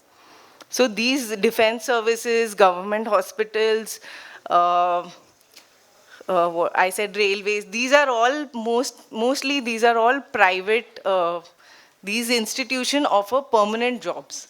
So there are some perks of permanent jobs, like you get a lot of leaves, you get all paid leaves, you get vacations. So these perks are there in government jobs, which are permanent. Then suppose if you do your MBBS, you do your PG, but now you're not interested in seeing patients. So what you can do? You can become a hardcore researcher. So there are certain CROs so there are companies who assist in drug, like if there is a drug study or vaccine study going on, these companies will assist the investigators, the people who are doing the study. They will like guide those people. So these are the CROs. So they also hire. Then there's something called as medical writer, which is in similar way. So these studies, when they are done, so if I suppose I do the study, but I don't have the time to write everything because writing a paper takes a huge amount of time. So there are professionals who will help. So medical writer. Then you can also become a scientist. There's a lot of scope abroad. Then healthcare informatics, healthcare statistics. Medical law is also a very upcoming subject because nowadays there's a lot of legal issues. Legally, everybody wants to be in a defensive mode. People are more aware. So medical law is also an option. And there is like some of my batchmates, they have also done civil services like UPSC and become IAS, IPS, IRS after doing MBBS also. So that is also an option after MBBS. If you're not liking medical field, you can just give UPSC exam and become an IAS officer, and that's it. Now, if you are planning for MBBS abroad, then there are various options. There's USMLE, which is for US, PLAB, FRCS, FRCM, FRCSC Canada, FRACS, that's for Australia, FRCSH Hong Kong, Dubai entrance, and Singapore entrance. I have not given any of these because I was sure that I wanted to do my education in India. But I do have, like I have done fellowships abroad and I have gained that experience, but I did not go formally to do residency over there. So what is the UG curriculum? I have already mentioned that now they want to train these doctors so that they are effectively able to communicate with the patients and relatives in a respectful manner. So some values and beliefs and confidentiality, privacy, that everything is taught in the first month of the foundation course. And they have called that as ATCOM, Attitude, Ethics, and Communication module. So it is relevant in today's date because now we are seeing a lot of incidents where doctors are being hit by patients and all those things. So that is why, to avoid any such thing, this ATCOM module is specially introduced in the MBBS curriculum, and it is quite impactful. Now, post-graduation for from this batch onwards, 2022, we don't know whether NEET PG will be there or next will be there. So this current year NEET PG is there, but probably next year next may come. So we don't know. Right now NEET PG is there, and there's one INI CET, which is for AIMS, JIPMER, and PGI. So AIMS, JIPMER, PGI, you have to separately give INI CET. This is for today, but it is going to change, but we don't know which year it will change. Subjects, we've already seen that: anatomy, physiology, biochemistry, and all the others. We have 1 minute more. Yes, I'm done. I'm done. So I would like, because I'm a dermatologist, I would like to tell about dermatology. Basically, I selected dermat. I had two likings. I wanted to take gynac or dermat, but then I wanted a good life, so I took dermat because I didn't want to get up at night and do deliveries of patients. So dermat is a very, very good and very lucrative 9 to 4. You can choose your time. You can choose that you don't want emergency. It is a very, very good. You can say you have twins who are less than 1 year old. Yeah. So I think that's a very important point because, as you see, we are a panel of women experts here, but they are people who are also going to handle home, and that is where you need to have a work-life balance, and I think she's a perfect example of that. So it is not that if you go into medical career, you lose your work-life balance, because that has been portrayed through years. You can choose, and that's how she made a career choice of dermat, and she's doing wonderful there. Thank you. So what I wanted to tell you is, these are the subspecialties of dermat. That is not relevant for you at this stage. But I just want to tell you one thing. if you have passion for medicine, if you have passion for reading, if you have passion ki, no, I will be able to do this for the rest of my life, go for that passion, whatever it is, be it medicine or whatever. If I am like, even today I am passionate about seeing patients. Even today I'm passionate about, and I'm sure that even after 20 years I will be passionate. So that is what will keep you motivating and keep going. Otherwise, if you're doing something which you don't like, which you're not passionate about, you will not be able to do it for a lot of your time or for your life. So that is why I tell you, this is medicine for life. So if you feel, then only you should take. Thank you. Great. I think Dr. Kinjal has given us all the possible career options which are possible after medical, after MBBS also.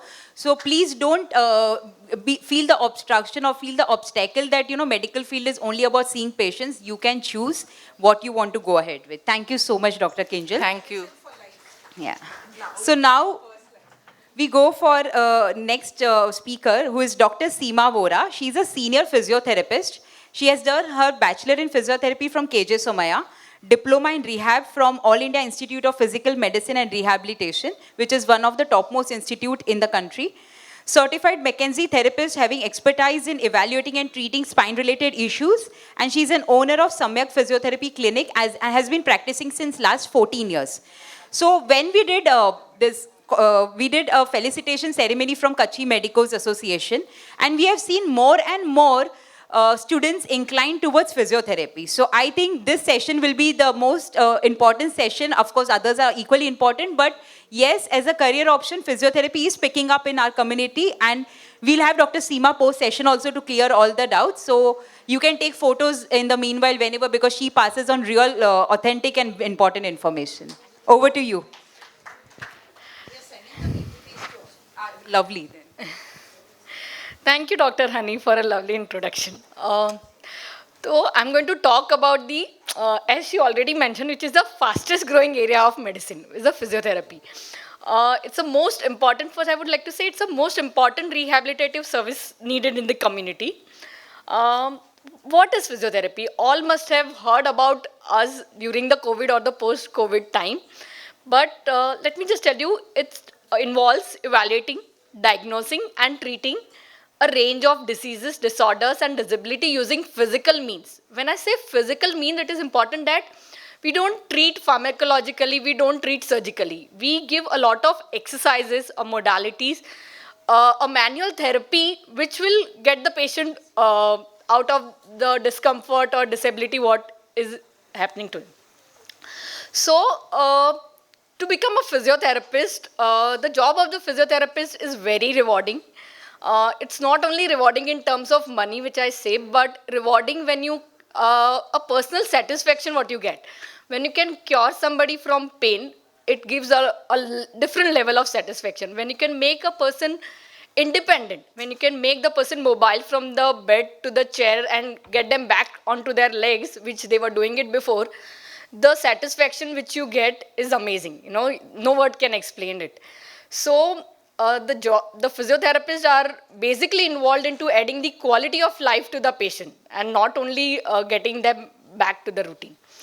So the job of the physiotherapist is very challenging. To become a physiotherapist, there are certain personal attributes which I would mention it. First and foremost, you must have an ability to install confidence and courage to the patient. Every medical profession would believe that if you can get the patient confidence, half of the battle is won there. The rest of the work will become very easy. And in a physiotherapist, there's a lot of physical stamina which is required. A physiotherapist are almost on the toes, they are making the patient do the exercise along with them doing the exercises. So many a times we are involved with lifting the patient from the bed, getting them into the sitting and getting them into the walk. So it is a very physically demanding profession. And we should always have a patience and understanding of the people, as the patient who are coming to us are into a lot of pain and agony, a lot of discomfort which they are going through it. So to understand them and then getting them to the help is needed. A good observational power is also needed, as the knowledge of the basic anatomy along with our certain evaluation tests which are there, are enough to diagnose many of the conditions without undergoing unnecessary and costly investigation. So to become a good physiotherapist, you must have a proper knowledge about the anatomy. As I was taught in my first year, anatomy is our bread and butter. So if you get it, the subject thoroughly, then you can run for the life. You must have a good analytical and logical reasoning skills, as I mentioned, that will help us to evaluate a condition and getting to the diagnosis. As all medical profession need, a scientific reasoning and a problem-solving skill is also required. Excellent in communication and interpersonal skill is required. As physiotherapists, many a times work in a team with the other medical professions also. So you should know what the medical condition the patient is having and how you can help them with that medical condition. So, as I said, I don't have to go through the admission procedure as Dr. Nidhi has already done it. So it's 2 years eligibility with physics, chemistry, NEET examination is required. Just to mention about the physiotherapy, there are more than 438 colleges in India which are offering physiotherapy courses, out of which there are only 36 colleges in Maharashtra, and out of which there are only 7 government colleges right now. So the last year cutoff where she mentioned about 600 and above for the MBBS, the last year cutoff to get into the physiotherapy in Maharashtra through the open category was between 380 to 410 score out of 720 marks, the NEET examination. So you must score something above 400 or 450 to get into the government colleges. It's a 4 years course which includes a comprehensive study about basic subjects of medicine also are studied here, like anatomy, physiology, biochemistry, along with the basics of exercise therapy, the basics of working of the modalities, what are the diseases. So the medicine subject is also there. So along with that, we study a lot about the physiotherapy, the evaluation the physiotherapists do it, and getting into the management part. The fee structure for the government colleges goes from 27,000 to 75,000 per year, and in the private colleges, the fee structures varies somewhere between 1.5 to 6 lakhs per year. It's not as costly as into the medical, but still, the private colleges fees may range up to 6 lakhs a year. Definitely it does not stop here. After doing your bachelor's, there's a 2 years master's, which is right now in India, where the entrance is again through the PGCET. We have to give again an entrance test to get into the masters. And if you want to go abroad, there are various options available, like in US, Canada, and Australia, where the masters is between 11 months, that is a year to a 2-year course, and you can specialize into one of the area. I'll tell you which. Same way, the fee structures of the government colleges is between 25 to 75 for masters and 2 to 7 lakh. So the master, you can choose your a later field where you specialize into the musculoskeletal physiotherapist, where they are involved into musculoskeletal conditions, which means a joint pain, fracture cases, knee replacement cases, day-to-day routine activity. May the patients who are feeling the arthritis, sprains and all. So the musculoskeletal physiotherapist work here. You can specialize into neurosciences, where neurological conditions which are seen, like Parkinson's, stroke, spinal cord injury. So the adult physiotherapists specialized into neurosciences are involved with this, and there are the pediatric neuroscience physiotherapist who sees a lot of kids with the developmental delay issue, ADHD also. Definitely the OTs also have an upper hand in pediatric, but physiotherapists are also involved into getting them into the child achieving their milestone and getting back. A cardiovascular and a respiratory science physiotherapist, we must have all heard about them during the COVID and post-COVID time. They are the one who are involved with the chest-related and heart-related conditions like COPD, bypass surgery, and a rehabilitation after that. Definitely, which is the upcoming field of physiotherapy, is sports physiotherapy. I would say there is no sports team which is complete, be it a national level team or an international level team or district level team, without a physiotherapist. So if you have a passion into the sports, and if you are keen into the medical profession, then you can choose sports physiotherapy also.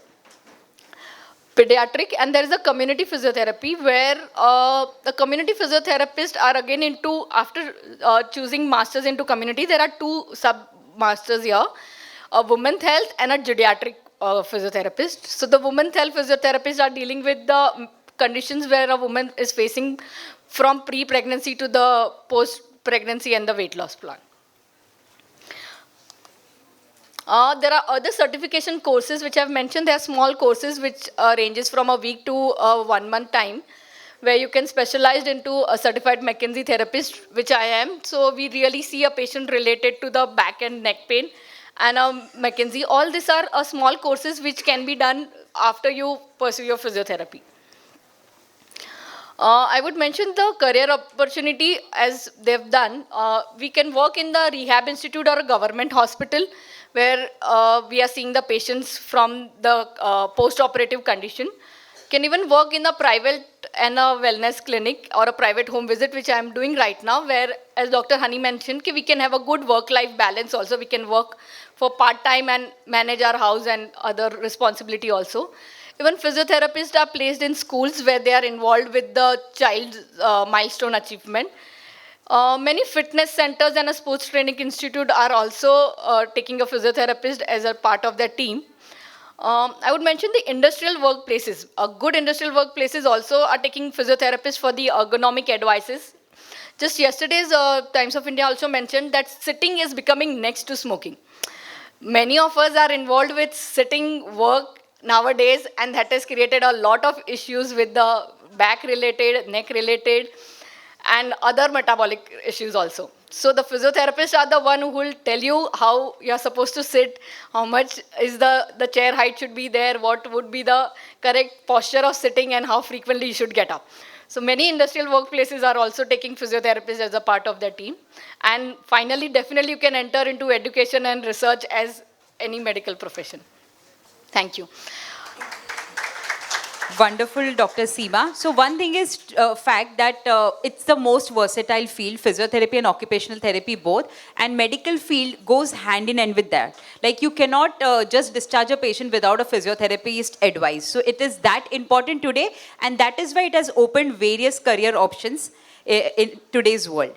So next in round we have Dr. Dhara Dedia Shah, who is a pediatric occupational therapist. She has done her bachelor's in occupational therapy from KM Hospital and has also done diploma in rehab from All India Institute of Physical Medicine and Rehabilitation. She is certified in sensory integration from University of Southern California. She is certified in brain gym, play therapy and aquatic therapy. I would really love to hear about these three things. And she is currently working at Theraplay at Opera House. Over to you, Dr. Dhara. I think the slides are ready for Dhara. Yeah, great. Thanks. तो मैत्री जो काम गटसी सा and I'm married into Karagoka. So yeah. I'll talk about occupational therapy. So occupational therapy and physiotherapy in India are very overlapped as professionals. You know, like half of the things which I'm going to say has already been covered by Seema, but I would want to say a story like how I chose this profession. So basically, you know, when I was giving my CET, like 15-20 years back when I appeared for CET, the aim was always, I never wanted to do MBBS. The aim was always dentistry or physiotherapy. OT that I didn't even know of, you know, ke koro I. So unfortunately, I missed like my government seat of physiotherapy by just few, like maybe 100 ranks. So then, of course, I had an option of taking, I was eligible for BDS in a private college.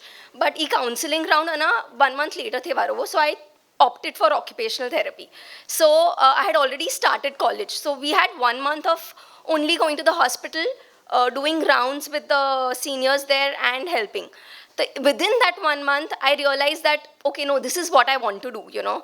And I was like, Mama, you know, I don't want to go in for dentistry or going in for a private college. I'm very much happy the kind of exposure that I'm getting at KM itself is so good that I pursue and I want to go ahead with this because it's something very new and nice. So that's how I've chosen OT, but I'm very glad that I'm here to help someone make OT a choice and not just like option. અને હું ઘરે ગળો I have no other option અને હું કે ઘરનું ખપે તો which happened with me, but I would say it's a very good choice. People can actually decide and take this as a profession by itself.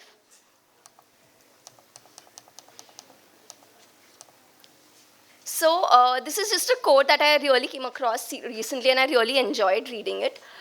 It's by Alvin Toffler. The illiterate of the 21st century will not be those who cannot read or write, but those who cannot learn, unlearn, and relearn. So this is something that I relate to very, very, very highly because, you know, just education karela tho, bachelor's karela tho, master's karela tho, on patya like literally every day, almost like every year there is some degree that I want to learn, some certification course that I want to do. And that need of learning, you know, you want to be a learner all through your life has to be there in you, and you have to make sure that each and every person develops that, be whichever field you are in. You know, I'm sure hatlamade panelists saying everybody has those many number of courses or education list to them, you know, added to them. They have those many feathers in their hat. So that is one thing I think you have to always be a learner. You can never stop learning in your life. So occupational therapy is an allied health field, okay? Occupational therapist is a part of the rehabilitation team, like a physiotherapist, occupational therapist, speech language pathologist. We all form, like the doctor, we all form a team and then we work towards a particular patient with a particular goal in mind. Okay, so what is rehabilitation? Rehabilitation is a process in which we help people who have suffered injury or illness to restore the skills and regain maximum self-independence possible. Now, what is an occupation? Like usually it goes like, yeah, I'm a doctor, I'm a surgeon, I'm a engineer. So occupation just does not go by the thing that you do, you know. Someone is a housewife. Housewife is also an occupation. For a child, playing also is an occupation. For a dada dadi, playing with their grandchildren is an occupation for them, or pursuing a hobby is an occupation. So occupation is something that any activity of daily living that you do which brings purpose to your life. So it includes things that we need to do, we want to do, and we are expected to do. So what is occupational therapy? So in occupational therapy is a profession in which we help people right from birth, like children, like babies who are just few days old, to old age, like geriatric population, old age population. We help each and every age span, okay? And how do we help them? We help them through the use of daily activities. Like physiotherapy, usually they give exercises. Like for example, someone has an orthopedic shoulder pain. So physiotherapist will tell you do this, haath upar niche karo, or you know, just strengthen your muscles. OT will be like, will do that, but along with that we'll have a meaningful activity. For example, if it's a housewife, then just shoulder pain eye, so how will she take a burnie from the top shelf and keep down if she has a pain? So we will give activities, or we will help them adapt those activities so that she can perform her routine activities without any difficulty. So that's the differentiation between a physiotherapist and an occupational therapist. So these are the fields of which even Seema mentioned. Here in India, I would like to say we occupational therapists work like around 75 to 80% of occupational therapists are in the field of pediatrics. So we are working big time in the field of pediatrics, you know, especially with children with autism, children with learning disorders, ADHD, developmental delays, you know, like Tare Zameen Par Fame jo learning disability, we dyslexias. We are working a lot with all of these children, and currently I think in a classroom of maybe 25 or 30 kids, at least 5 kids need occupational therapy. This is the ratio that we are coming across in every school. So we are getting a lot of references from schools and in and around for everything. So basically pediatrics is the field. Of course, I have a lot of colleagues who are working with neurology, with ergonomics, with musculoskeletal, and frankly in India, OT ke physiotherapy, PT or OT, they just go hand in hand. We almost do the same work. So don't be disheartened if you don't get physiotherapy. You can always opt for occupational therapy, and you're almost going to be about doing the same work for sure. So these are just few images to show you how we help assist patients reach their daily activities, like make them independent in their daily activities, pursue hobbies which they are not able to do because of some difficulty that they have. And this is the with kids. So basically, if anybody enters my clinic, it's more of like a play area. And the play area is atla open nahi, pehla to atla nerva. But anybody who comes, we have like 50 to 70 swings, we have ball pool, we have climbing walls. So kids actually feel okay, they are coming for a class and it's not like a therapy for them. So it's a very fun field that we are doing. Of course, it comes with its own, need to have a lot of patience. You need, like, I have kids who drooled over me, who cry, I have to clean their nosy, and madechti hai, but it's a lot of fun also along with it. So typical day at work, so basically we'll be doing a lot of assessments. There are a lot of regular sessions that we take. We have meetings with other professionals. We have meetings with the schools. We have meetings with the other doctors who are referring us, the kids, and to discuss the progress of the child or the patient. A lot of documentation, because reporting is, I think, very important in today's day and age, where you are proving what you're doing at every step in time, and follow-ups.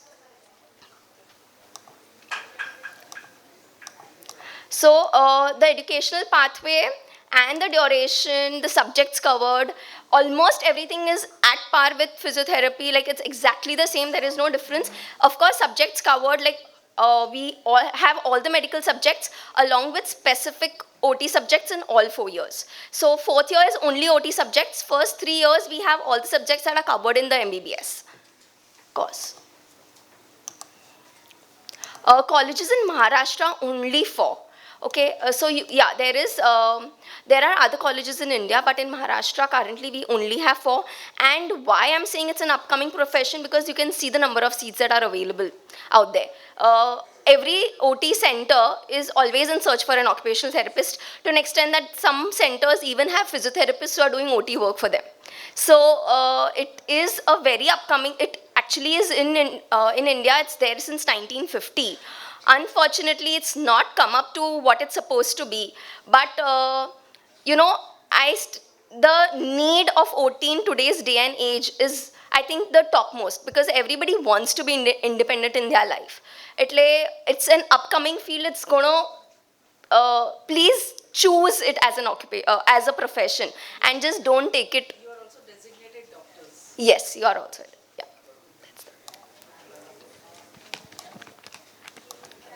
So career opportunities, again, similar to physiotherapists. You can work in hospitals, you can be in a teaching field, work in schools, private clinics, home visits, and hospital administration. You can choose after as a master's thing. Skills, again, you know, you need to be very creative when you're working with children, because every child is different, every patient is different. So you need to be very creative. You need to have very good observation and analytical skills, patience, excellent communication skills, teamwork, and adaptability. So I would want to end my discussion with this. Doctor adds years to life, but rehabilitation team adds life to those years. And that's why we all are very proud that we can make a difference in your life. Amazing. Thank you. Thank you. Amazing. I think you're doing a phenomenal job. Now, I really want to ask the audience, how many of you, after listening to this PT about physiotherapy and occupational therapy, actually want to pursue this? At least for now, how many of you are attracted towards this? Wonderful. We have we have many more hands coming up. So let me tell you, the future is really bright for this field. And because we are getting more and more diagnoses of autism, how many of you have seen an autistic child in a family or society? So many. So exactly, the number of this autistic child getting diagnosed, so many times they were not diagnosed previously, then they didn't get therapy because parents didn't know what to do actually. And so many times it is very depressing for the parents, for the couple. So I think from here, you also can propagate to those parents that occupational therapists are available, and as a career option, you all also can choose it and make a good future with this field.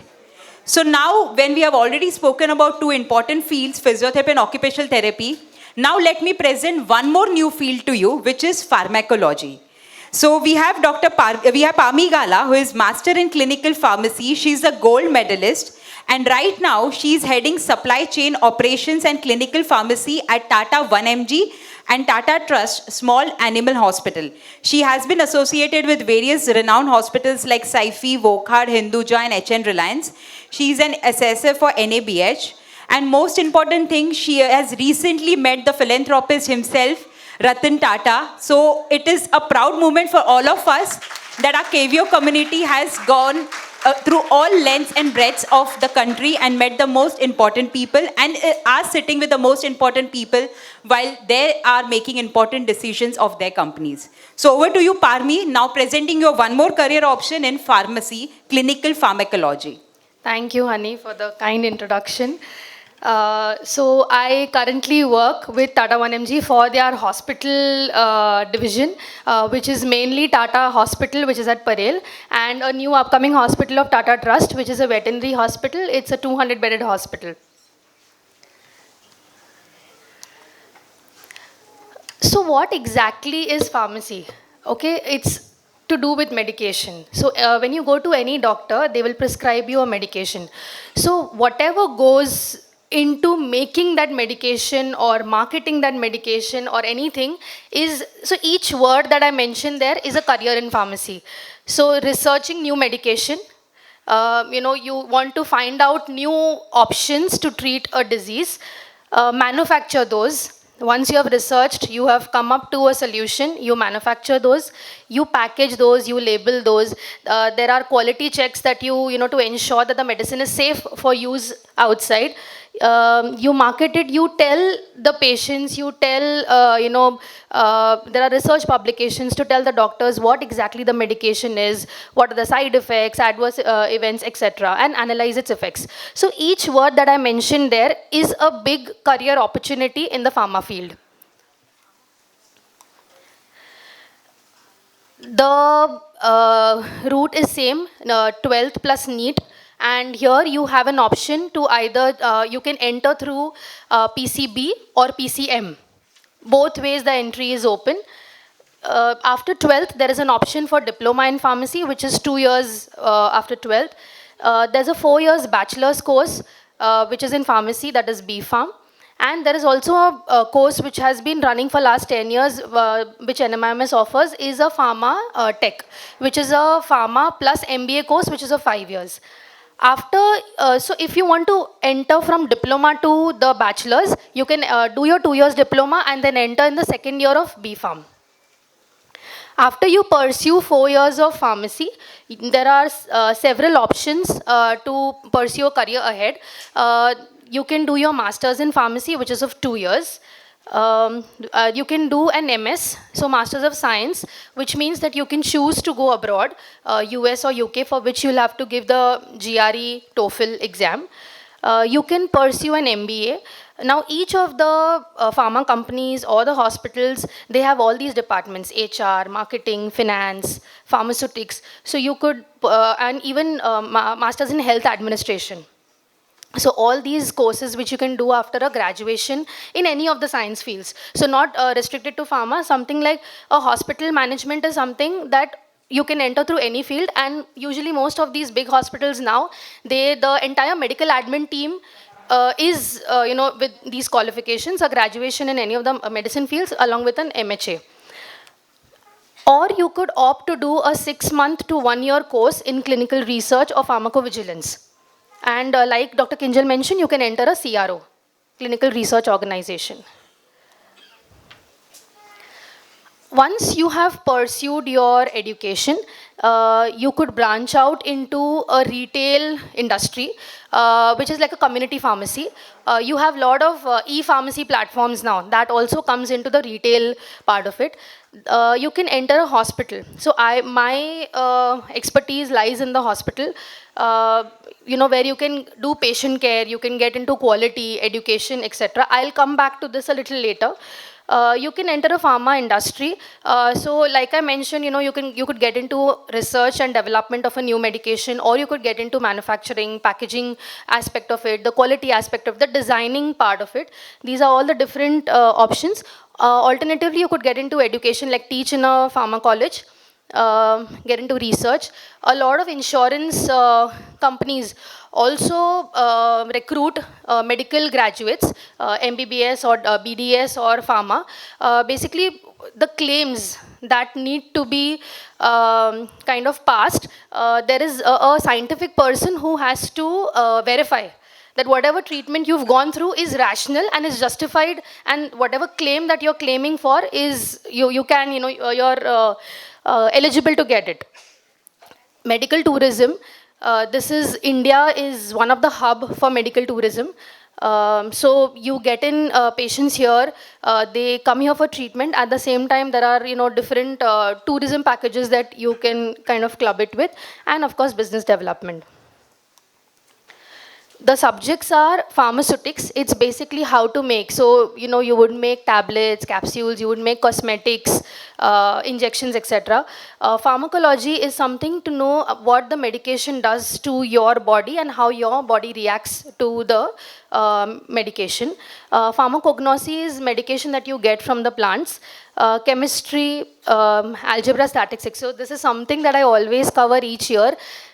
Do not opt out maths, not because your options of career are open, but I also feel that it's important that you continue with math all your life. It's an important subject that you would need throughout.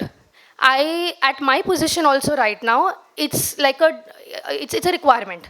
I'm more into auditing, analytics, supply chain, wherein now definitely AI has come in. But to use that AI also, you need the knowledge of what exactly you need from the AI, right? So I feel math is something that you should not. So besides the derivative and integration, which you may not use, but probability, statistics, analysis, something that you will require throughout. I'm not sure how much of it is used by the others, but I'm sure research, you must be using a little bit of statistics, even for calculation.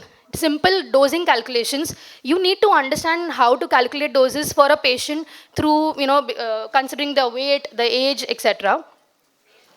And the next subject is clinical pharmacy, which is basically use of medicine correctly, and anatomy and physiology. I would want to talk a little bit more about clinical pharmacy, what I have done. So like how Dhara said, so we've done our MHCT together, and we did not get through, like her choice was not MBBS, but my choice was MBBS, and like her, even I got through pharmacy as a second option. That was not my first option. However, after doing my B.Pharm, my passion was to be with patients, to be in and around patients, and that is how I took up clinical pharmacy. Now, what I do as a clinical pharmacist is basically taking rounds with the clinicians in the ER, in the transplant, in the ICU, and discussing the medical plan with the doctors. Whether the medication that is prescribed is rational, whether it should be given, at what dose it should be given, considering the other organs of the body, say kidney function, the liver function, whether this dose is appropriate, what modifications should be done, what are the side effects, counseling the patient. Something, for example, a patient has tuberculosis and the treatment is for 6 months. It's important that the patient knows how important it is to adhere to that 6 months, the timing, what are the side effects. Suppose if you skip a dose, what needs to be done. This is basically, the routine. And besides that, most of the, like how colleges have accreditation, they have NAC accreditation, they ensure that whatever should be the standards of teaching, the may be infrastructure or the qualification of the teachers, etc., is all there in a school or a college. Similarly, a hospital also goes through an accreditation. It may be NABH for an Indian accreditation, or a JCI, which is an international body. There are standards to be followed. Similarly, here also, it's infrastructure, it's how well you're taking care of the infection control, how is your medication management process, because we need to understand when a patient enters a hospital, that patient is seen by 4 to 5 doctors. Reconciliation is very important. I am a patient, I have 5 medication that I'm already taking. At my admission, those 5 medications should be known to the doctor. I am seen by 5 different doctors. They give me 2 medicine each, to ensure that there is no interaction between those medication, to ensure that that treatment continues wherever I'm going shift. I go to the OT, I come out of the OT, I go to the ICU, I go to the ward. There is a continuation in the treatment, and that is exactly where we play a role here. Reconciliation, to ensure that medication management is correct at the discharge. Something which has been discontinued prior to your admission because of whatever condition that you have come in is restarted if it's essential to you. So this is all how it looks like. I just last 2 minutes, I did my master's. I entered into a very clinical field.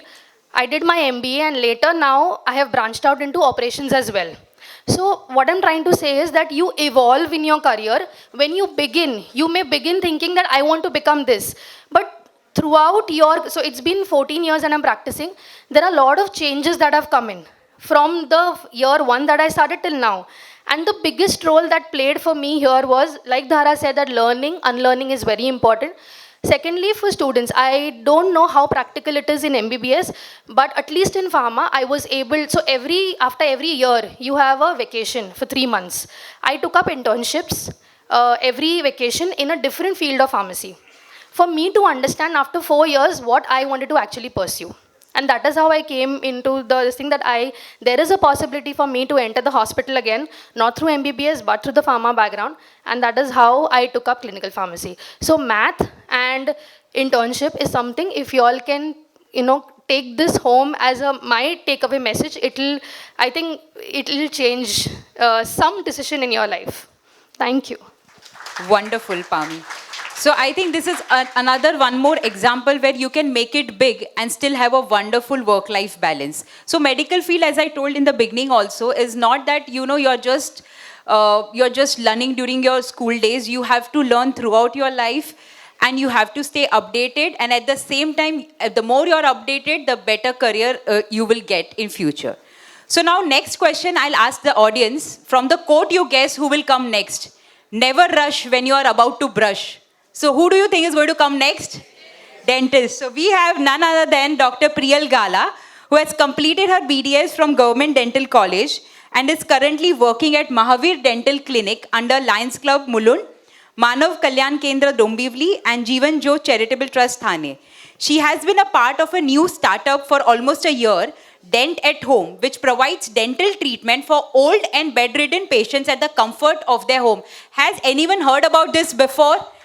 Yeah, it's a wonderful startup where you can, because most of the time, for me also it was a challenge when I had to take my grandma to a dentist. So if you have something like this, some innovation like this, it is definitely going to be helpful. So dentistry is not about just becoming a doctor. You have good option of having your own startups also. So Dr. Priyal has proved that. So let's start and let's hear from her what dentistry is all about. Thank you for the wonderful introduction, Dr. Honey. So, good afternoon everyone, and a warm welcome to all the students present here who are looking forward to have a career in the field of medicine. And myself, Dr. Priyal Gala, I'm a consulting dentist from Gam Desalpur, and I'm here to give you some basic insights about dentistry. So, dentistry is the second most sought after branch in the field of medicine after MBBS. Now, let me tell you some facts about BDS. India has the second highest number of dentists in the world, with 2.7 lakhs registered with the Dental Council of India. Recently, WHO has recommended a ratio of 1:7,500 dentists to population to be present in the country, and very proudly, India has already achieved 1:5,000 dentists to population in the year 2020. So now, what is dentistry all about? Let me give you a few great reasons to be a dentist.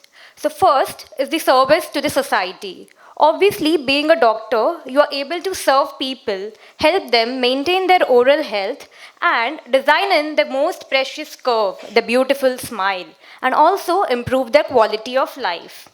Secondly, being a dentist, you know, unlike being branches of pure medicine, you need not have to cater to any kind of emergencies. So it gives you really a good work-life balance, which everybody else has almost mentioned, which is very much essential for female candidates especially. Third is education and disease detection. So there are many diseases which give first oral signs. So as a dentist, sometimes you might be the first person to find out about certain diseases like certain cancers or certain cardiovascular conditions. Moving ahead, that branch is completely technology driven with new advancements coming almost every now and then. And to proceed ahead, you need to get knowledge about everything every day so that you can just work at your best. Next is being creative or bringing out the artist in you. So it is rightly said that the dentist is not just a dentist alone, but it is an amalgamation of three different professions. A doctor, an engineer, and an artist make up a dentist. Obviously, a doctor because diagnosis always comes first. An engineer because you know you need to apply all your basic engineering physics, right from giving a simple crown to the patient or giving braces or doing implants. So like what torque is needed, what force you need to apply. So you are applying all of those basic physics as well being a dentist. And lastly and most important, an artist as well, because you need to have a great aesthetic sense so that you can design in a very beautiful smile for every patient and you want every patient to look at its best. Lastly, there is a great potential for success in the branch because of increasing awareness and a push towards modernity, and the branch is actually evolving with a great scope ahead. Moving ahead to the eligibility and entrance, the eligibility criteria is same, that you need to clear your 11th and 12th with physics, chemistry and biology as your core subjects. And the other details about the NEET exam have been already mentioned, so I'll not go into the details of the same. Moving to the cutoffs and list of colleges, the qualifying mark for a general category candidate is 50th percentile of the topper's score, and for around dentistry, you need to have almost a score of around 500 plus for 500 plus in NEET to be eligible for getting admissions to BDS, for about total of 26,949 seats available across 420 dental colleges in India. Talking about colleges of Maharashtra, we have 4 government dental colleges in Maharashtra, out of which 2 are in Mumbai, which is Government Dental College Mumbai and Naya Dental, and 2 out of Mumbai are GDC Nagpur and GDC Aurangabad. And rest we have 35 private colleges in Maharashtra. Now telling you about the course, BDS is a 5-year course which includes 4 years of training and 1 year of compulsory rotatory internship. Now another advantage doing BDS is that apart from learning all the dental subjects in detail, you are also learning all the medical subjects, right from anatomy, physiology, biochemistry, pathology, microbiology, pharmacology, general medicine and general surgery as well. Obviously, because any patient coming to you for a dental treatment might have any of those medical conditions or medical history. So while treating them, you need to have a knowledge of all of this and the condition needs to be taken care of. So it's worth studying and worth applying it. Now I'll just give you some insights about the career scope along with the corresponding challenges which each of these have. So first and the most common option which everybody chooses after completing their BDS is to go for a post-graduation or a master's degree, which is again a 3-year course, which is again filled by a NEET PG examination. So I would say if you want to be that dentist who wants to treat even the most complicated case with a superb finishing, then MDS is an option you should opt for. Just make sure that you give in your full concentration to preparing for your NEET PG and try to make sure that you can get admission in a clinical, you can get a clinical seat from a good government college. Failing to do so, if you may afford, you can also do it from a private college and just put in all your efforts practicing those years and do not waste time there. So MDS really gives you a polishing curve in your life, and a good clinician will easily make up to 3 to 5 lakhs a month. And there are 9 specialties in dentistry, as I've already listed. You can just go through all of them, and if there's any doubt, we can always come up on it later. So I just missed out on the challenges here. So the only challenge doing MDS is that in case if you're doing it from a private college, then you'll turn up with having some high educational costs which need to be taken care of. And the high cost is not just in terms of fees, but also about your books, the equipments and the materials required for all the dental procedures. Next option is that if you are good at clinics but still don't want to study ahead after your BDS, then putting up your private practice is also a good option. But obviously, putting up a private practice, the major challenge is the high initial setup cost, which comes as a great investment for you in the initial phase of life. But still, it is a good option. I would suggest once you are opening your own private practice, be proactive in doing promotion of your clinic and just be sincere enough and hardworking, and you'll just earn decently once you're set. Next option which you can go for is teaching by applying in any dental college as a professor or a lecturer or an assistant or associate professor. Again, the challenge here is that there are limited job opportunities available in the field of teaching. Plus, it is mostly limited for those who have already done their MDS or for postgraduate students only, so that they can teach. Next option is you can even opt for a government or a private job, maybe in any hospitals or trusts or associations. Again, the same challenges here, that there are limited opportunities for a government job as far as a complete dental setup is considered, because you will not get any place where each and every treatment is being done in a government setup. But obviously, the pay scale and other benefits of a government job are always there. Second is, if you are going for a private job, you will not be in a position like initially when you have joined, then you'll have to bear that phase when you are not earning decent enough in the first few years. Maybe in the initial practice, when you're working as a trainee under some dentist, you might hardly earn 5 to 10K a month, and you will just get to do all the basic cases. But yes, once you gain experience, your pay scale will also gradually increase. So you really need that patience being into the profession.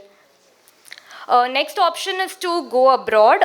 You can go abroad and just go for your masters, or you can even go for some other fields like masters in hospitality administration or masters in public health. The details of which are already mentioned by Dr. Kinjal. She had mentioned the exams which are required for the different countries. So the challenge is only that whatever country you are choosing, you have to just clear the licensure exam for that. Next, you can also go in for some alternative career options like in public health sector, like go for research related to oral cancer maybe, or you can go up in some pharmaceutical industry and help in designing of the dental products and dental materials. You can also solve great mysteries going into forensic dentistry. And even if you are not if you're not interested in working with patients, then you can opt for something like MBA. And one of the very good option is doing MBA in marketing if you have really good communication skills. And the course is of 2 years, and after completing that, you can easily get a job in any private company, manufacturing companies which design products for the dentals. And in fact, in those cases, as a MBA, as a dentist, you are the preferred choice to be hired. You can also opt in for some government services like UPSC, or go in for short service commission in Indian Army and just serve the nation. And lastly, the newer startups, which already Dr. Honey mentioned. So luckily, I was also part of one of the startup, Dent at Home. It started in COVID actually. So it was made to cater to all the old bedridden patients whom you cannot take out to a dentist. So we just saw actually, it was started by one of my seniors, there are many old patients who are bedridden, and many of the medical conditions, they start when you are not able to get that good amount of food. So it starts from the oral cavity. So why not help these patients also cater to their dental needs? So this was how it was started. We had designed our own portable setup. There were some Chinese machines available. We modified it. We had one, like my colleague's father was an engineer from an IIT, so he helped us in designing those machines which we could carry out. And it is still going on. And almost like daily, we treat almost 5 patients daily doing home visits. So it's also one of the wonderful options. Amazing. So that was all about dentistry. And lastly, I would just tell you that whatever options you choose, they are all going to be successful, provided you like them. And then after you are choosing it, you just treat it with utmost sincerity and honesty, and definitely you'll be successful. Great job, Dr. Priyal. I think it was amazing to hear from you about everything about dentistry, and it's nice to know that we can fix and we can design our own smiles by you. Thank you so much. And now we move to our next specialty. But before that, I want to ask you one thing. How many of you have relatives in USA? So you know US people come to India only for two things. One is to attend family wedding and second is to take dental treatment. They trust Indian doctors so much, and there is a long waiting period out there that people actually come to India. First thing is of course cost, but second thing is expertise. There's a great expertise in Asian doctors, I would say, and you'll see more of Asian doctors in US also. A lot of US people come to India for their dental treatment. It's in great demand. So of course it's a great career option. Only thing is you have to meet right people at the right time and you will flourish in the career. So next thing I want to ask you, how many of you take homeopathy treatment right from childhood? Oh, we have so many of you.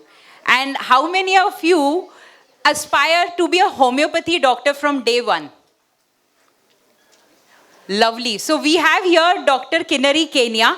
I think we are living in an era where we have to have a complete clarity. And if we have a clarity that we want to become a homeopathy doctor, I think it's worthwhile considering what are the demands of the patient today. And I think Dr. Kinnari Kenya can actually align the path of homeopathy, the career options, and what actually homeopathy is. So let us hear patiently to Dr. Kinnari Kenya. So thank you, Honey, for the great introduction. And like she asked you all, how many of you all are taking homeopathy from childhood? So I am also one such person. My own grandfather is a homeopath, and I chose homeopathy just because I had not taken any allopathic medication throughout my childhood, and I didn't want to practice that. So it did not choose me. I chose homeopathy, unlike most of the times that it happens that people don't get into MBBS. Ab kya karna hai? We'll go for homeopathy. No, don't do that.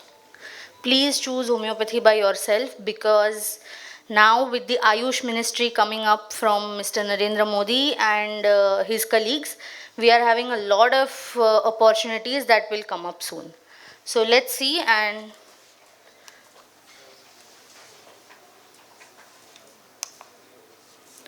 so yeah, homeopathy is the second largest system of medicine that is being practiced after allopathy, and it is also accepted. Now this has originated in Germany, but now in abroad homeopathy is not so widely practiced. It is more often practiced in India, and especially Mumbai and Kolkata.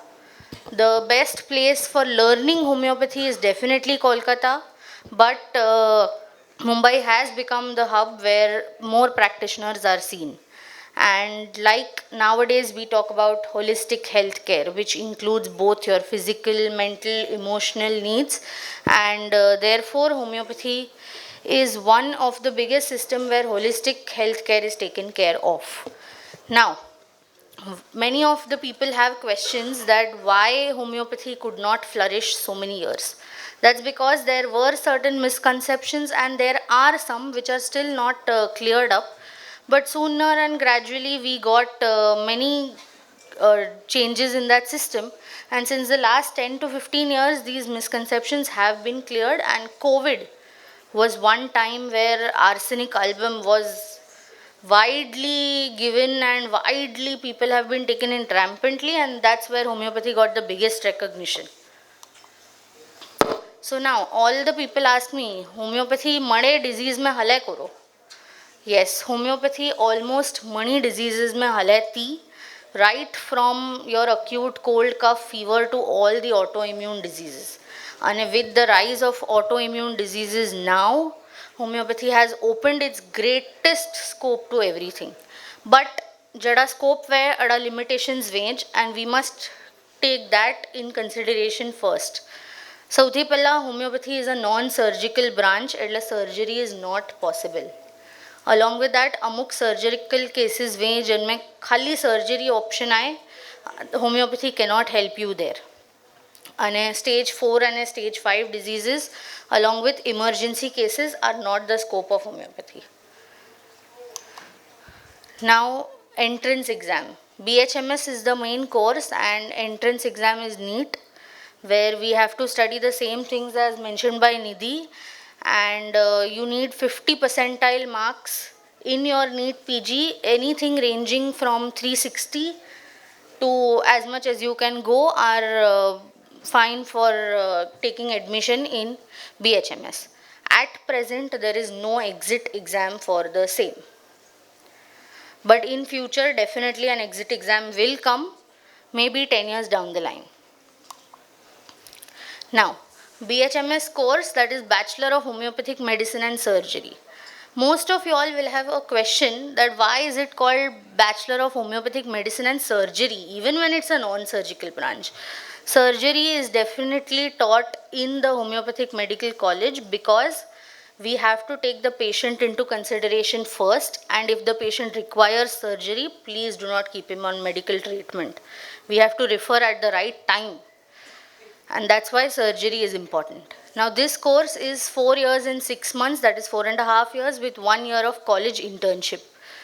And the subjects covered are almost same as the MBBS course. The only thing that differs here is that pharmacology is not taught, but it has 4 other homeopathic subjects.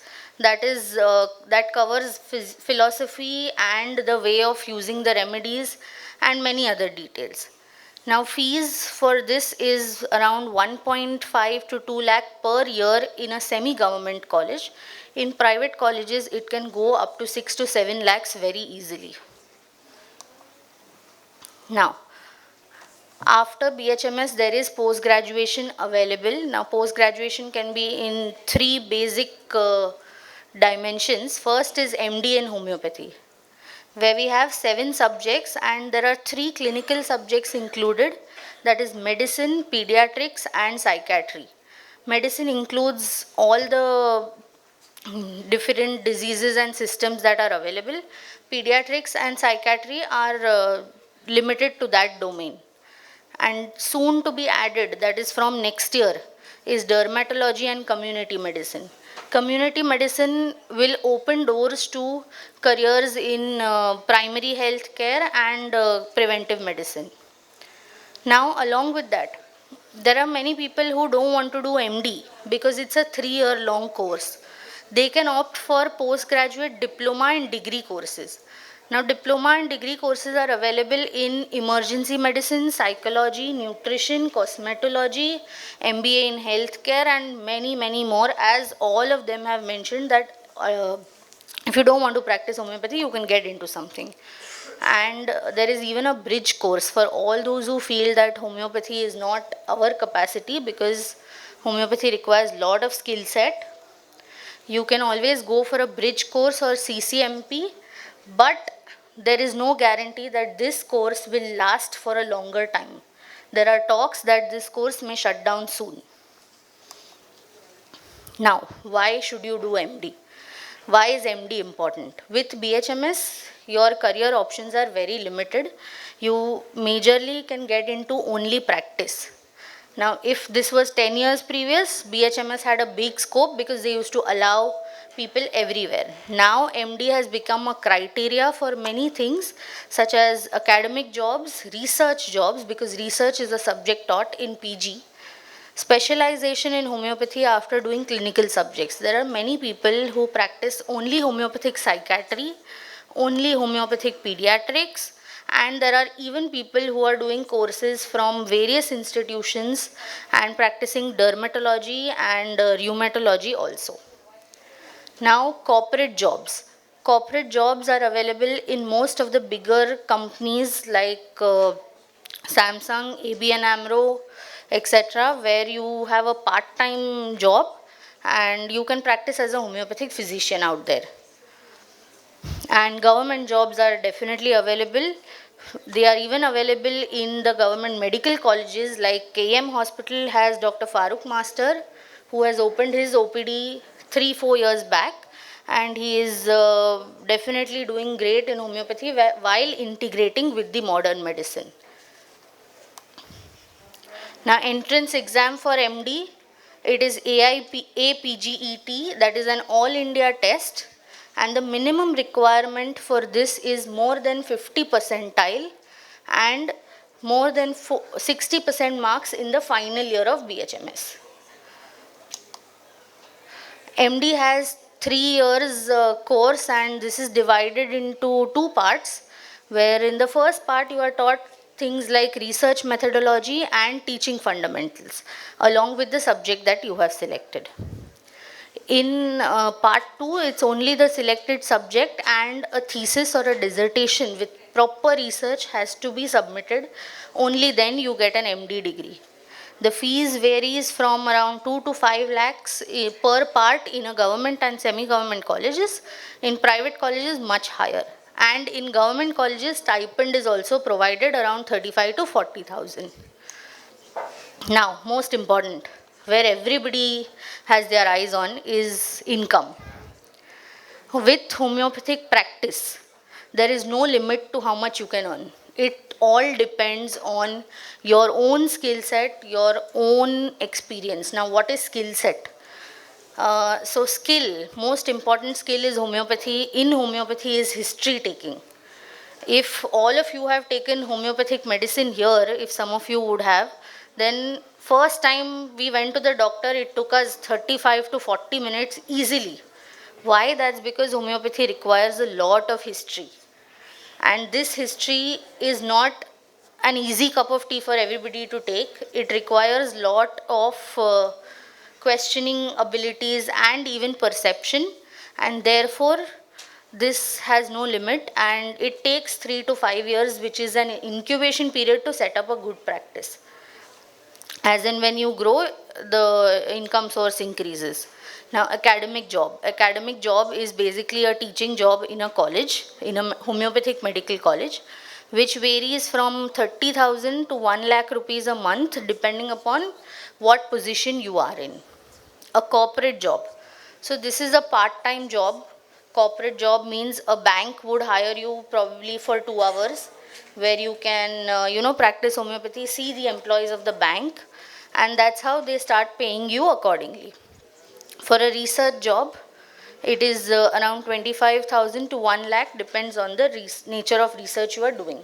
If it's a small paper presentation, it will charge you lesser, and if it's a big thesis dissertation kind of thing, then it would be more.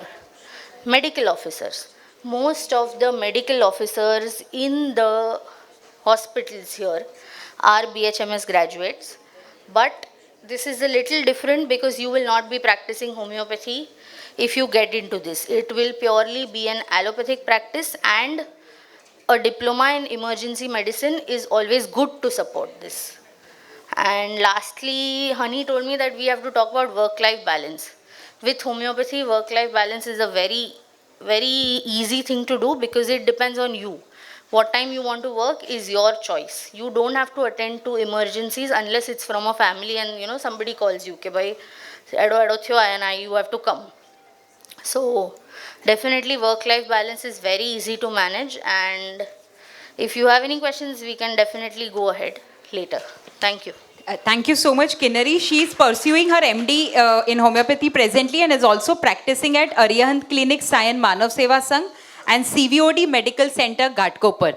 So she's available for the treatment, and of course right now she's available for the guidance post-lunch session also. Thank you so much, Kinnari.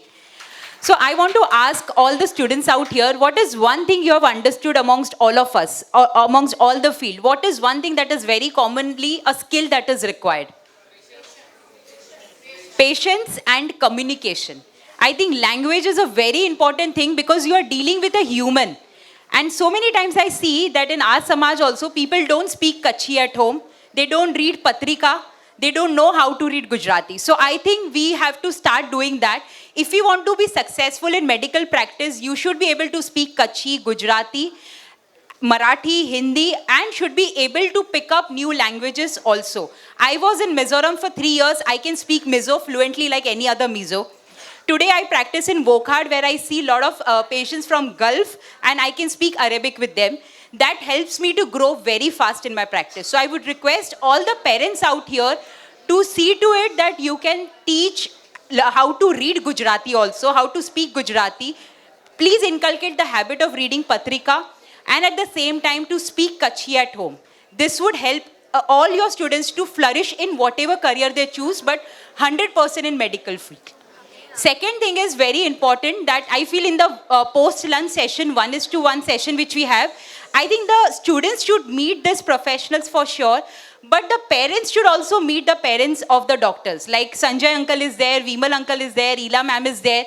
They all have doctor child in the family. You should also understand what your child goes through, what challenges they have seen as a parent, which you can learn from there. So I request the parents to also meet the parents when the students are meeting the professional, so that you can be very empathic towards your child when they are preparing for these entrances, their real challenges. And also when they are establishing in their career.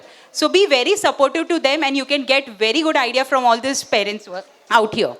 And now we come with the last speaker who is going to speak about our own science. We heard about the science, modern medicine. We heard about the science from Germany, homeopathy. But now we are going to hear about the science of life. 5,000 years back, which was started, that is Ayurveda. And we have none other than Dr. Manali Visaria, who has completed her BMS from D.Y. Patil School of Ayurveda. She has also completed her MD Ayurveda from YMT Ayurvedic College. And she is also Ayurvedic consultant at CVOD Medical Center and Arif Ayu Private Limited. She is a founder of Dr. Manali Ayurveda, manufacturing Ayurvedic herbal soaps. I think we should hear more about that. And she has won the first prize for Best Ayurvedic Research Paper Presentation at 3 different seminars held at national level. Kudos to you, amazing work, Manali. Let's hear from her about Ayurveda. Thank you doctor Honey Savla મળે કે જય જિનેન્દ્ર અરે પહેલો પ્રશ્ન એટલે આયુર્વેદ કરો એટલે okay okay એટલે means what is Ayurveda? It is a traditional system of medicine in which a healthy individual, if he or she wants to maintain its health, or a diseased individual होंके treat करनु है, then you can treat with the help of plants, minerals or natural treatment like panchkarma therapies. Entrance for BAMS, that is Bachelor of Ayurvedic Medicine and Surgery, is NEET, which was well explained by Nidhi Maru. Same hai, but colleges for Ayurvedic colleges, there are private colleges, government colleges and aided colleges. Now for admission in for BMS, Sanskrit is not compulsory, you should know before only. It is taught as a subject in the first year. So BMS, it is 4.5 year course including and 1 year internship. In the first year, subjects are mainly Grantha Jokove, that is Charak Samvita, Ashtang Hruday, that, and Sanskrit is as a subject. Written paper and Viva, everything can be done in English. It is not necessary that you should write everything in Sanskrit only. Then there are subjects having Ayurvedic and modern aspect both. That anatomy, physiology, then Ayurvedic pharmaceuticals. Then there is a branch which teaches about herbal plants. Then there is a branch of pathology. Then there is holistic health related subject in which yoga is also included. Then there is medicine, toxicology, general surgery, pediatrics, gynec, obs, ENT, optel. And in final year, there is a research and okay. Then there is in final year there is a subject that is research methodology and medical statistics. In that it is totally in English. In that the research, how it is conducted currently, that is taught, and how medical statistics you can apply in research, this is also taught. Then after BMS, there is post-graduation in MD and MS Ayurveda, that is for 3 years. Then you can do MPH, diploma and fellowship courses. But more weightage is given to MD and MS Ayurveda. And about fellowship courses, these differ as per university, means uska duration and timing. Then after MD or MS Ayurved, one can do PhD in Ayurveda. Then after graduation or post graduation, what one can do, that is you can practice Ayurveda and allopathy both. But I would suggest if you are taking BHMS as a subject for your career, then you should practice Ayurveda. Why? We'll discuss that further. First is government jobs. In government jobs, research-related jobs are present, and without research-related jobs are also present. In research-related jobs, they will give you the job related to research in Ayurveda. So for that, knowledge of Ayurveda is very important. And for research-related jobs, more weightage is given to the one who do MD or MS Ayurveda or PhD in Ayurveda. Then Ayurvedic pharma companies also you can apply, but mainly for production and in case of research associate. In these cases, MD in Ayurvedic pharmaceuticals is very much necessary, and after BMS or in any other MD or MS degree, if they want to do something in pharma companies, then they can go as a content writer. Now this, as per Gazette notification of Government of India dated 20th November 2020, Ayurvedic doctors who possess MS Ayurveda degrees, they can perform surgeries only in cases which hands-on training is given during their post-graduation, no any other surgeries. And in MS Ayurveda, we don't have brain surgeries or cardiac surgeries. Then in case of lectureship or for professor, minimum MD or MS or PhD Ayurveda is mandatory. Last is the business ideas if you become an Ayurvedic doctor. See, first one is all three. These can be done after BMS also and after post-graduation also. But if you want to do MD in medicine, Ayurvedic medicine, you want to do business in Ayurvedic medicine, then most preferred is MD Ayurvedic pharmaceuticals. Then if for Panchkarma, instruments or equipments, then most preferred is MD in Panchkarma. Then for herbal cultivation, MD Dravyagun, it is a branch in which all medicinal plants are taught. Okay. Last is thank you.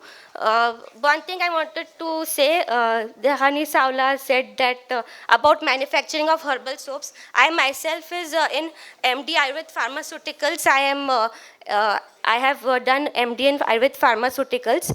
I'll talk in मुझो की वो એટલે આવે ને MD કઈ જે પોએ ઈ ચાલુ ક્યો હૈતે ને કે આ લોક કહી સકોતા MD કઈથી પહેલા પણ કહી દો અમે બેસિક ही વે એટલે કઈ ડ્રગ ને કઈ મિનરલ કે કઈ ફોર્મ में આકે यूज કરનું વે એટલે બેસિક है अगर અહીં કેસર ગણોતા કેસર के અહીં डायरेक्टली एक केसर કઈ પણ એક મેડિસિન में વજો તો જો यूज अलग थी है અને હું કે अगर અહીં બે मेडिसिन સાથે अगर અહીં મિક્સ કરીને કયોતા તો હોંજો વાપરાશ અલગ है એટલે હરેક કે અહીં ન ચ કે કેસર से एक्ने में यूज थींदो પણ કઈતે થીંદો હું મારે આકે MD કહીને સમજ में पे thank you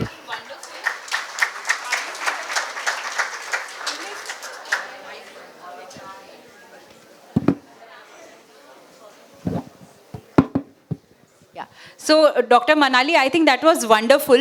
How is your experience as an Ayurvedic practitioner presently? Presently, what is the response of people? I want to know. See, I practice pure Ayurvedic only. With Panchkarma, without Panchkarma, both I treat.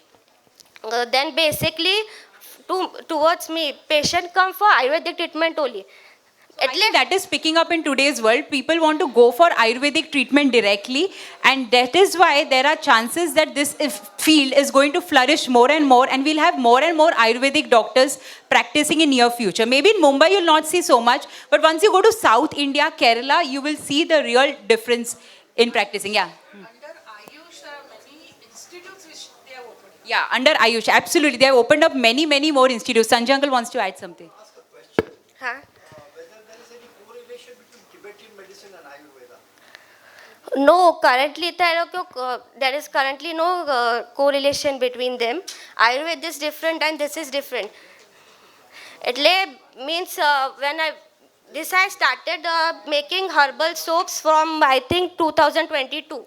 એટલે એકદમ means શું ને એકદમ core મેં વને વનું ના હોય તે નાઓ currently if I see many Korean medicine પણ વેતા ને હોંજો પણ correlation કરીને હેમે કહેતા but Korean medicine હોંજો concept अलग है and this Ayurvedic medicine जो concept अलग है.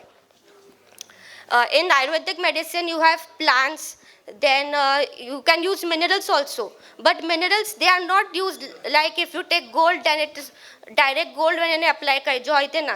There's a technique called bhasma preparation umaiti hai, so both are different. Great. I think it was amazing, Dr. Manali. You have introduced us to a totally new field. And I would like to thank all the speakers who have completely justified. Ila ma'am wants to add something. 1 second.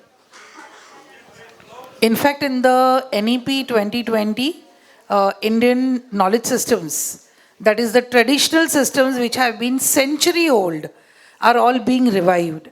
And Ayurveda has got that, you can say that status. So that is why under the Ayush, there are so many Ayurveda, All India hospitals like AIMS, even All India Institute of Ayurveda is also set up. I think all the speakers have done a wonderful job of giving you a great knowledge about the changing era of medical field. Please don't go by the old concept that medical field is a field where you have to just study all your life. I think any professional course today is demanding being updated. So you go in medical field or any other field, may it be CA, engineering, whatever, even entrepreneurship, you need to be updated. So medical is no exception.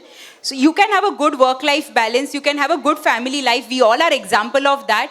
So please do not hesitate to choose medical science as a career option.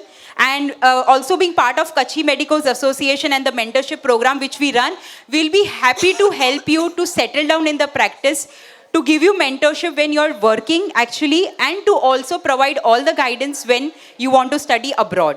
So make sure that you stay in touch with us, and we can of course together work out more and more medical students in our community. You want to add something? Yeah. Hello. Please excuse me for my throat. I have a bad throat and infection. I just wanted to check with you guys, post-lunch, whom should we meet for more details on veterinary studies, science and animals? So I think Parmi and I can take that up. We will speak to you about that because she's working in the animal hospital also. She's the right person. Right. And of course, we'll give you other contacts also. Perfect. That should be great. Thank you so much. Just 1 minute. See, there would be many professionals and many professions which probably are not covered. It's not possible. So if at all there are any specific questions that you have, you can always approach us. We will connect you with the right person. Okay, now just at the... Is it Jitinaj? You can say the vote of thanks.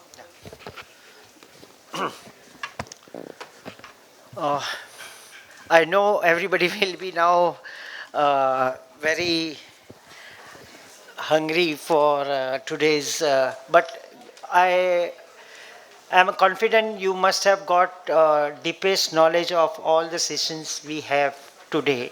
And with that, I just want to finish my vote of thanks in brief vote of thanks. First of all, I thanks all of our panelists who has given their valuable time and knowledge and share all their insights with us to take our decisions, help you to take your decisions. Then I'll thanks all the committee members and office bearers of both the institution Thanks to volunteer teams who have done their job very good, and they have planned 2 days this seminar. And Just one minute. Can we have little patience?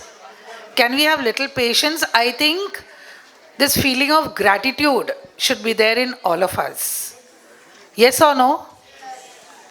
So can we have little patience while he is expressing his thanks to the different people who have contributed? Let's all support him. Thank you, Ilaben. Then thanks to the management of the Sthanakvasi Mahajan to allot this space for conducting this seminar and workshop. Thanks to sound team. Thanks to the photography team, Hetal Photograph, for covering this entire event with photos and videos. We might put link of this video upload on YouTube. The link will come in newspaper, both the website. Thanks to the caterers who has served foods since morning, Atul Bhai, and decorators for managing all these chairs and everything. And thanks to one and all who have helped us directly or indirectly to take this event at this stage. Thank you all of, and nonetheless, thanks to all of you, students and parents who have come here, nicely attended this workshop and enjoyed everything. Thank you. So just the last minute, we need to present our memento to the esteemed doctor panel who are with us. And can I invite whoever are present from the two teams? Yeah. You all can come. Please come. It's an honor to respect the doctors who have worked tirelessly during the COVID. Let's all applaud each one of them.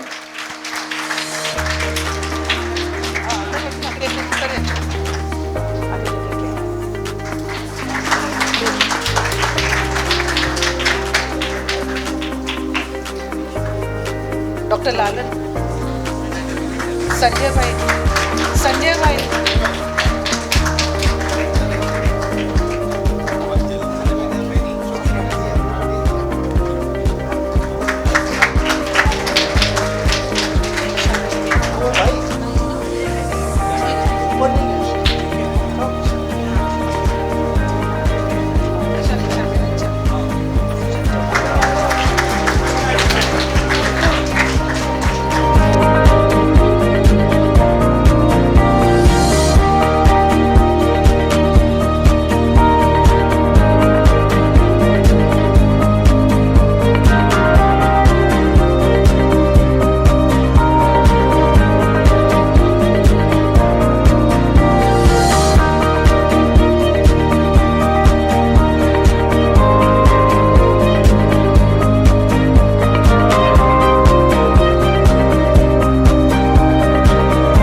એક last વિનંતી છે, એક વખત જોરથી તાળીઓ પાડજો, કારણ કે અમે caterers વાળાને છે ને એક ઇન્ડિકેશન આપ્યું છે. અહીંયાથી જ્યારે જોરથી સંભળાશે ને ત્યારે કાઉન્ટર ચાલુ કરશે.